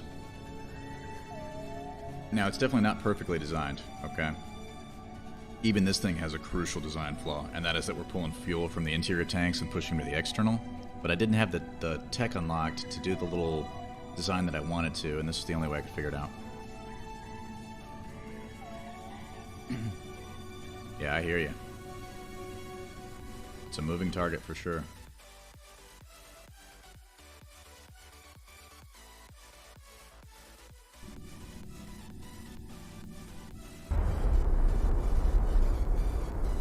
Give me a nice clean burn.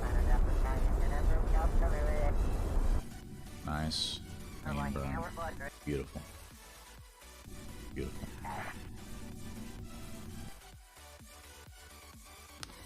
Does a Kerbal ride on the rover? No, this is a remote controlled rover.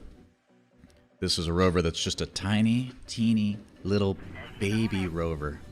There's not even a chair on it. It's just a little bitty baby.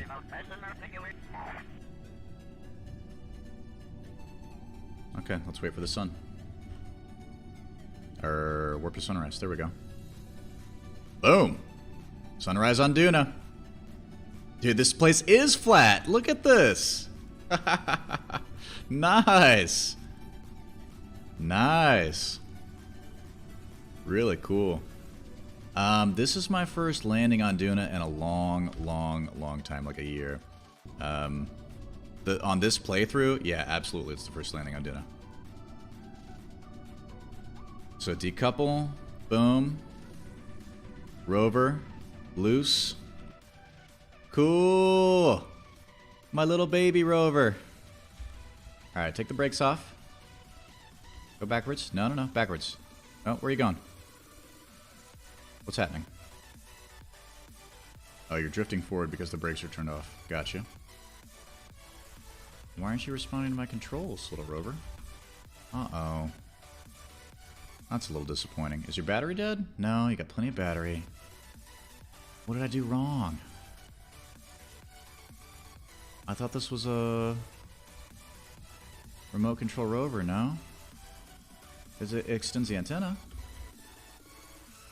Oh, hang on. Not that one. Oh, easy. It'll turn the lights on. Why doesn't it, why you no drive? Do you need to control it from here forward? Control from here? No, it's just gravity pulling it along. It doesn't want to drive. What did I do wrong? I don't understand. I mean, I can sit here and log all the science for it still, which is cool. But like, man, what did I do wrong? Is it because I didn't put some sort of SAS module on it? Tiny baby rover tested and failed, but it drove on Kerbal. It drove on Kerbal just fine. Is it this? Is that we need the relay? Was that it? Was that it? No. Damn, dude. Damn. What a bummer.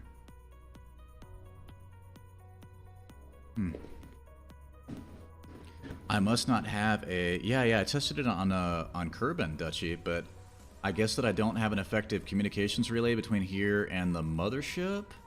Or whatever. I thought that it would be...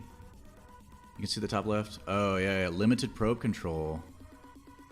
So I guess this little probe's just going to have to live here until we get a better network, and then we can do stuff with it. Sorry, Proby. Or, I mean, Rovi. Rovi, Proby. In the meantime, we can do all the other shit that we set out to do here. Crew report. Beep. Keep it. Give me an EVA. Give me an EVA. Bobby. I'm a little save happy right now. Sorry, I'm still geeking out about the landing. Alright, my man. Work those ladders. Work those ladders. I don't have a signal here now, yeah. Mothership on the other side of Duna, yeah, but the mothership doesn't even have a better antenna than we have on the lander. My plan was actually to leave this thing in orbit when we exit and leave the that giant antenna in orbit of Duna, but I didn't send any probes here. I didn't do any prep work, right? So what I probably should have done is a communications relay, and I'll have to do that at some other point. Cool. All right, so pin, boom, pin, boom. Oh yeah, we have to go store our... Ah man, we gotta climb back up. This is a change that they did in 1.11 that I'm actually not super happy about. Oh, you can grab this ladder, right? Yeah, okay, cool. I got scared for a second. They did this change in 1.11 with inventory management where basically you can't do the surface science stuff and have anything else in your inventory. So like, I mean, I could be wrong about this. Maybe you guys know more than I do. But from what I understand, I have to do this. I have to put my little parachute in the inventory and the other thing in the inventory, and then I can grab stuff. But I can't even grab two. I can only grab one at a time. It's maddening. Why did you not use your rover? Because I actually wasn't going to use a rover at all. And then at the last minute, I was like, man, could I just stick it on the bottom? Could I stick a little baby port for a little baby rover? I just threw it in as like a last minute bonus. And, yeah, I mean, and it doesn't even work. So, that's kind of disappointing. But you know what? Whatever. That's how these things happen. We learn. And then the next mission to Duna, we're going to use a better rover, right? We'll use your rover, and it'll work, because we'll have satellites and stuff. But they did change it to where you can do this, right? So that's actually kind of cool. You can just grab it if you're within proximity of it. You don't have to be directly adjacent to it. Which is nice. Yeah, no comm connection. Exactly.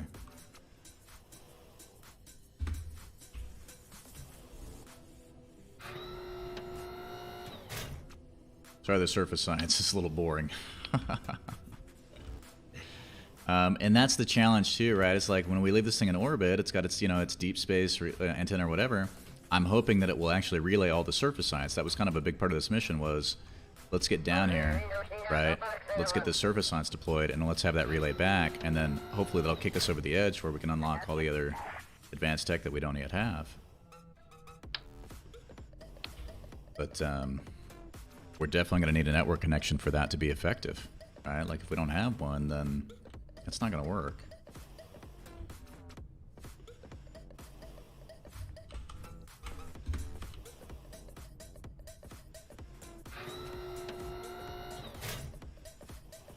This is a surface science.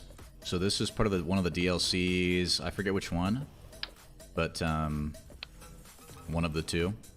And what we do is we deploy all these surface experiments, and then we power them, right? And we get science from that over time. Ike will wipe it out. I don't know anything about that. I guess I've never done that before.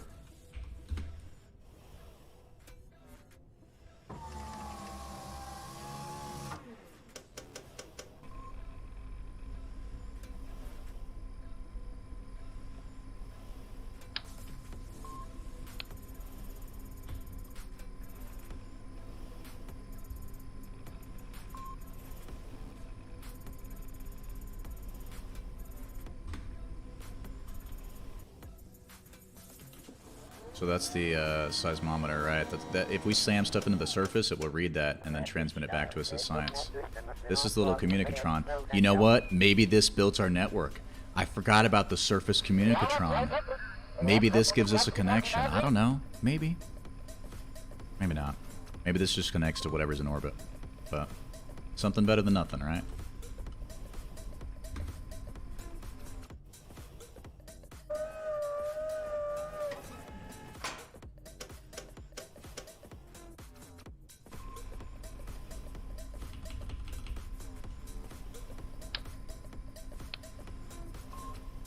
But there's not enough solar panels for all those experiments, I hear you say.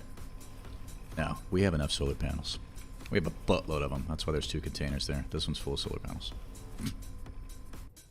It's not a very elegant design. I know. I know it's not. But it is effective.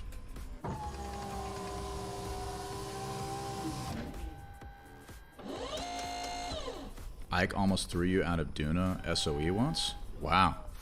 Does Ike just have massive gravity as a ratio to Duna? Like, is its overall density or mass or whatever just super palpable?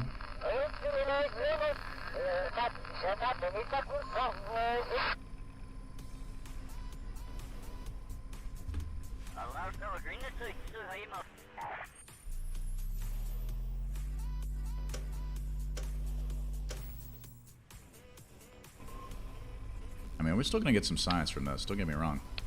There's a buttload of science we can get, especially since we have a little mobile rover science lab that's not going anywhere.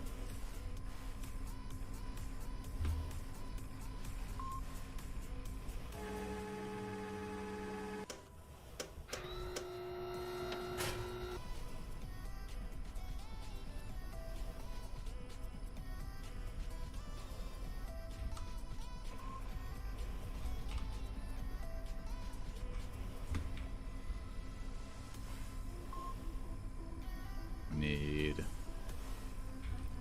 the others. No big deal. Easy to do. Boom.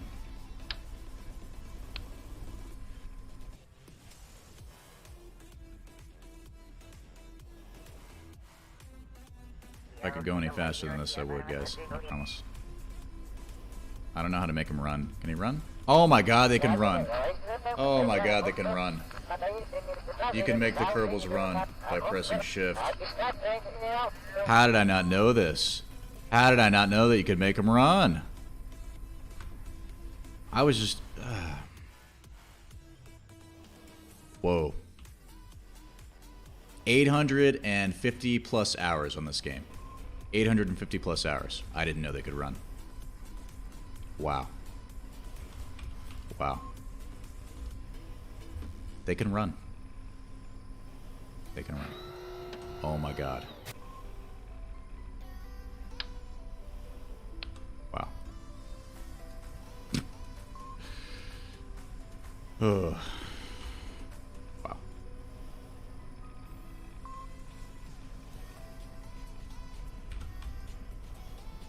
You can run even when you're carrying these parts. And I'm running everywhere from now on. I'm never walking again. If there's a setting where I can turn them on to permanently run, I'll just do that. We've got all these things here. I'm going to deploy them all. I know it's overkill. I had no idea they could run. I had no idea. I just assumed they were slow. And when there was more gravity, that they were going to be slower. It's like, yeah, you know, they'll just, I guess they're just slow. Because, I mean, look, all the other places with no atmosphere, right? Like, you can just turn on the jetpack and just cruise around, and that's how you get places. There's no reason to run, because you can fly. But here, I can't fly. I'm trying to make this as neat as possible. It's like, it's definitely not satisfying my OCD, but we just gotta get it done. I'll put this one on the other side too with these guys.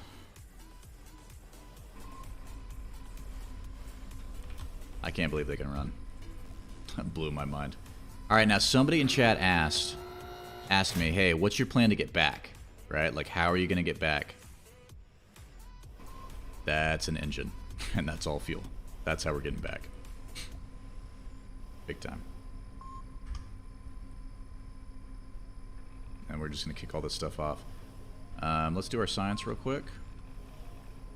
Get some science. Log it. Keep it. Take it. Beep. Log it. Keep it. Take it.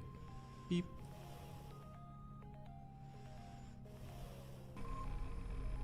Observe it. Keep it. Collect it. Restore it. Log it. Keep it. Take it. Log it. Keep it. Take it. Was that all of them? Yeah, 1, 2, 3, 4, 5? I believe so. And then we'll have this guy. If we can get to it. I'll have to climb the ladder to get to it. Okay, that's fine. Glad I put all those ladders. I definitely needed them.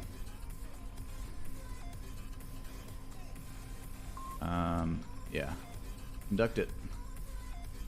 Boom. Keep it. Collect it. Restore it. Now we're going to grab our gear. Cool. And that's it, man. That thing's done. We're going to take off from here, and this is just going to live here forever. It's like a little mobile science lab, kind of. Oh, I didn't get my surface sample. Didn't get the surface sample.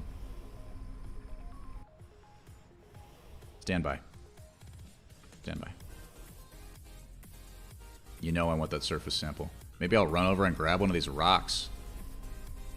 Is there a rock within running distance? Can you grab rocks? Oh, I didn't plant a flag either. Oh, man. What am I doing? Blueberries? Do they have blueberries? That'd be cool. Now, you know what else I noticed in the update, too, is a lot of these flags don't stick in the ground. They fall over, man. Yeah, you stay there. Nice. No! Why do they fall over now? Every flag you put in the ground, it falls over. It's all limp, and it just... that's so disappointing. It does it on the moon. It does it on Minmus. It does it on Duna. It's basically like, hey, all the good feelings that you wanted to have from sticking your flag on a foreign planet, we're going to take those away from you. Because the second you stick it in the ground, it's going to just, limp and fall over. And then you can look at it in the dirt. You can't fix it. You can't do anything about it. You can't stack some rocks around it or anything, right? You got all these EVA tools, all this repair bullshit. But you can't stick the flag in the ground. It just falls over.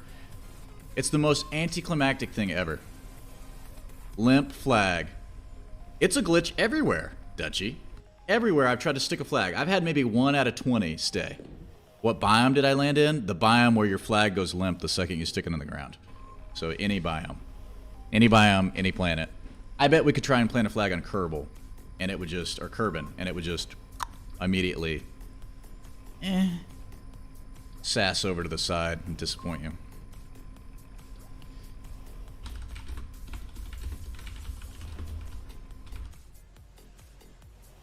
Maybe you want to retrieve the rover's science. I thought I did. I thought I got all of it.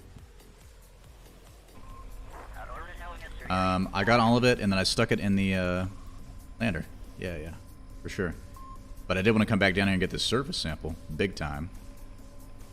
I believe I got the EVA report already, but whatever. If it's a duplicate, no big deal. Is there anything within running distance that I can get here? Probably not, right? I see little craters and stuff, but I don't think I can pick up a rock from those, right? Is that a rock? Are these rocks? Can I get those? The rock? Thanks for the follow, Minihik527. Minihik? So this one here, the one that I'm pointing at right now, I'll go to that one. Yes, sir?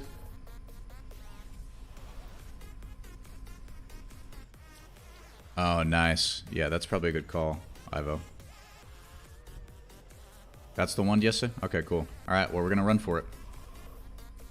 Stand by.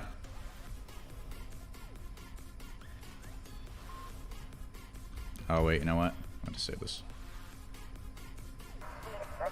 Just in case he trips and falls into a sinkhole or something. How effective are EVAing on Duna? Well, now that I know how to run, it's twice as effective. Right? Like, it's twice as fast. Oh, the jetpack? Yeah, you're not going to get off the ground here, look. Nothing. Nothing here. Yeah, gravity's too much here. That's why I was kind of hoping the rover would do stuff, you know? Yeah, F indeed. That's cool. We're halfway there. You know? No big deal. Hey, twice as fast. Now that we know that they can run. Twice as fast.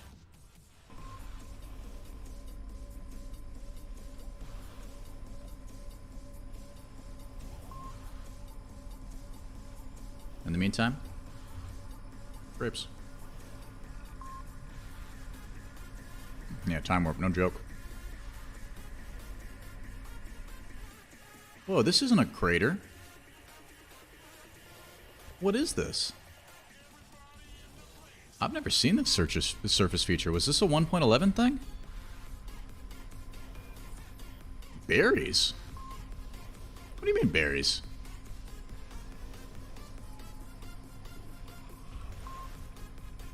I can't interact with these. I need a scanning arm. I can't do anything with this. Huh. If I go to that rock? How far is that? Whoa.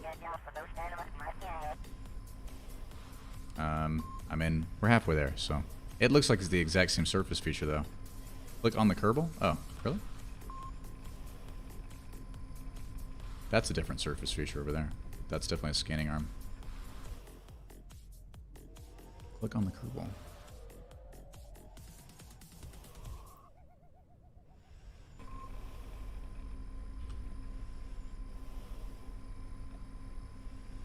I can climb it. Stay near them and right-click the Kerbal. Okay. Pick up blueberries? What? With my little pickaxe? Blueberries? Would you look at that? Small rocks that might look like blueberries, but don't taste like them. Wow. Oh, and it removes a surface feature. Was that a 1.11 thing? Yeah, that's 240 science, yeah. Just like the surface sample. So basically, and then it's going to have a multiplier on it, right? So whenever we get back, I imagine it'll have a times 2 or 3 or 4 or 5 multiplier, and then session now. I don't really understand why it's having any kind of connection difficulty. I've got a badass connection here, right? But F's in the chat for the dead stream. Yeah. Well, you know, at least it automatically restarts and I don't have to troubleshoot anything. Right?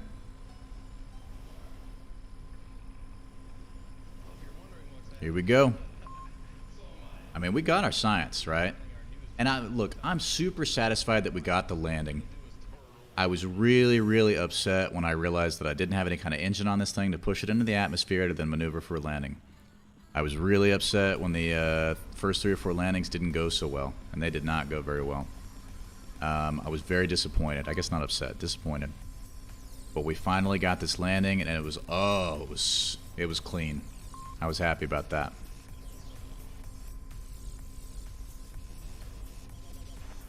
Now we can go home.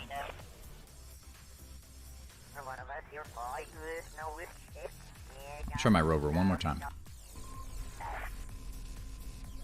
Oh, that's the flag. Yeah, whatever. That's my ship. Okay, rover. Come on, little rover. Come on. Come on, rover. Here we go.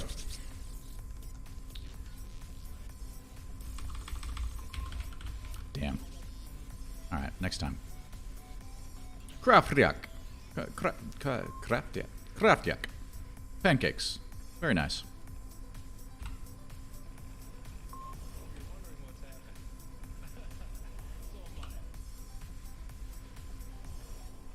Alright, now we're going to have to figure out how to intercept our mothership. Once we get a trajectory going, we can dock with it. Boom, we're good to go. We're back to Kerbal. Boom. Now, stand by. I'll take a quick break. I will be right back, I promise. Kraftdock. Okay. Kraftdock is easier, but I was trying to remember it like, you know, trying to remember it the right way. BRB.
All right, I told you to be quick.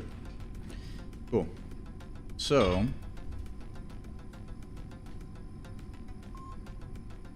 let's take a look at where our mothership is in relation to where we're at. So, we're here. Oh no, you know what I just realized? Oh, it doesn't matter. You know what? We should have enough delta V that we can get up, around, change our inclination, declination, and set an intercept trajectory. Yes, you like the Kerbal? Which Kerbal? Oh, like one Kerbal in particular, or just the idea of Kerbals?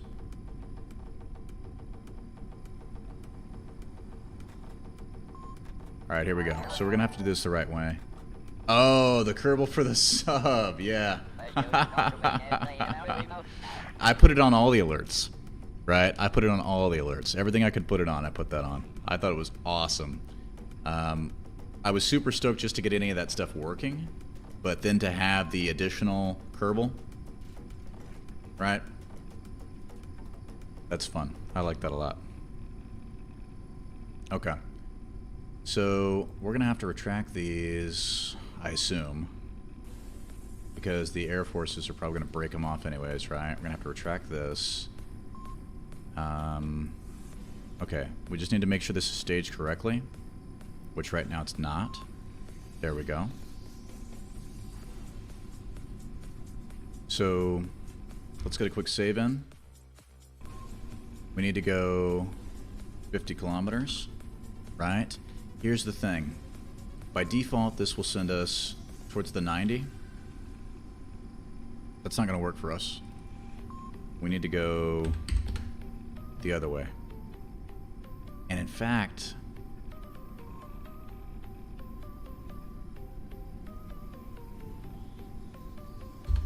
I don't know. We may have to do this a couple of times just to figure it out. Fingers crossed. Here we go. Oh, man, here we go. Right. There we go. See ya.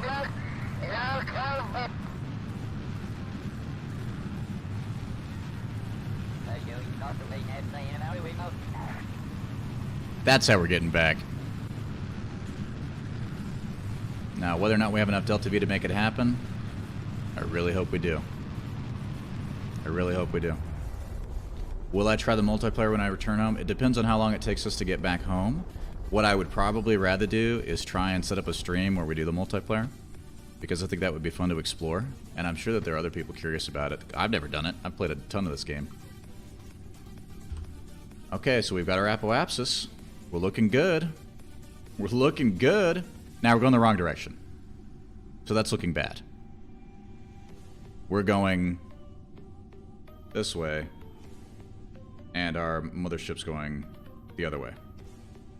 So we're going to do that one more time. But we got the right idea.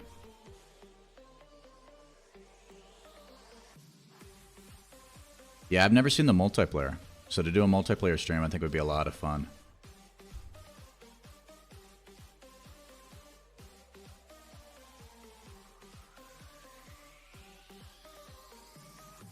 Oh, really? Why wouldn't it be suitable for streaming? Just because it's like, it's buggy or what?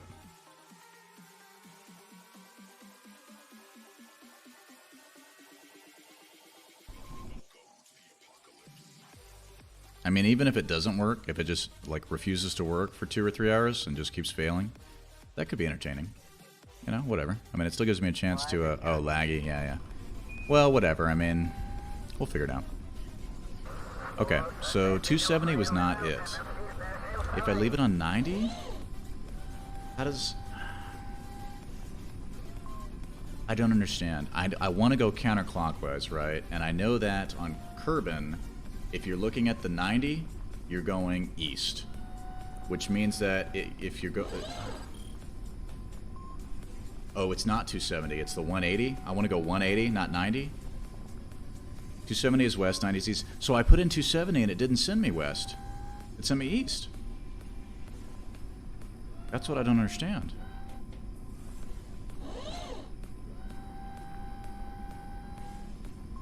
You know? That's what I don't understand. When it says or looks like it crashed, just wait, it's loading. Okay, cool. I'll keep that in mind.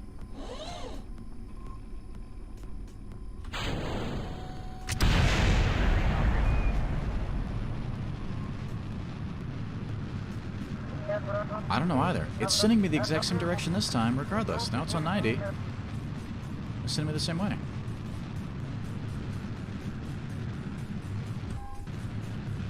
Right? Why? Why do you do this to me? I'll just do it manually. That's fine.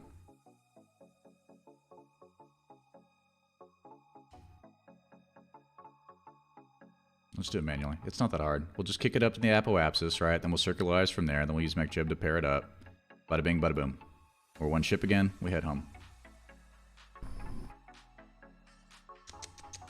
Hey, pretty kitty. I know. It's getting close to breakfast time. I know. I know.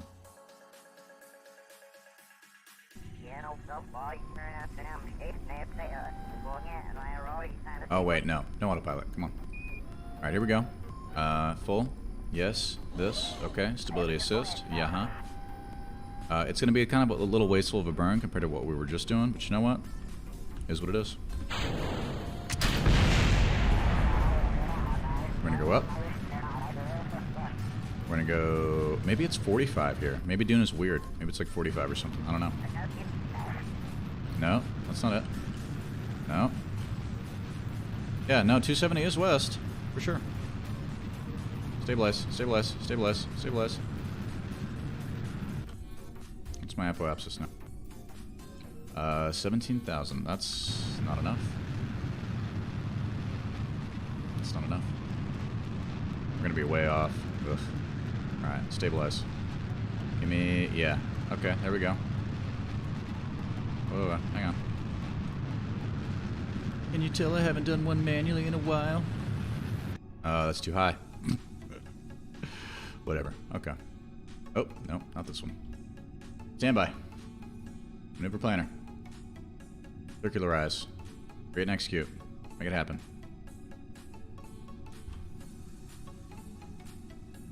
Retract your ladder. Come on. Don't be sloppy. Get that ladder.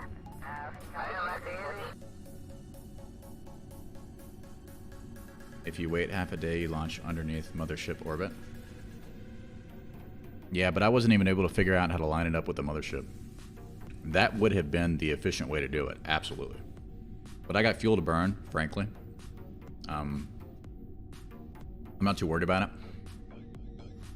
And what I just realized, too, is I can refuel some of my liquid fuel for the main craft from this thing.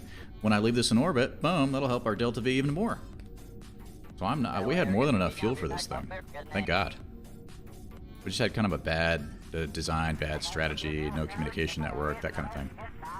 That was sort of our Achilles heel, was the... it was disappointing. I wanted to fly the rover. I mean, drive the rover. But what's cool is I know that I can when our satellite network is up and running. So that'll be fun. Look forward to that. See you later, external tanks. Bye. Oh, wait, are we... No oh, dude. Hang on. What happened? I thought I was going to have to kick these guys off, no? I was actually really looking forward to kicking them off. Okay, well. So be it. Alright, cool. So here we go. That's our target. Can you find me a home and transfer? Boom. Easy. Easy. Execute. Easy. How much did this green screen cost? So this green screen, if I leave it in Duna orbit, are you going to leave it with some fuel or for potential later use? I will probably leave it with a little bit of fuel in there, yes.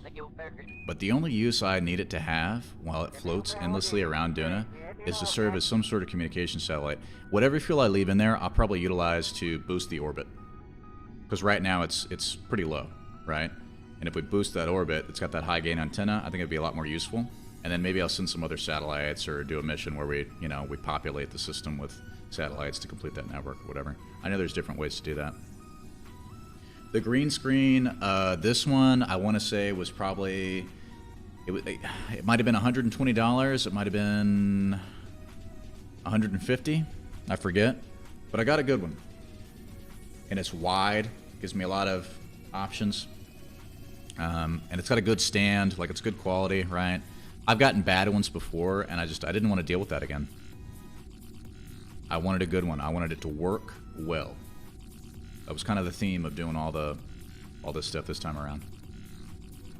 But it's just fabric? True.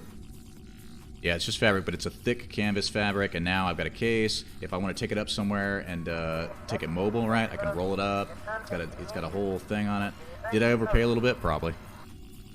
But I mean, it is what it is.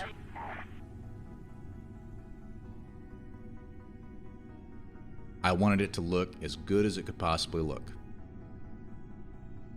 And I didn't get the most expensive one out there. I just got one that looked like middle of the road. You know, just looked good. Alright, can we get to this node a little faster? I'm ready to burn and return. You know what I'm saying? Burn and return.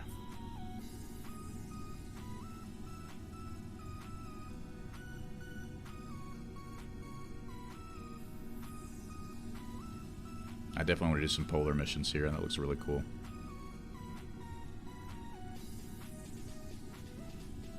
Will I do a studio tour? If I had a studio, absolutely I would do a studio tour. I'm basically in what would be the dining room of my house. But yeah, I mean, if I do like a computer reveal or whatever people call that, then yeah, I'll show you guys what I'm working with. It's relatively simple. Right, it's not crazy elaborate by any means. The kind of stuff that I see other people showcase, I'm like, whoa, that's amazing. And mine's just a couple monitors, mic, camera, computer, green screen, a couple of lights. I got folding tables. These aren't even real desks. These aren't standing desks. These are just folding tables. They're just heavy duty. I had a bunch of them. Let's see here. So we want to, at the closest approach, match velocity. Create and execute. Let's do it. We are going home. Very cool.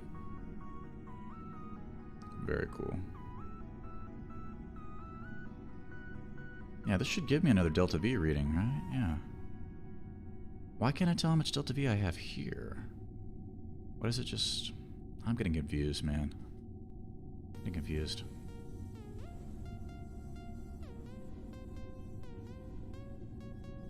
Where's my target? Where's my target, guys? There it is. There we go. There's our mothership. Coming over the horizon. Getting close. Getting close. We're getting close to the atmosphere too, man. We had to come down low to find our mothership. Here we go. Not a lot of margin for error. Thank God we got the tools.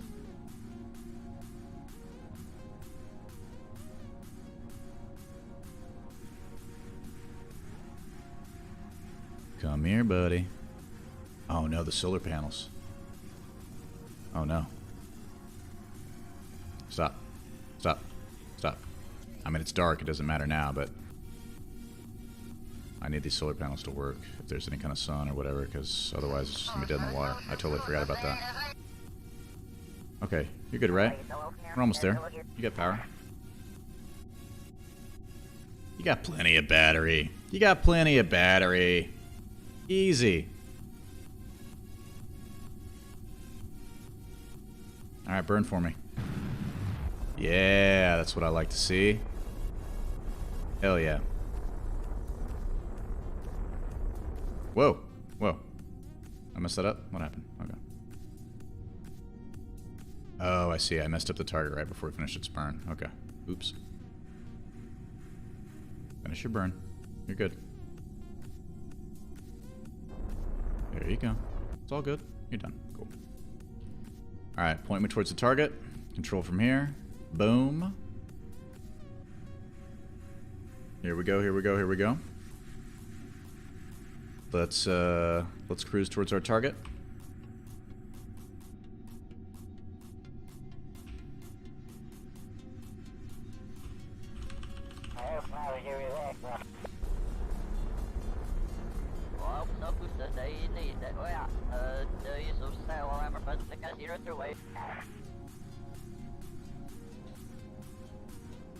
Get a little closer.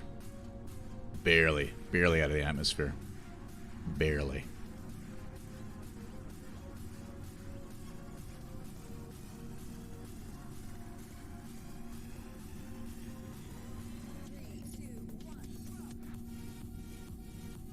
Bob's excited. Look at Bob here. He's thrilled.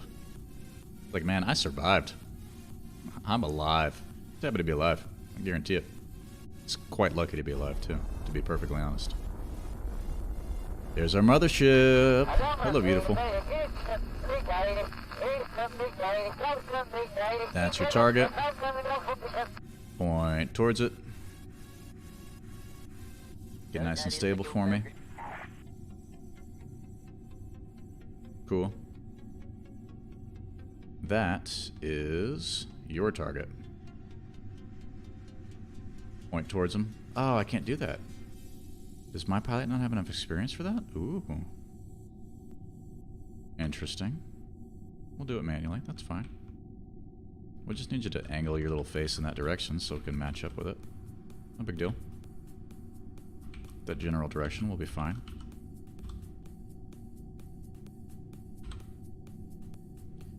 And now you may proceed with your automated docking process, which I enjoy watching immensely. But sometimes it F's up completely and we have to figure it out, do it manually, whatever. In this case, I think it'll be just fine.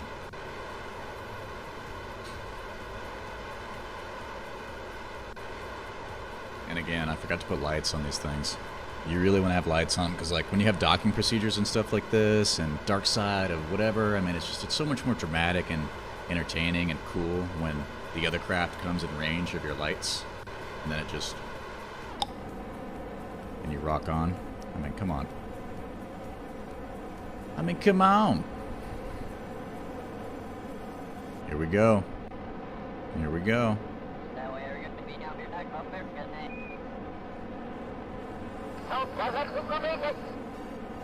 I'm digging it.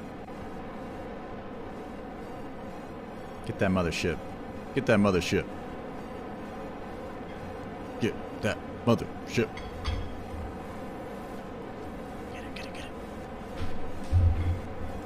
Oh, look, they're gonna kiss.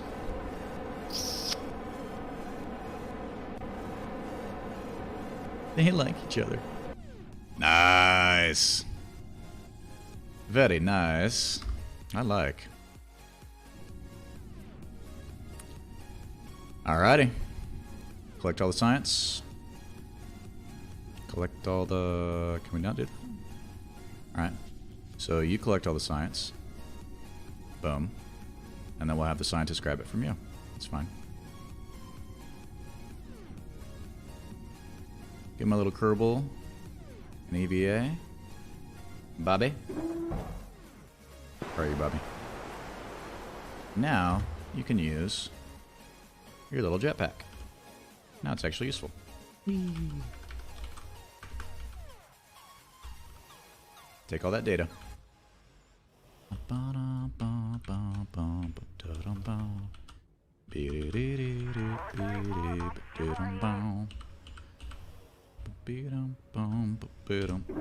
Cool, and you're in. Nice. Alright guys, well, I think... Oh, you know what? Yeah, we'll do the fuel transfer, and then we're done with it. Right, so... Do we have the Delta V that we need? It's kind of like... You don't have any liquid fuel left. Yeah, these guys are empty, dude. I knew these were empty. Ridiculous. Ridiculous. This has some fuel in it. How do we do fuel transfers again? What was it? You pin this one, and that's the outflow. And then you just choose one to be inflow, right? Yeah. In. Stop. I mean, that's more than nothing, right? In. Stop. Cool. We don't need the oxidizer, so... See ya. See you, lander slash communication satellite. You did good. You did good.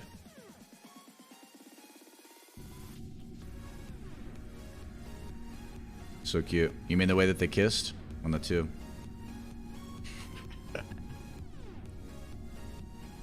They like each other. Alright, so let's real quick, let's increase the orbit of this one so that it can be slightly more effective in terms of its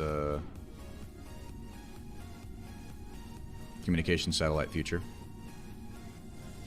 Let's say that we increase the apoapsis to, I mean, right now we're at 50. If we double it, what does that cost us?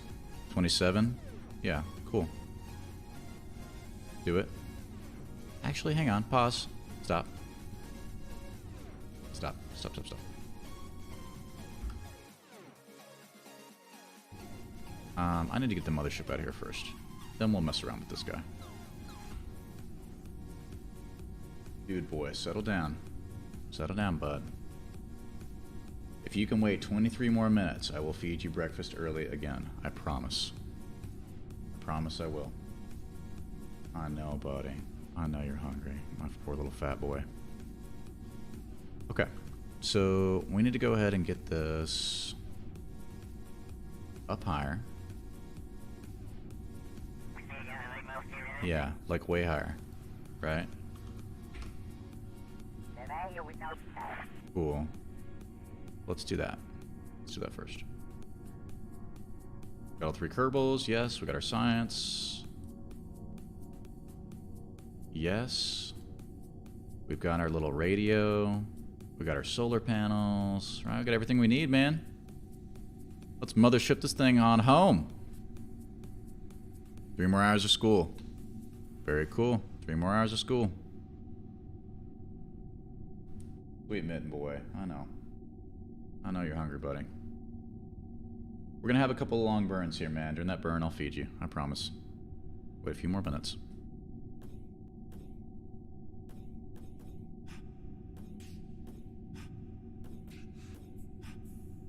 These engines are turned on, right? Yeah. We got plenty of Delta V. We got plenty of Delta V for the ride home. Easy. Easy. I don't want to wait half an hour for that, though, so... Oh, no. You're still good, right? You're not plummeting through the atmosphere, right?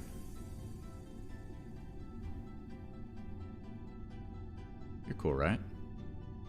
Yeah, all good. All good. Just looks like it's going down really far. I was worried about my lander.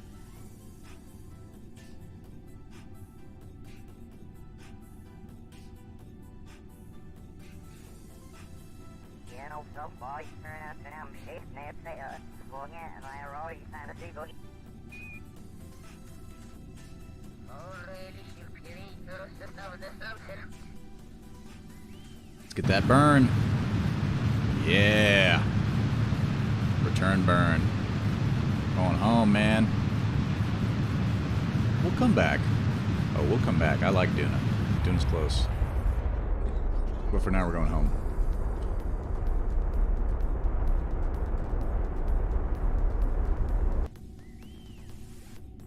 Circularize. Do it. Alright, little man. I'll feed you. Alright, guys, hang on. I gotta feed this guy. He will not leave me alone. Ah, no, buddy boy.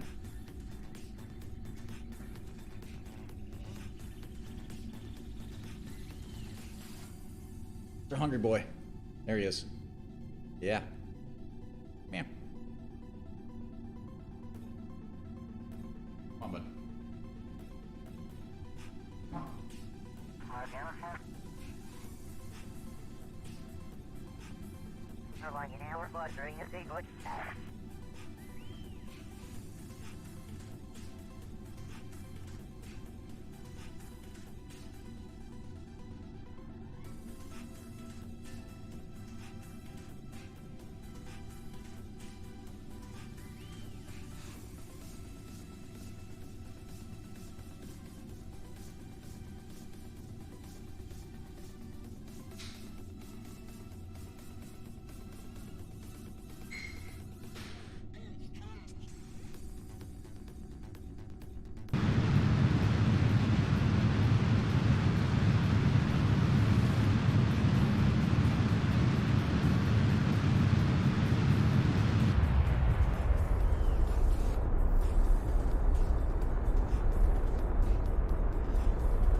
Nice burn. Good burn.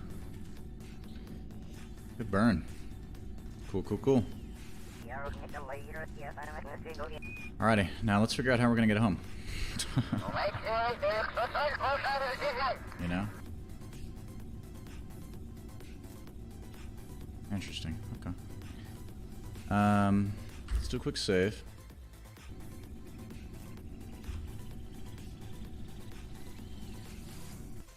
Let's make sure this guy doesn't accidentally slip into the atmosphere.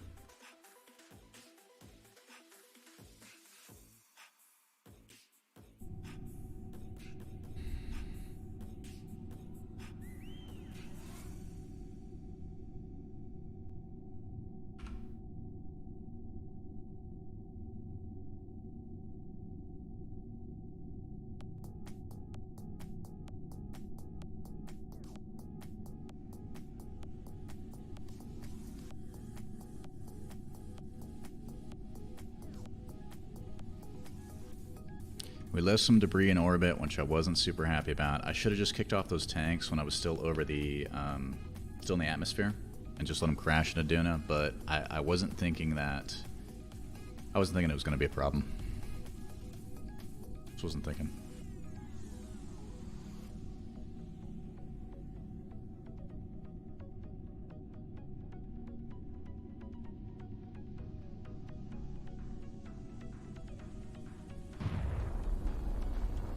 Wow, that wasn't much of a burn at all. That was enough to double our orbit? Wow. Okay. That's amazing. Yeah, you can delete them in the tracking station, and I don't know when that was introduced, because I feel like before you had to go and manually deal with them, but now you can just delete them from the tracking station, which actually is pretty awesome. But I feel like it wasn't always like that, right? Like that wasn't always a thing, right? 1.8, okay. Maybe it was just like the Kerbals being able to run, I just didn't know about it. That's possible. In fact, likely.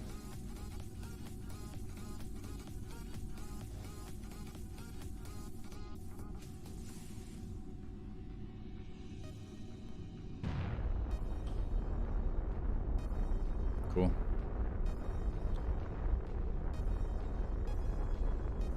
Okay, cool. Yeah, I guess I just didn't know about it. Oh, that happens.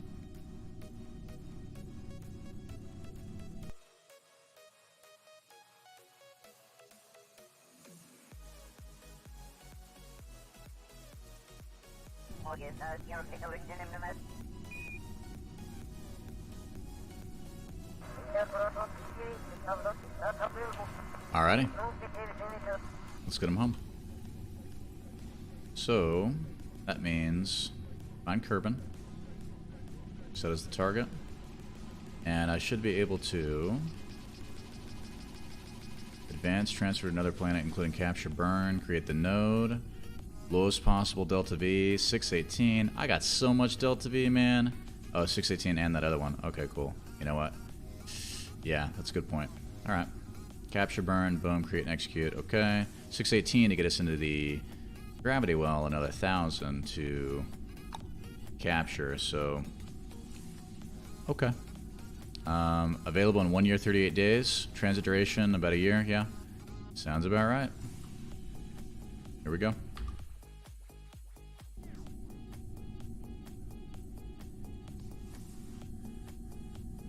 Gotcha. Gotcha. Yeah, I never played KSB until last year. And I dug deep. I got into it deep for a couple of months. It was actually the game that I bought at the start of the pandemic and all that lockdown stuff and whatever. So, like, everybody was going nowhere for 2 months. 2 months, I just played Kerbal Space Program. It's awesome. I mean, I did work and I did other stuff, but, like, my spare time. I couldn't go and train to the, the regular places. Couldn't do the stuff that I regularly did. So it was like, oh, man. We did video classes, actually. Video classes for all the workouts. I need this to time warp faster. In fact, the fastest There we go.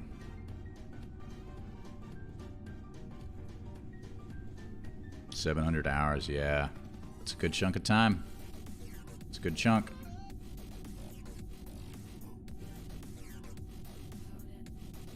Priorities.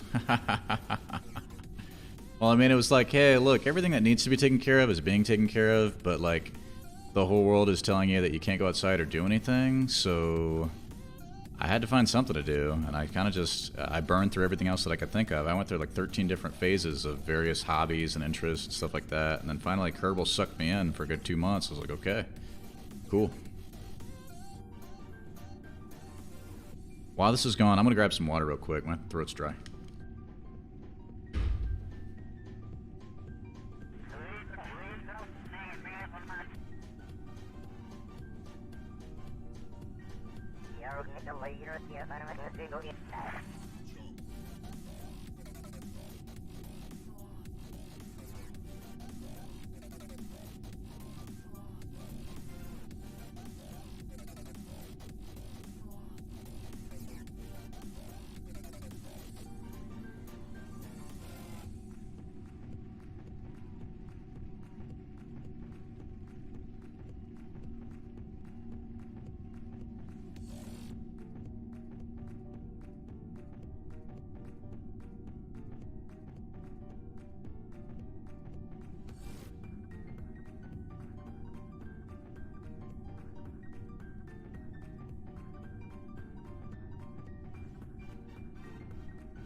Still burning? Still burning. Okay.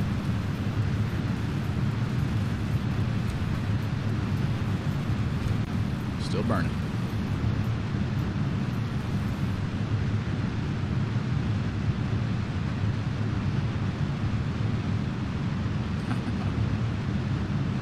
You can only watch so much porn. Well, I mean, that's always true. There's a natural limit.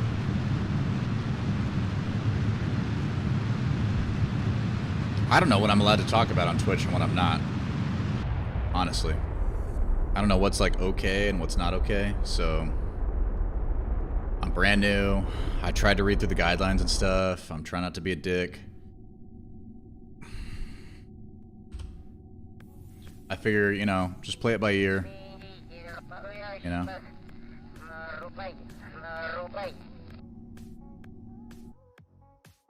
Alright, we got just enough Delta V to clear. If we hadn't done that little refuel from the lander, we probably would have had just enough to do the capture burn and then just kind of right back into Kerbin. That is cool, man.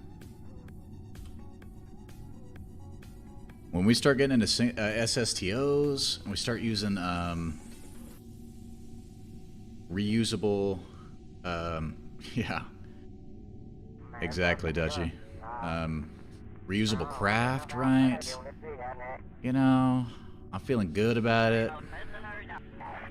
I'm hoping they keep the mods coming on this thing and they still actively develop it even after KSP2's out. I mean, they're just going to have to kind of live, you know, alongside each other in parallel. Right?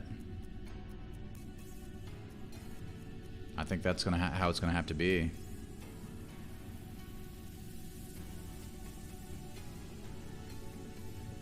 Alright, getting set up for the next burn. We're almost back. Doing a mission. First mission on this game.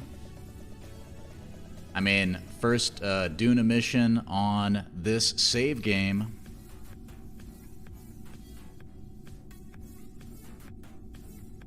And then we're gonna do some of these other planets. We're gonna do Eve. We're gonna go into Moho. That's what this one is, right? Moho? Yeah.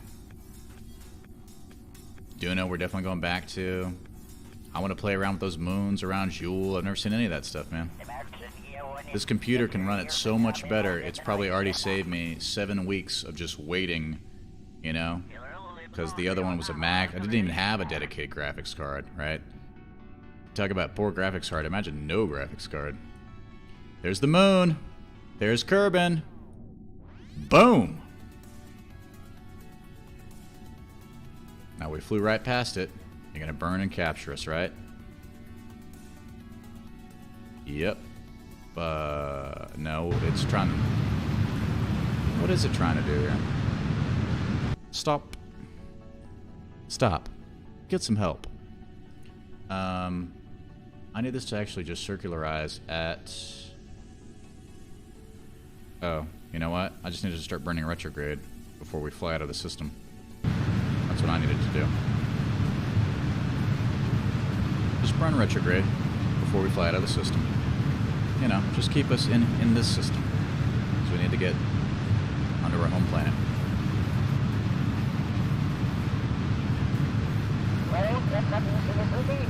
There's a periapsis. There we go. There we go. Nice and easy. Nice and easy. I mean, I'm gonna go 10,000, right? Why not? We got a heat shield. We got a tiny little capsule that's gonna get us back in there. I mean, why even wait? You know, why don't I just keep burning?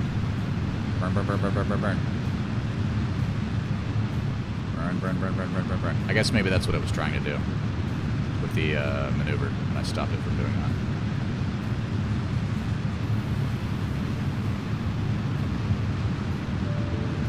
Whoa. No. I think KSP just crashed. Stand by.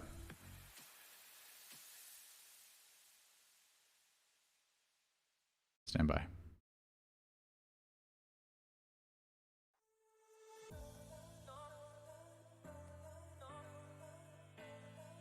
It's like processing some kind of error. Yeah, there it goes. Now it's dead. Alright, stand by. We'll get it restarted on Steam. Un momento. S'il vous plaît.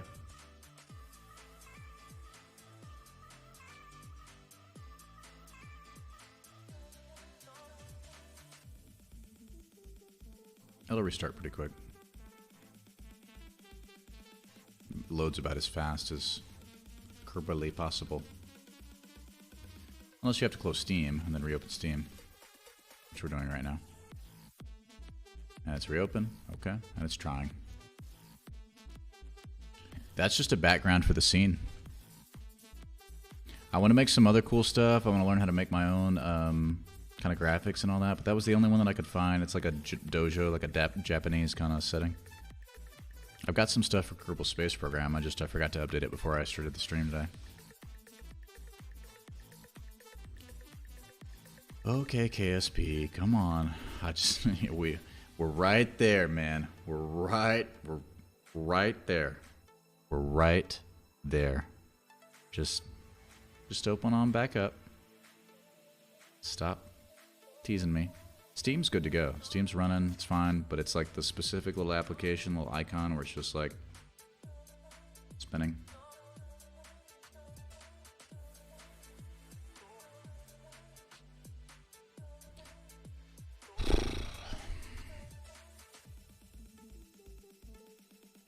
There it is. Okay.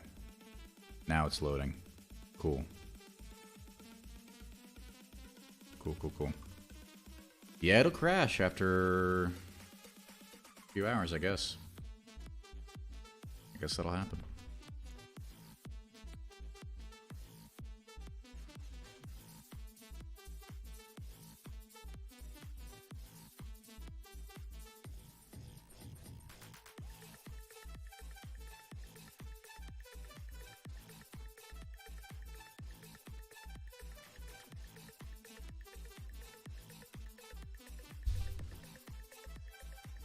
Maybe we'll do another mission. I don't know. We'll take a look. We'll take a look at it.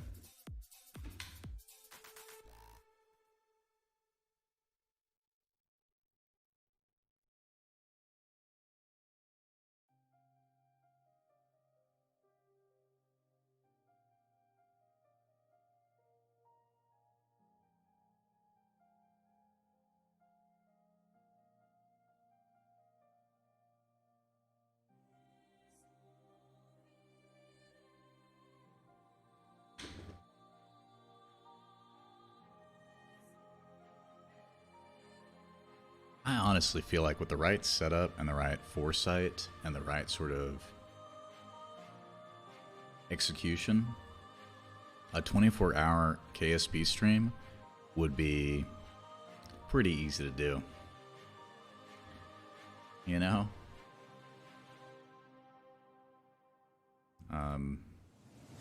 Just throwing that out there. And I would only do it just like to say that I did it, you know? To have fun with it. But I'd have to get a little bit of consistency going, get a little bit of steam going on this, you know, get some stuff figured out, have some content planned. You got to keep it interesting, and you have to keep yourself awake and engaged, because you're going to hit that 18, 20, 22 hour mark, and you're going to want to stop.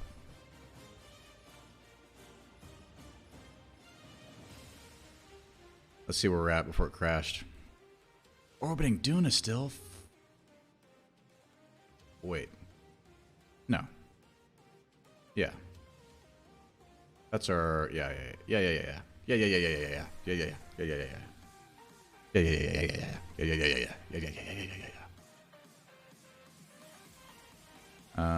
This guy.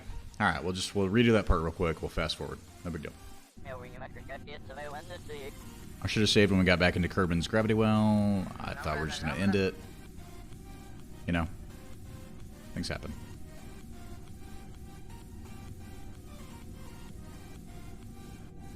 Something in my teeth.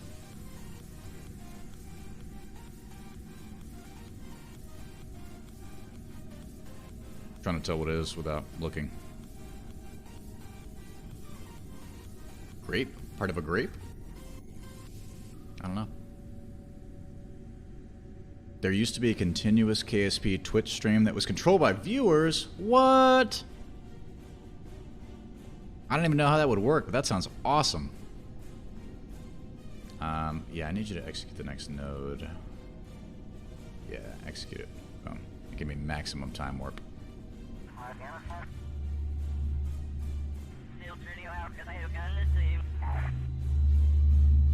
A continuous KSP Twitch stream that was controlled by viewers.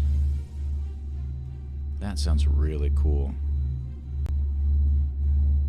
Oh, dude, it's the sounds. It's the sounds from the plugin that we talked about. Was it Yessi? Or was it Kraftak? Who was it that we talked about this with, man? It's doing the space sounds from that plugin. That is so trippy. Hang on.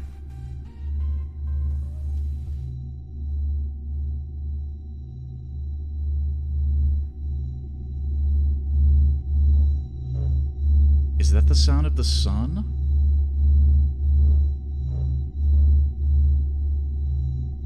Those are the sounds, right? Like, you guys, you know what I'm talking about from the Space Sounds plugin that we installed at the beginning of the stream? Or tried to, but didn't? Those are the sounds, right? Man, that's trippy.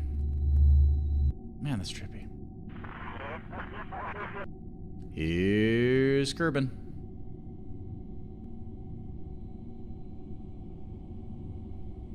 Boom.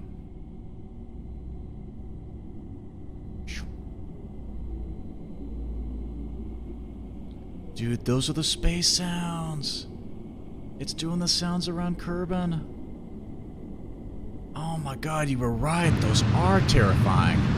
Those are terrifying sounds.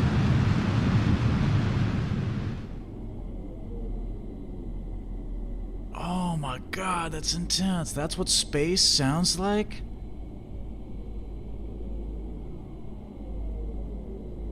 Man. Yeah, it's a plugin. It's like, I can't remember how I found it, but it was like on SourceForge or whatever. The same place you get everything else, you know? And it was under the ambiance or sounds or something. Space sounds for a Kerbal Space Program. I'm telling you, Google it. It is trippy. There it is, yeah. Leoli's got it. Leoli's got it. That's the one. Sounds of space. They took real sounds from space and they added them as overlays in the game. It is terrifying. Somebody told me they were scary sounds, but they didn't, you know, they didn't stress how scary.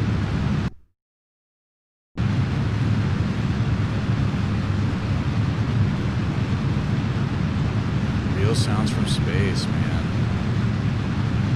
I don't know how they got them. I'm sure that's probably a pretty interesting video, frankly. But yeah, so here's the deal. So you know how all these planets are basically modeled after planets in the solar system. So they took the real sounds from the real planets in the solar system, and they mapped them to the vicinity of the Kerbal planets. So like that's what the sound around Earth actually sounds like, or Jupiter, or Mars, right, or the Moon, which is just so trippy, you know. So trippy.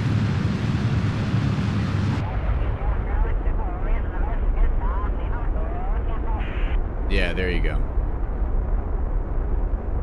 Yeah, so not like actual stick your head out the window sounds, but yeah, science sounds, however they got them.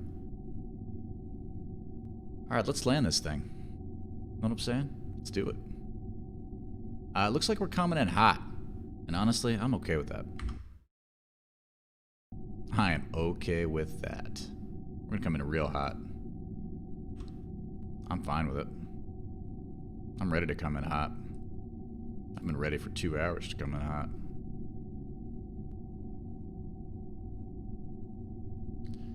See ya later! Thanks for the ride.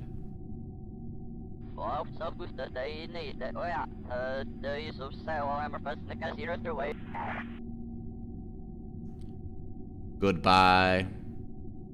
Nuclear-fueled mothership craft for the mission to Duna. We barely knew ye.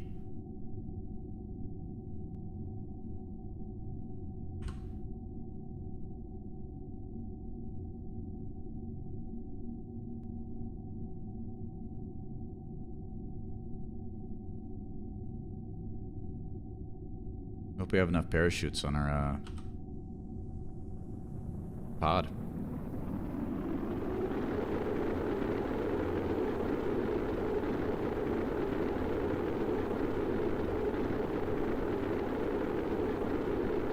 Coming in so hot.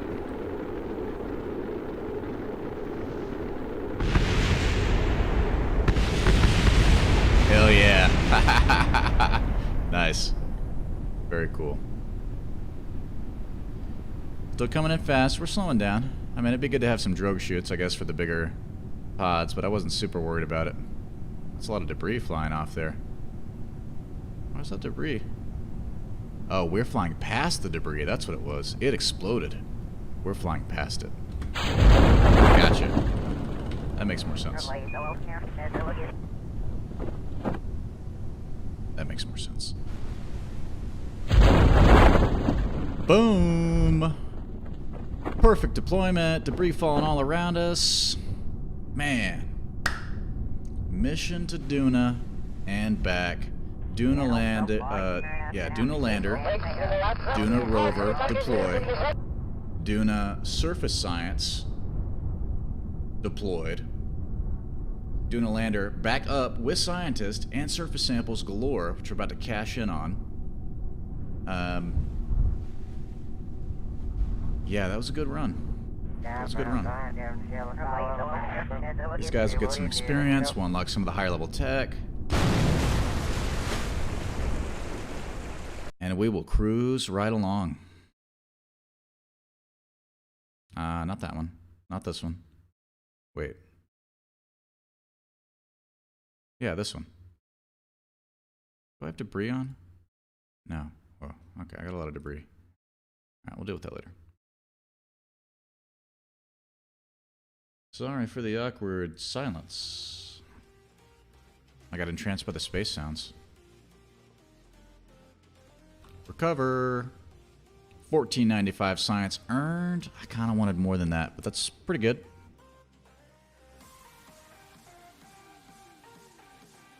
$240, data value 8. Oh, I get it. It's 30 as a base value, and then they multiply by 8 and give you 240. They already tell you that when you pick it up. So I was kind of thinking, oh man, 240 might be multiplied by 2 or 3 or 4 or 5 times. I got excited about that, but it's already been, that's after it's been multiplied. Interesting. Well, whatever. We'll get more science. And we have all that surface science there that's ready to be sent to us.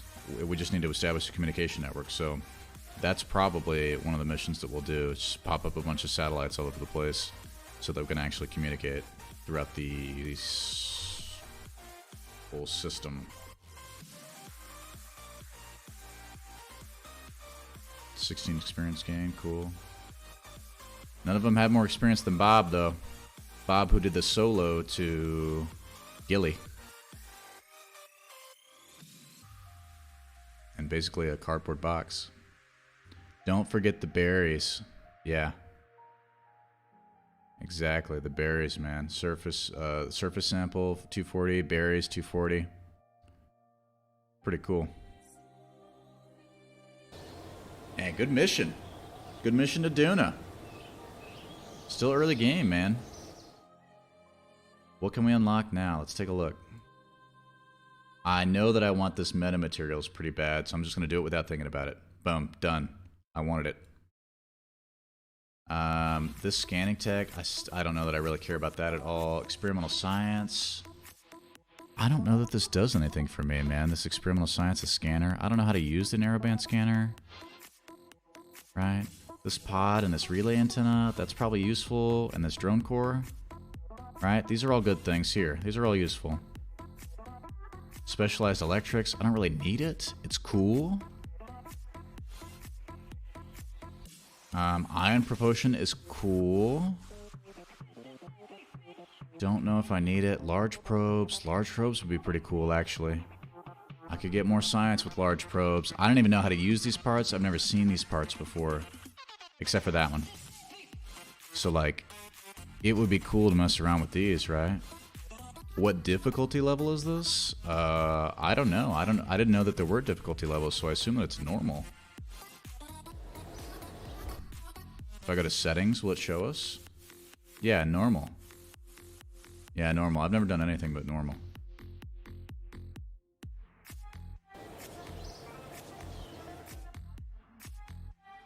I guess if I wanted an extra challenge at some point, I could do hard. I never thought about that. Huh.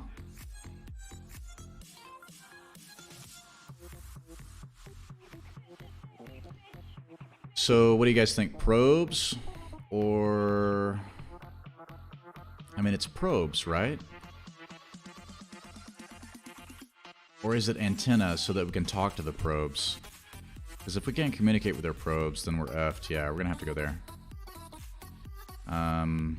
Scanning tech I could get. I could play around with aerodynamics or supersonic flight, which actually I'm tempted to do that, to be perfectly honest.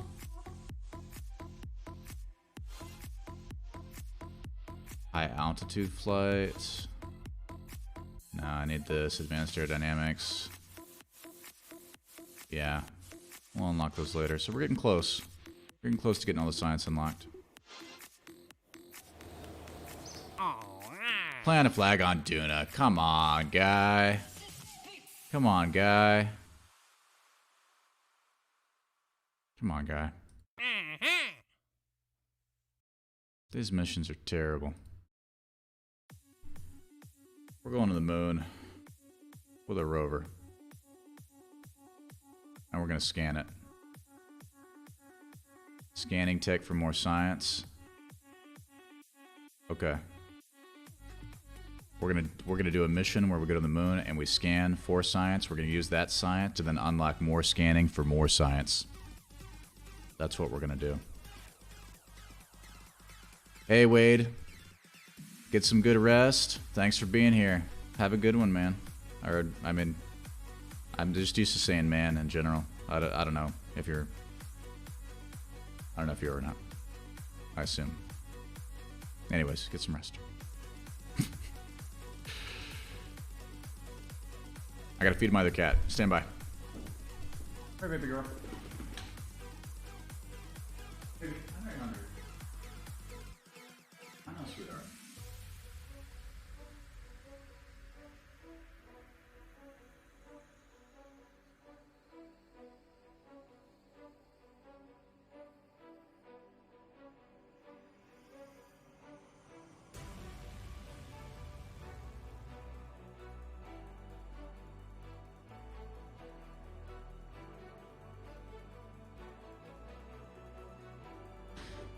Okay.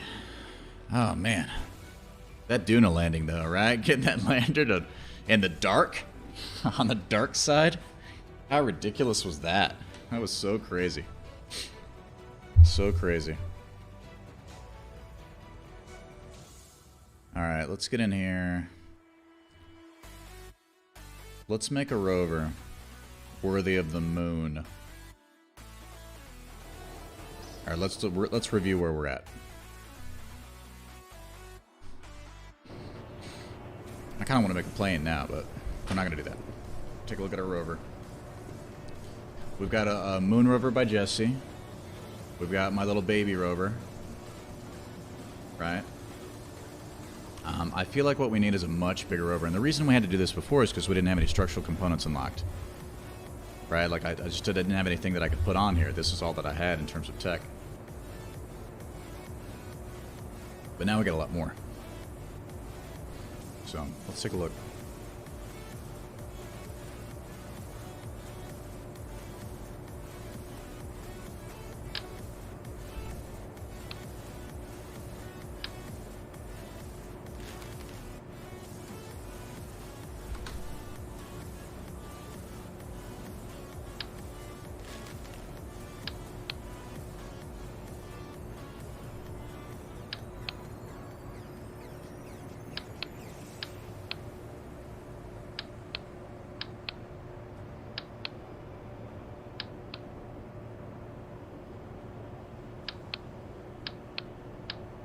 Whoa, wrong button. Okay, I guess maybe I just started with the new one. That's all I really needed, but whatever. Figure it out.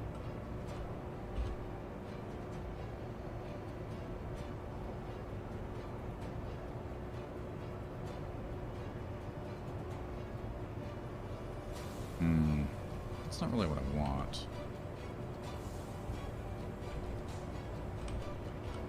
Can't figure out how to rotate those where it's not retarded. I mean, like, not where I want it to be. I don't know why it doesn't line up with the center. Right?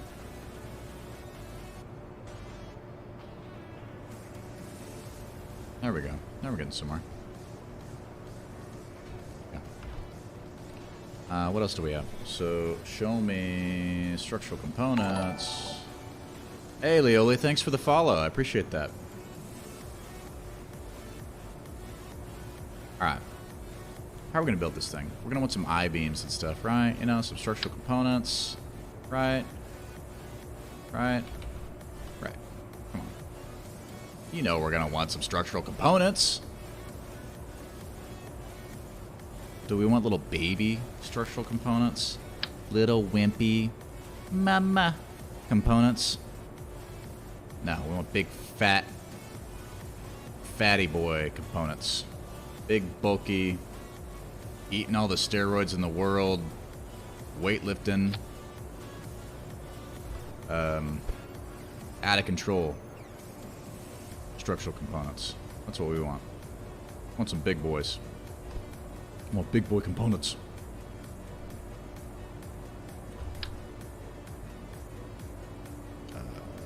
Yeah, give me 2 of these. Yeah, there we go. It's gonna be a beefy rover. Beefy boy. The only way I know how to make them.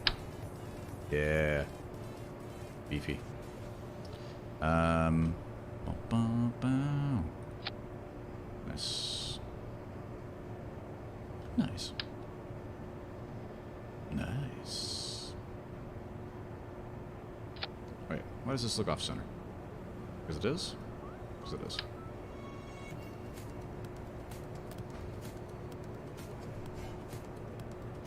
No, no, no, no, no. No, no, no. No. There we go. Close. Right there, right?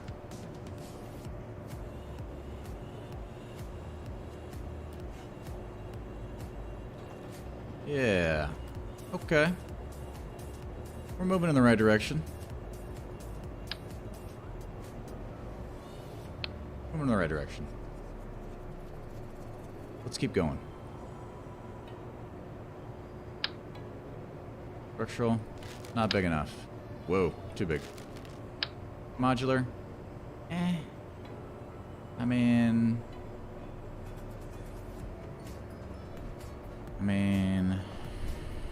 I don't know, it doesn't make any sense. I know we need a grip pad, right? We're gonna need some chairs and such. But I kind of also want to encompass this thing, protect all of its components. I only know one way to do that, and that's build 2 sets of wheels.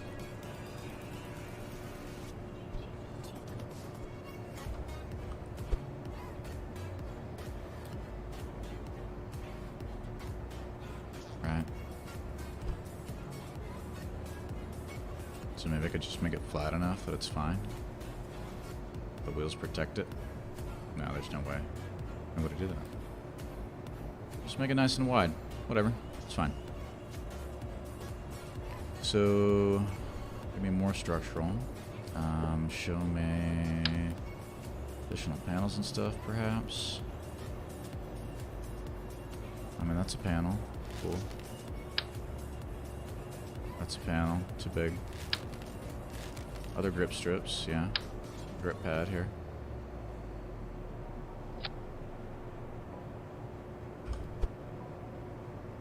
Cool. Now I gotta remember that this isn't just for driving around on the surface of Kerbal, which is kind of how I was thinking about it right now. It's gonna be for the moon. Man, alright. Let's rethink this. Let's rethink this. Let's look at yeses. Let's just use this one. Let's take this from the moon. Right? Now that we have these parts unlocked. That was the whole problem before, is I didn't have those parts unlocked. So it was all fussy. Let's just use this. That works for me. Give it a whirl. It's got a scanning arm, right? It's got solar panels. It's got batteries. It's got a big fat scanning arm. Nice. It's got wheels. It's got wheels. It's got control stuff on it, I assume. Maybe we'll slap some science in the front. Right? It's a little science, you know? Make a little mobile lab, you know? Nothing crazy. Just a couple extra little... Yeah. Just a couple little extra components there. Nothing too nuts, you know? Maybe a goo container if we can find a... Yeah, there's no room. Alright, so... I don't remember what we called the other one, but here we go. Wait, didn't we do this whole thing already? Right, hang on. No. Damn it. Control Z.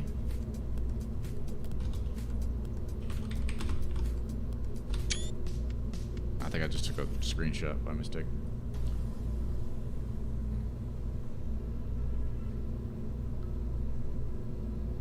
Yeah, we did this. Yeah. Cool. It's not a great design. It's an older design, but I'll just swap out the assembly real quick. No big deal. It's already in there. We decided that we were going to land it. What? Hang on. What did we decide? Yeah, we're going to land it like this. Wait, what am I doing here? Did I just stop developing it in the middle of it? Because this doesn't make any sense. These legs aren't long enough. What are we doing here? And this tank's too tall. Okay. I don't know what happened. Clearly it must have been late or something.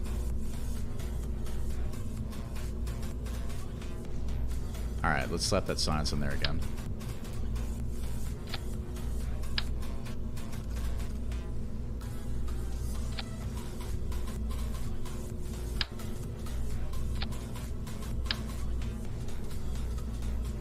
Boom.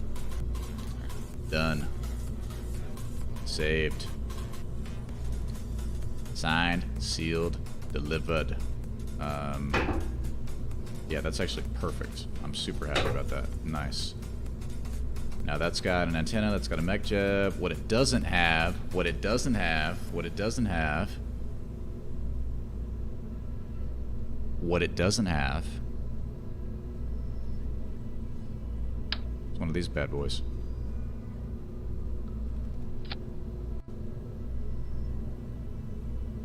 That's what it doesn't have.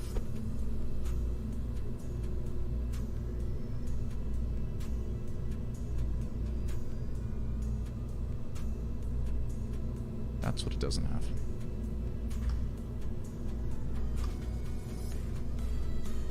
Alright, we got batteries. We got stuff here. We can control it, right? I assume. It doesn't have any lights on it. Yesy. So I'm gonna stick at least one light on here.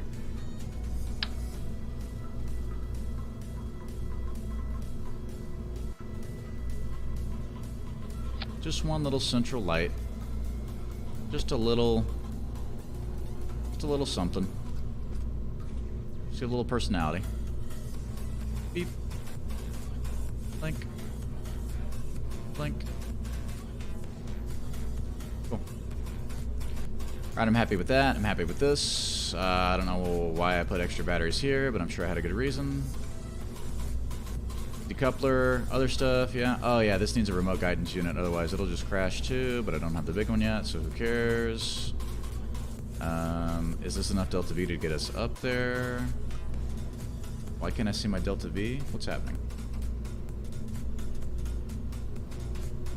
What have I done? Hey, any tips on how to do gather science over certain area missions? Well, like, specifically, what are you talking about? Are you talking about, like, where they give you a mission where it's, hey, go here and do a flight report over this altitude, or go here and, like, take a temperature scan of this area? Are those the type of missions that you're talking about? Or are you just talking about gathering science from different biomes over time?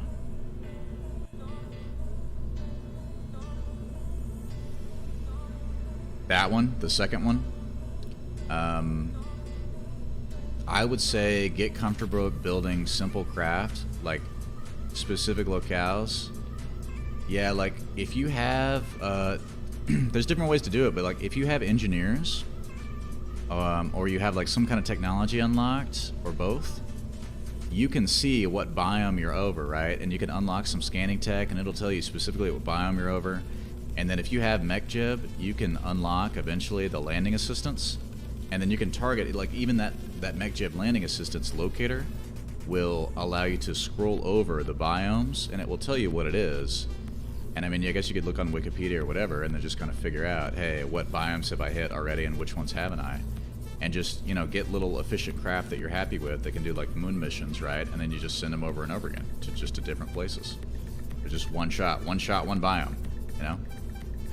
That's how I would do it probably, but maybe there's a better way. I don't know. Why can't I see my Delta V? That's not enough. We need a little more Delta V. A little more Delta V. And this thing wobbled super bad too when I used it, so I actually don't want to look at that again. That wobbling. I don't want to deal with that. So we're going to do something slightly different. We're going to go wider and fatter.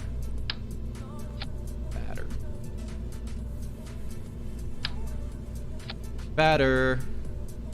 Shorter. Fatter. Stackier.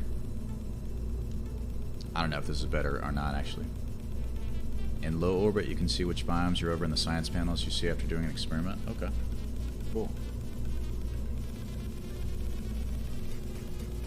I mean, and that's one of the cool things about rovers too, right? Like, if you can get a rover and you can stack all of your science on there, and maybe like you have a scientist on it and you can reset experiments, you can have a mobile science laboratory that is a rover, and any biome you drive it into, you can do all the experiments over and over again. The only catch is that you would have to drive that thing all over like the moon or Eve or Kerbal or whatever, right? Like space planes, so like single like planes that you can go from space into the atmosphere, do stuff, and then come back out, or like land, do stuff, and then fly back out. That's also, I think, a really popular technique, and that's awesome because you can cover a lot of distance, and your mobile science lab is basically a space plane. That's probably the coolest way to do it.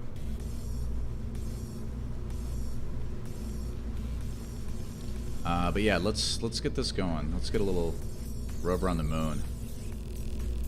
So we've got the poodle. No, that's up here. What am I doing? What am I doing with this? What's going on here? We need engines on our fuel tank to see the delta V. Definitely. So give me these guys. Boom. Give me a mainsail. Wait, hang on. Come on, buddy. Boom.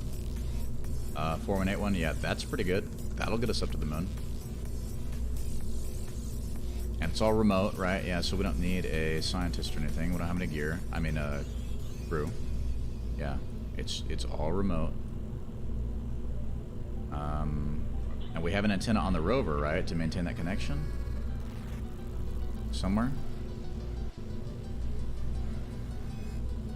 No? Okay, we'll slip one in there. We'll slip one in there. No big deal. Slip one in here right on the back.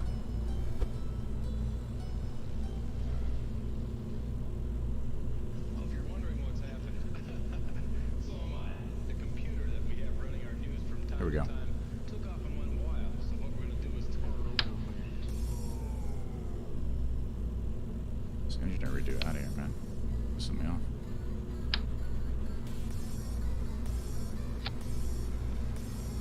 This can communicate science, right?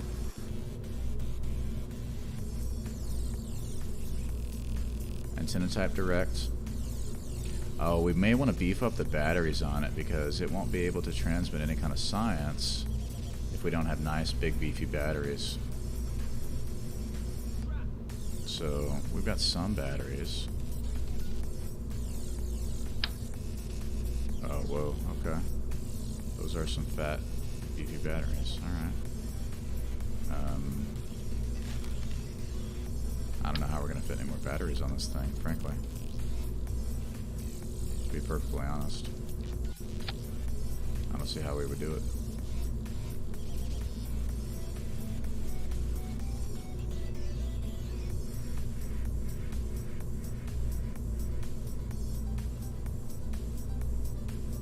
I don't remember how to use actuators and stuff, so hopefully we can figure that out once we're up there.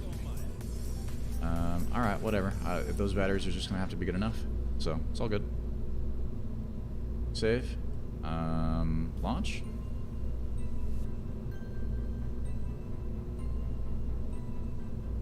Oh, well, what happened here? What have I done with my... Oh, there's an antenna just hanging out in the middle there. Okay, whatever. Alright, that fairing there. Yeah, this fairing here? Oh, right. Okay. Yeah, I got it. Boom. This is a Poodle engine. That will be our landing engine, and that has how much delta V on that? I mean, I'm assuming it's got some delta V. Oh, no, there's nothing in here. Yeah, okay, there we go. There's your delta V for it. Right. Gotcha. You were utilizing the tank as a structural component. I gotcha. That should be plenty. That should be plenty. Launch. Add a small solar panel. To what part? To the rover or to the ship, because there's one small kind of disposable one on the ship, and then there's several on the rover, so I think we're in good shape on that. But I could be wrong. We can definitely check it out. Here we go.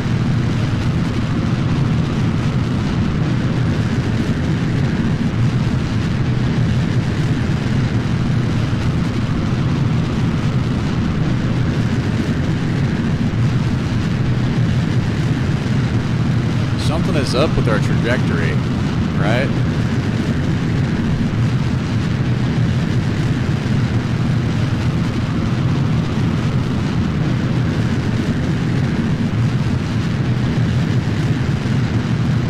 Like, what's going on here?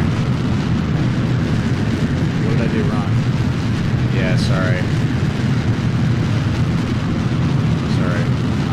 I know how to make that less loud. In fact, I don't know that it's supposed to be less loud because it's burning through the atmosphere. That's probably one of the loudest things.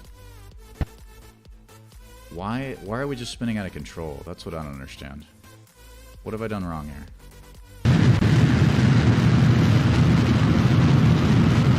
I've clearly done something wrong. Something terribly wrong. Let's try this. Yes. Edit ascent path. Okay. I can do that. I feel like I'm missing something obvious and fundamental, man. Like, I'll give it some fins, right? And that's definitely got to be part of it. I mean, it's a short little launcher. Like, it should be good to go, right?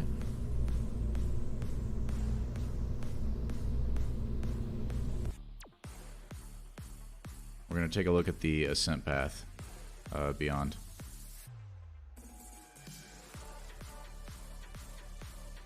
Take a look at the ascent path. So let's just say we want to get up to 90. This should be no big deal, right? This all looks good. That looks good. This looks fine. We've got the right orientation, right? Everything seems to be in order.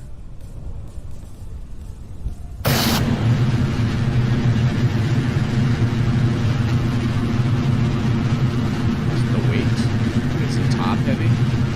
Is that our problem? Are we just too top heavy? That must be it, right?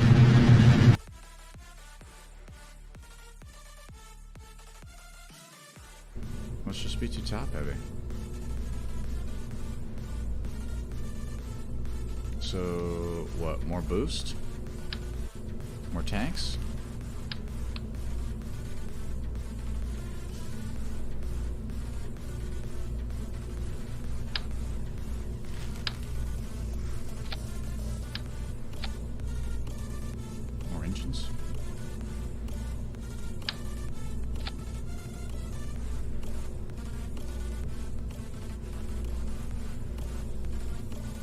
I mean, should fly, right? Unless I'm missing something. Your force roll climb is 90. Manually leave it at 0. Okay. Okay. Gotcha. We can adjust that.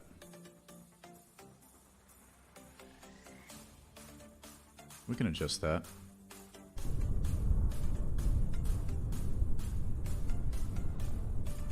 So 0.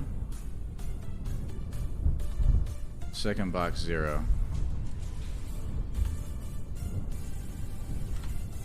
Like that.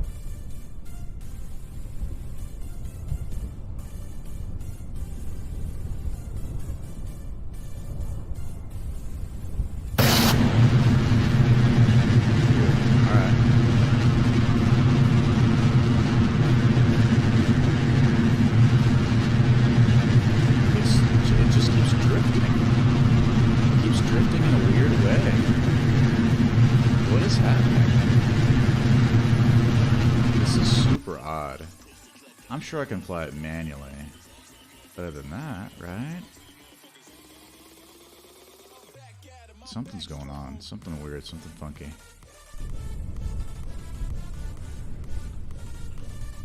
A mystery is afoot. I'm pointing at 180.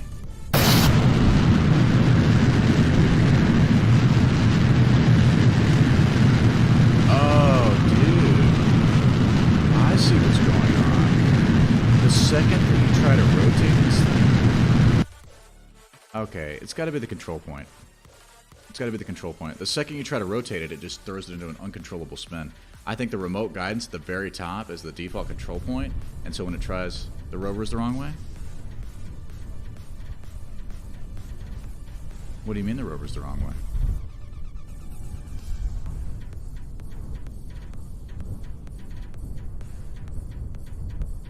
I thought it was trying to control from here, and we could just give it a better control point, like further down, right? I thought that was the problem. Are you saying no?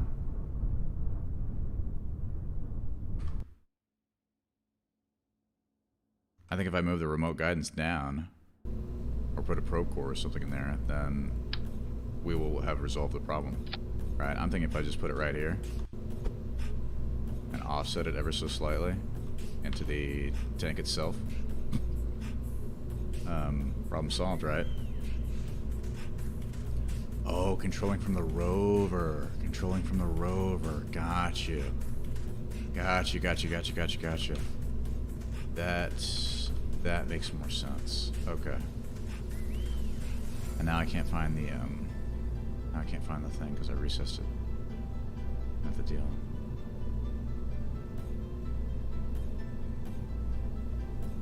Control point default. I don't know how to make it the default thing. I need it to somehow be visible so that I can set it as the control point when we take off. And I don't have anything bigger than that.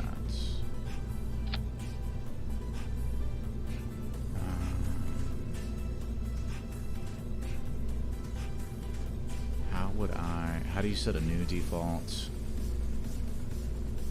Like this? Up? No, control point default? We're messing with the right side. Press 4 and click it.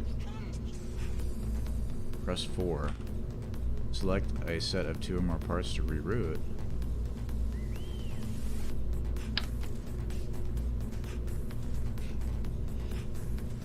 I don't know. I don't know what I'm doing. Is that it now? Did it do it from here? For real? Wow. Okay. Okay. Let's launch. I knew something was going on. I was like, dude, why is this flying out of control here? Shouldn't be doing that.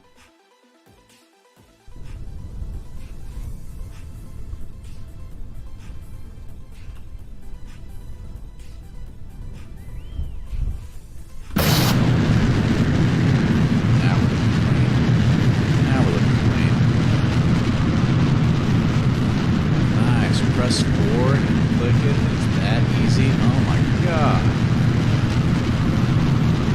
Man. I had no idea. Didn't know they could run.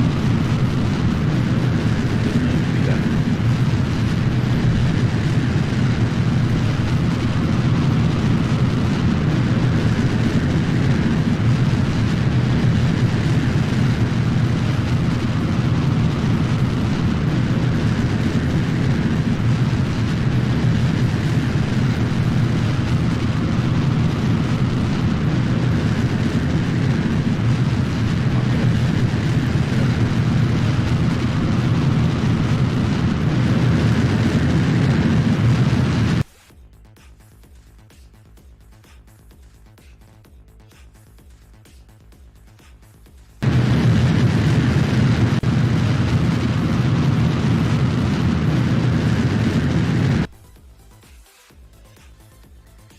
What setting is this? Oh, it's the master volume.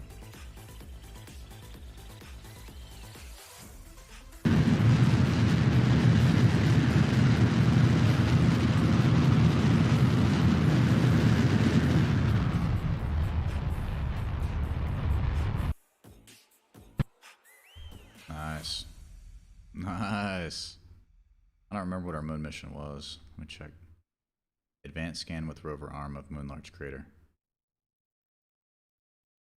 And it was telling me like I gotta find him in the poles or something. So we're gonna do a polar landing. Alright, I'm gonna let this circularize. I gotta hit the restroom. I'll be right back.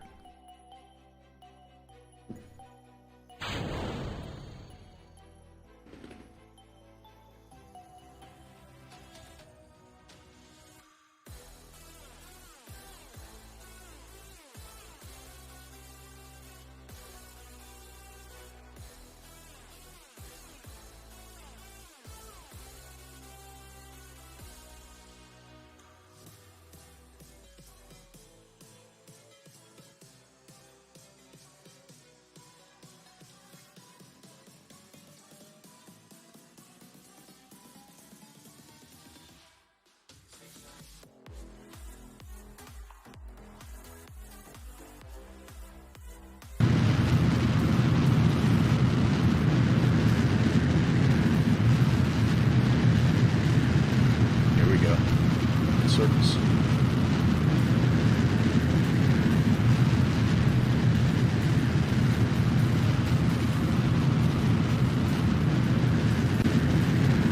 Alright, Jesse, your rover's going to the moon. I mean, yes. Sorry, I forget. I already read it, Jesse.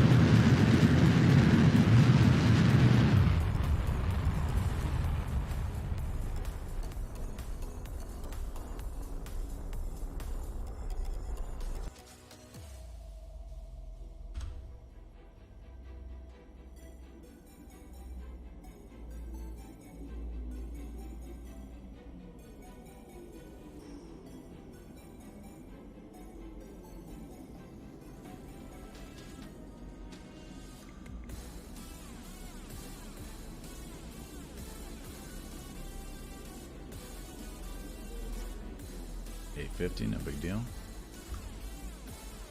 Easy.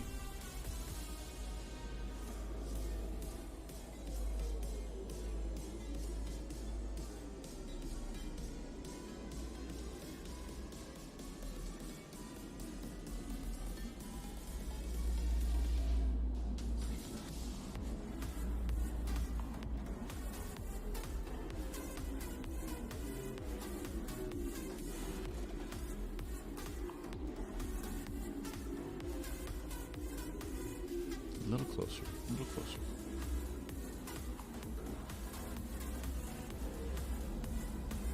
Space sounds, man. Space sounds are freaking me out.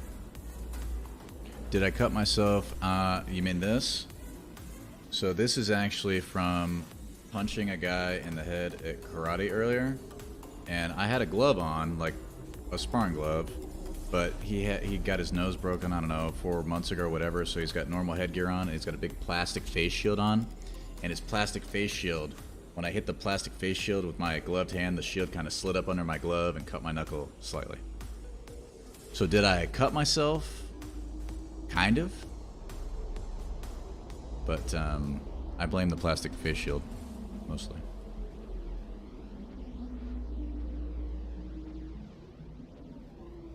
Yeah, tonight was our monthly stripe test. So we tested a lot of the younger, not younger, but some younger, some older, lower belts for their monthly assessment to see if they got a stripe for their belt to kind of move them forward in their progression, you know, towards black belt.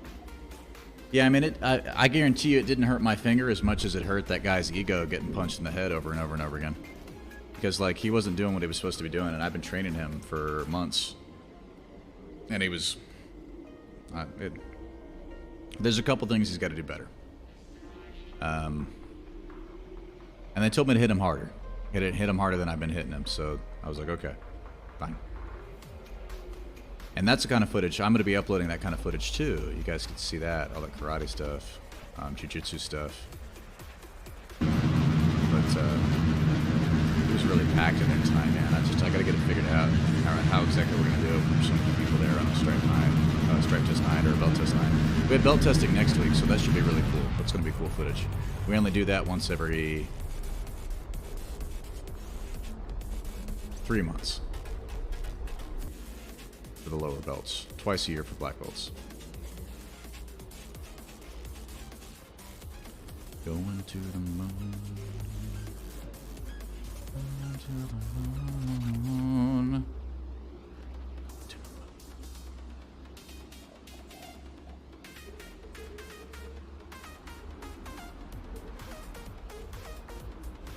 That's... I don't want that. Hang on. Just give me here. Moon me. Boom. Moont. We can slam this whole thing into the moon too, and it'll generate science for us. So I rage quit. You mean rage quit from... Oh, you mean from sparring earlier? No. The round was actually over. We had like 10 seconds for the round to be over, and I hit him, boom, the round was over. I immediately saw, I was like, yeah, no, I knew I was going to cut my hand on his face shield. I even said it. I told it to somebody else. I was like, dude, that thing's going to cut me. I guarantee you that's why I don't hit him in the head. Because that stupid plastic face shield, man, it's like it does more damage to whoever's hitting him. But the round ended, I ran off, I got a Band-Aid, boom. I actually brought a box of Band-Aids for them that night, so it's pretty convenient. And then I ran right back. I wanted more. I wanted more. More.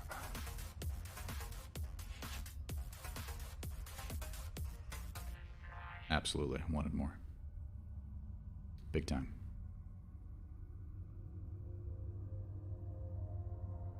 It's pretty cool. Pretty cool getting into martial arts like that, man. I mean, it's a unique kind of thing. Rare to have a place like I've got to be able to train. Very rare.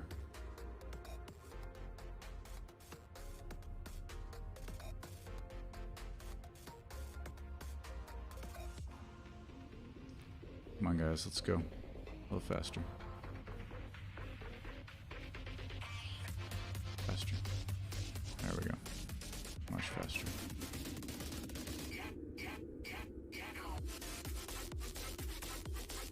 What did we say? We were going polar?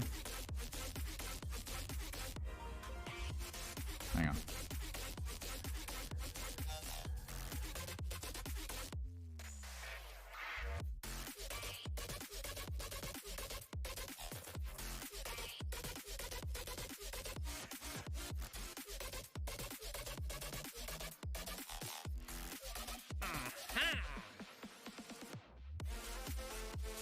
Northeast Basin, poles, or polar lowlands biomes.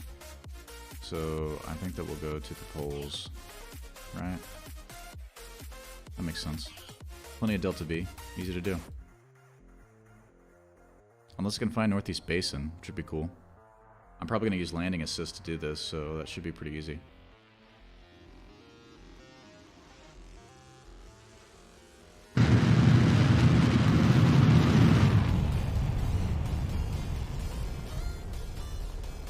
This has got to be the Northeast Basin, right? That big flat. Let me see, landing guidance. That's Polar Crater, okay. That's Farside Crater. That's East Farside Crater. Poles, Polar Lowlands, Poles, Polar Lowlands, okay, gotcha. Poles, Polar Lowlands, Poles. Let's go Polar Crater, and we can climb up into the Polar Lowlands if we have to. And let's hope that the landing can figure this out for us.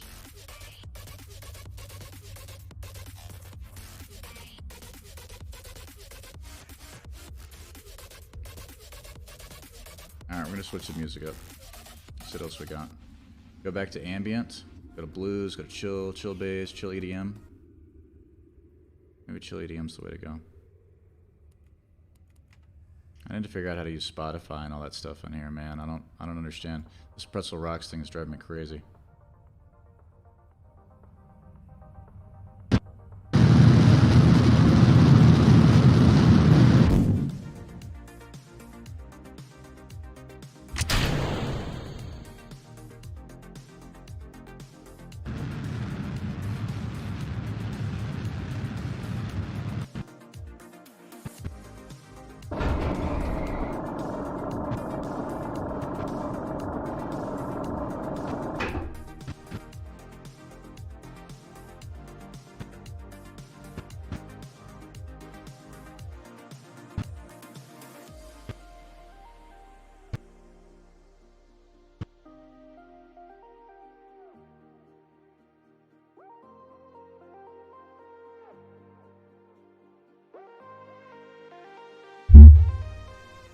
That's actually cool. That large rocket assembly that we just had and we just kicked off is going to crash on the moon and should generate some seismic data for us. Nice. It's exciting. Landing assist is pretty badass.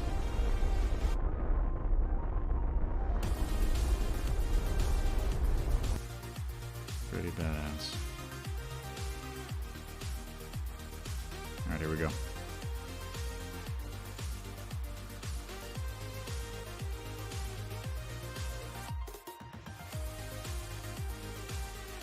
Come on. Suicide run. Let's go. Some of the coolest burns.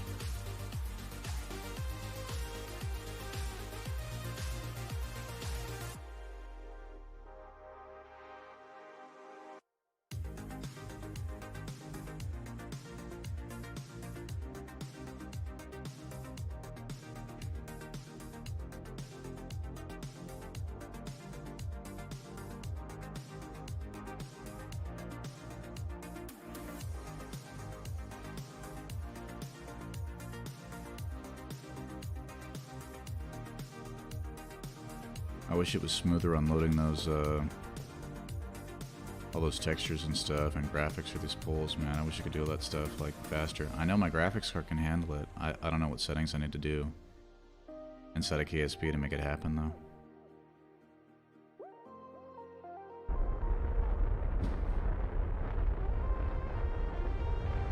Coming in hot.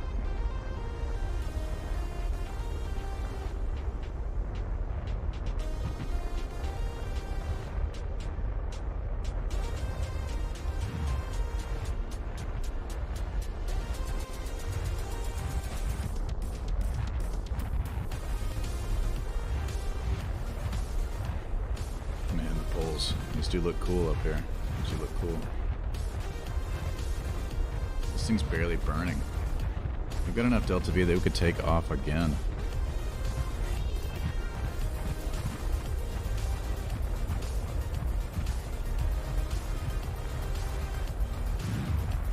It's not even a suicide round, man. It didn't even have to come in that fast.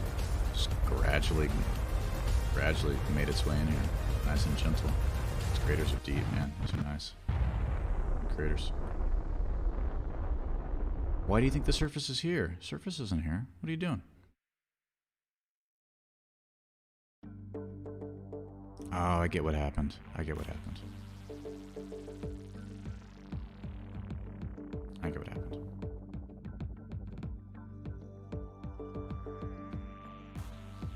Here we go. Nice and easy.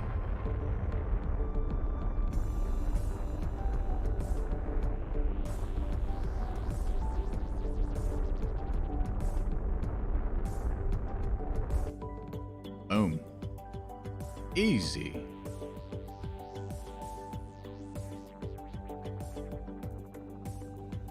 Boop. Oh no! What's happening? No, stop! Deploy! Brakes. How did this thing flip over, man?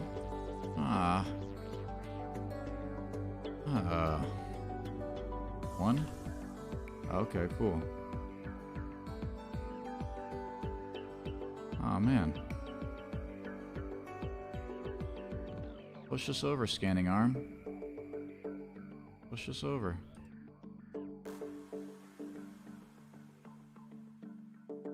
Oh.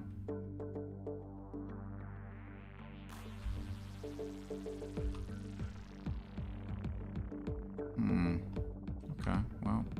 I'm not sure exactly what happened there. Try it again.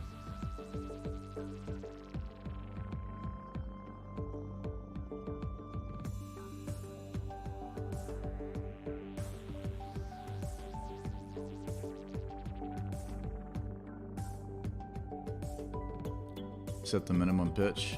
Name it the turtle. Alright. So what happened there?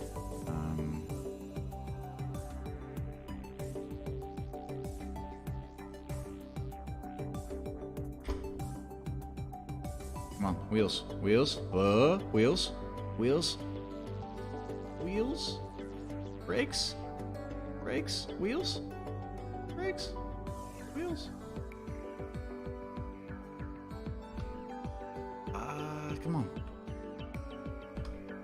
Okay, well. Alright then, that's a little frustrating.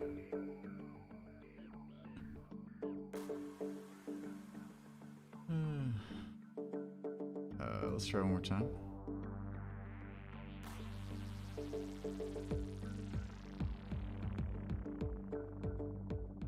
Maybe I could just have the wheels kick out immediately, and maybe that'll like work better.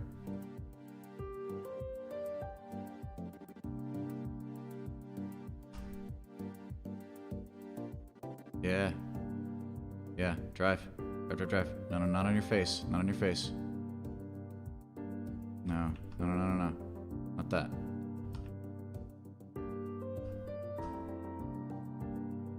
Alright. I've got an idea. I got an idea. Check this out. What we got? I got this. I got this.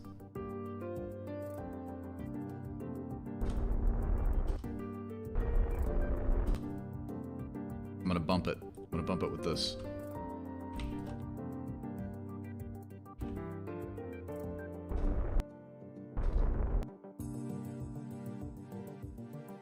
This will work.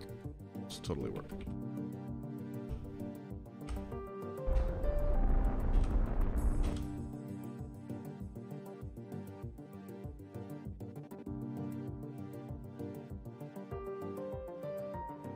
Alright, that didn't work. Unless... okay.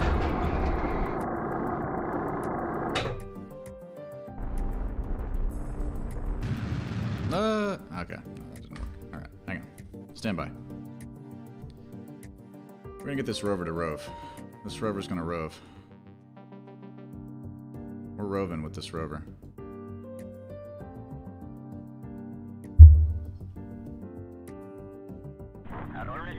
Oh, whoa. What did I just do? Wrong save. 2-0 something, right? 213.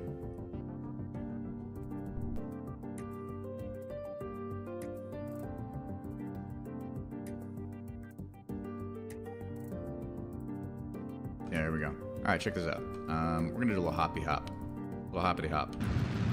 Whoop. Hang on. We need SAS. Stabilize. Radial out. Flip over faster. Come on. There's a large crater right there.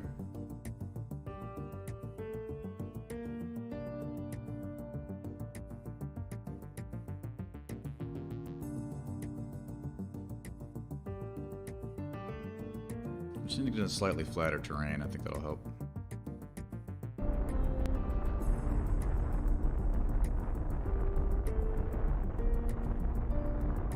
There's our target. Target acquired. Oh, this isn't really flatter. Okay, we're gonna do one more hop.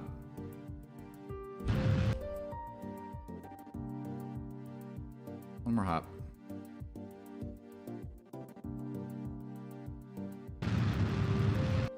Whoa, whoa, whoa, hang on. Stop.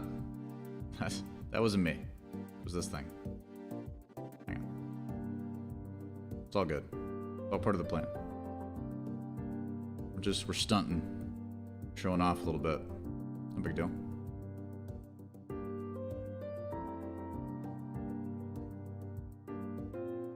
No big deal. Easy.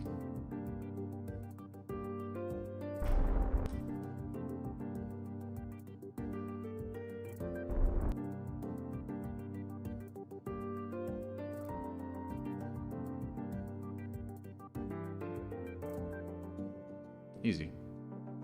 Easy. Easy!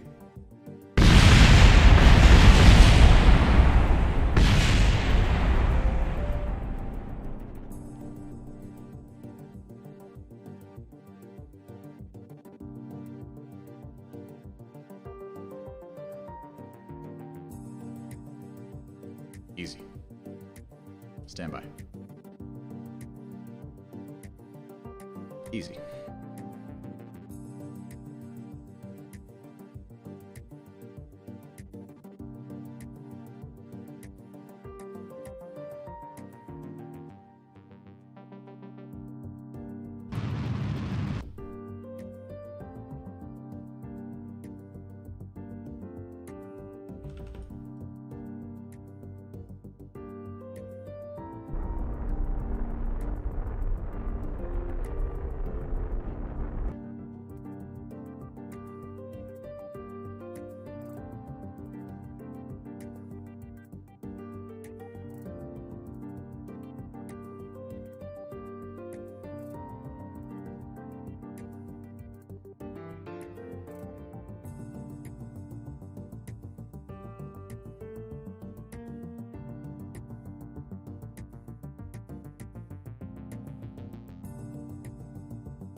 How is this less flat than the last place we were? How does that happen?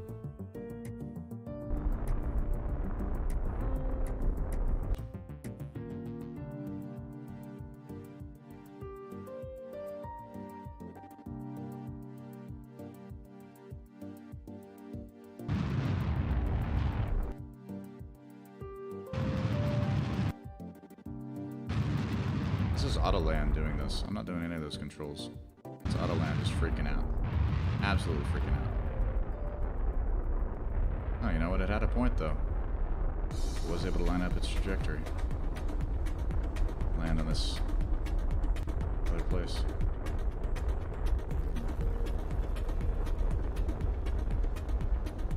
Alright, we're gonna try it here. Try it here. Zoom in.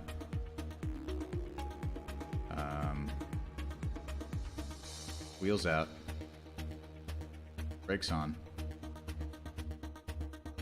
Whoa, why are the wheels spinning even faster? Am I tripping out? What is going on here? Why are the wheels spinning so fast? There we go. Okay. Maybe that was the problem, is that the wheels were spinning like crazy fast for some reason. I don't know. Weird.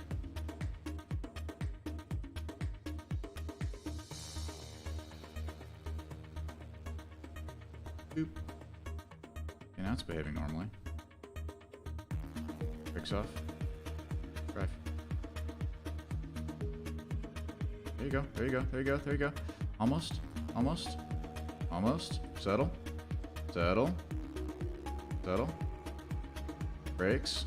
Brakes. Alright. Lights. Alright, now which way is which? Okay. Whoop. Alright, hang on. Reverse. No. No, no, no, no. Not exactly what I wanted.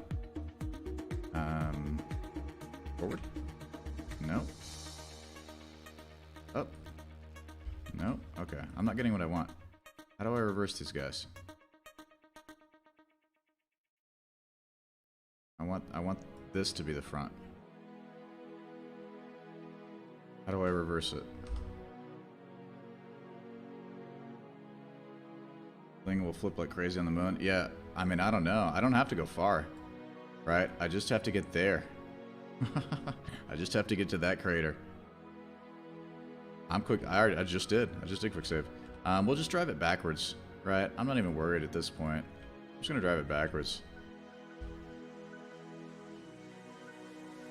I can see where I've been. No big deal. Get some science going.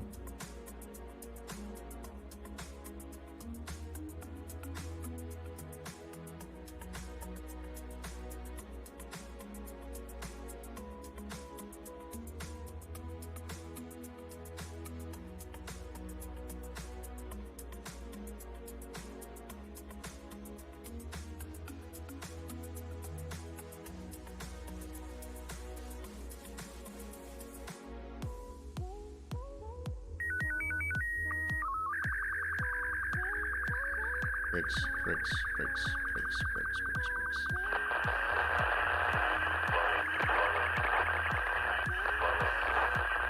Oh no, what's happening? Why did it abort my transmission? Oh, we don't have enough batteries. Damn it. I knew I should have slammed more batteries on this thing. Not enough charge. Fuck you. Come on. Oh.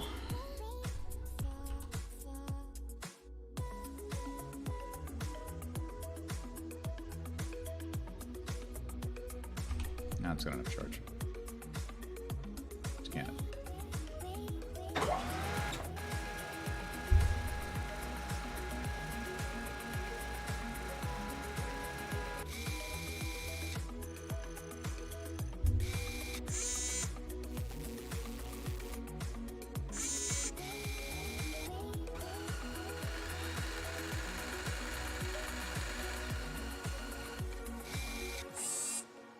Oh no, I forgot the large scanning arm takes so much battery too. Whoa.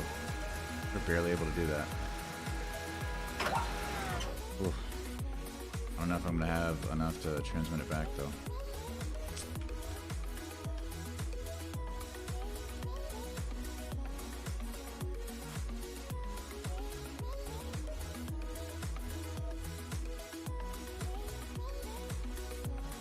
I guess there's only one way to find out.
Here we go, large moon crater.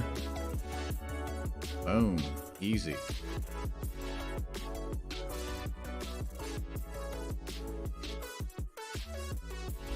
Easy.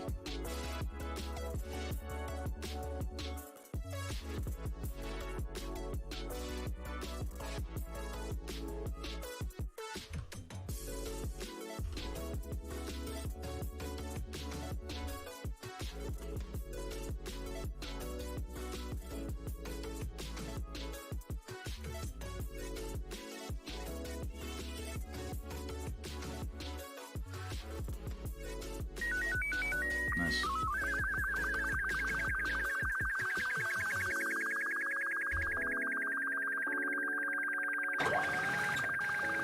Nice. Hey, look, it gets the job done. Gets the job done.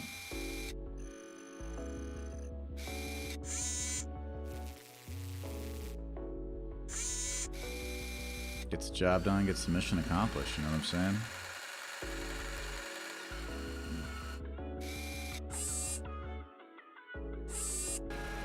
Just under the wire.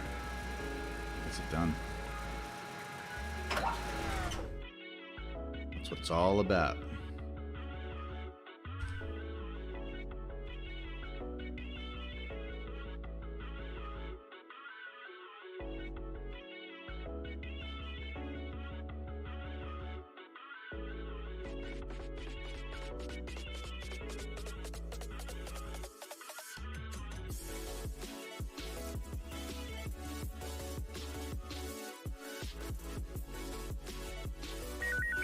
Nice.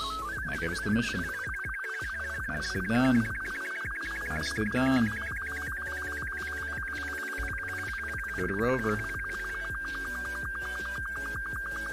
Cool. Maybe there's one other thing we can scan while we're out here. I don't know, we got all the rocks and stuff.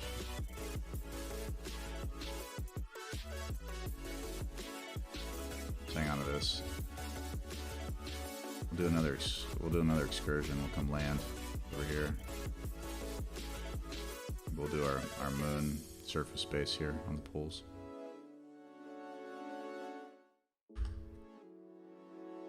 Alrighty, that about wraps it up for me for this session of Kerbal Space Program. Thank y'all for hanging in. Those of y'all that are following, those of y'all that are subscribed, thank y'all so much. I appreciate it, and we'll see you here next time. Have a good one.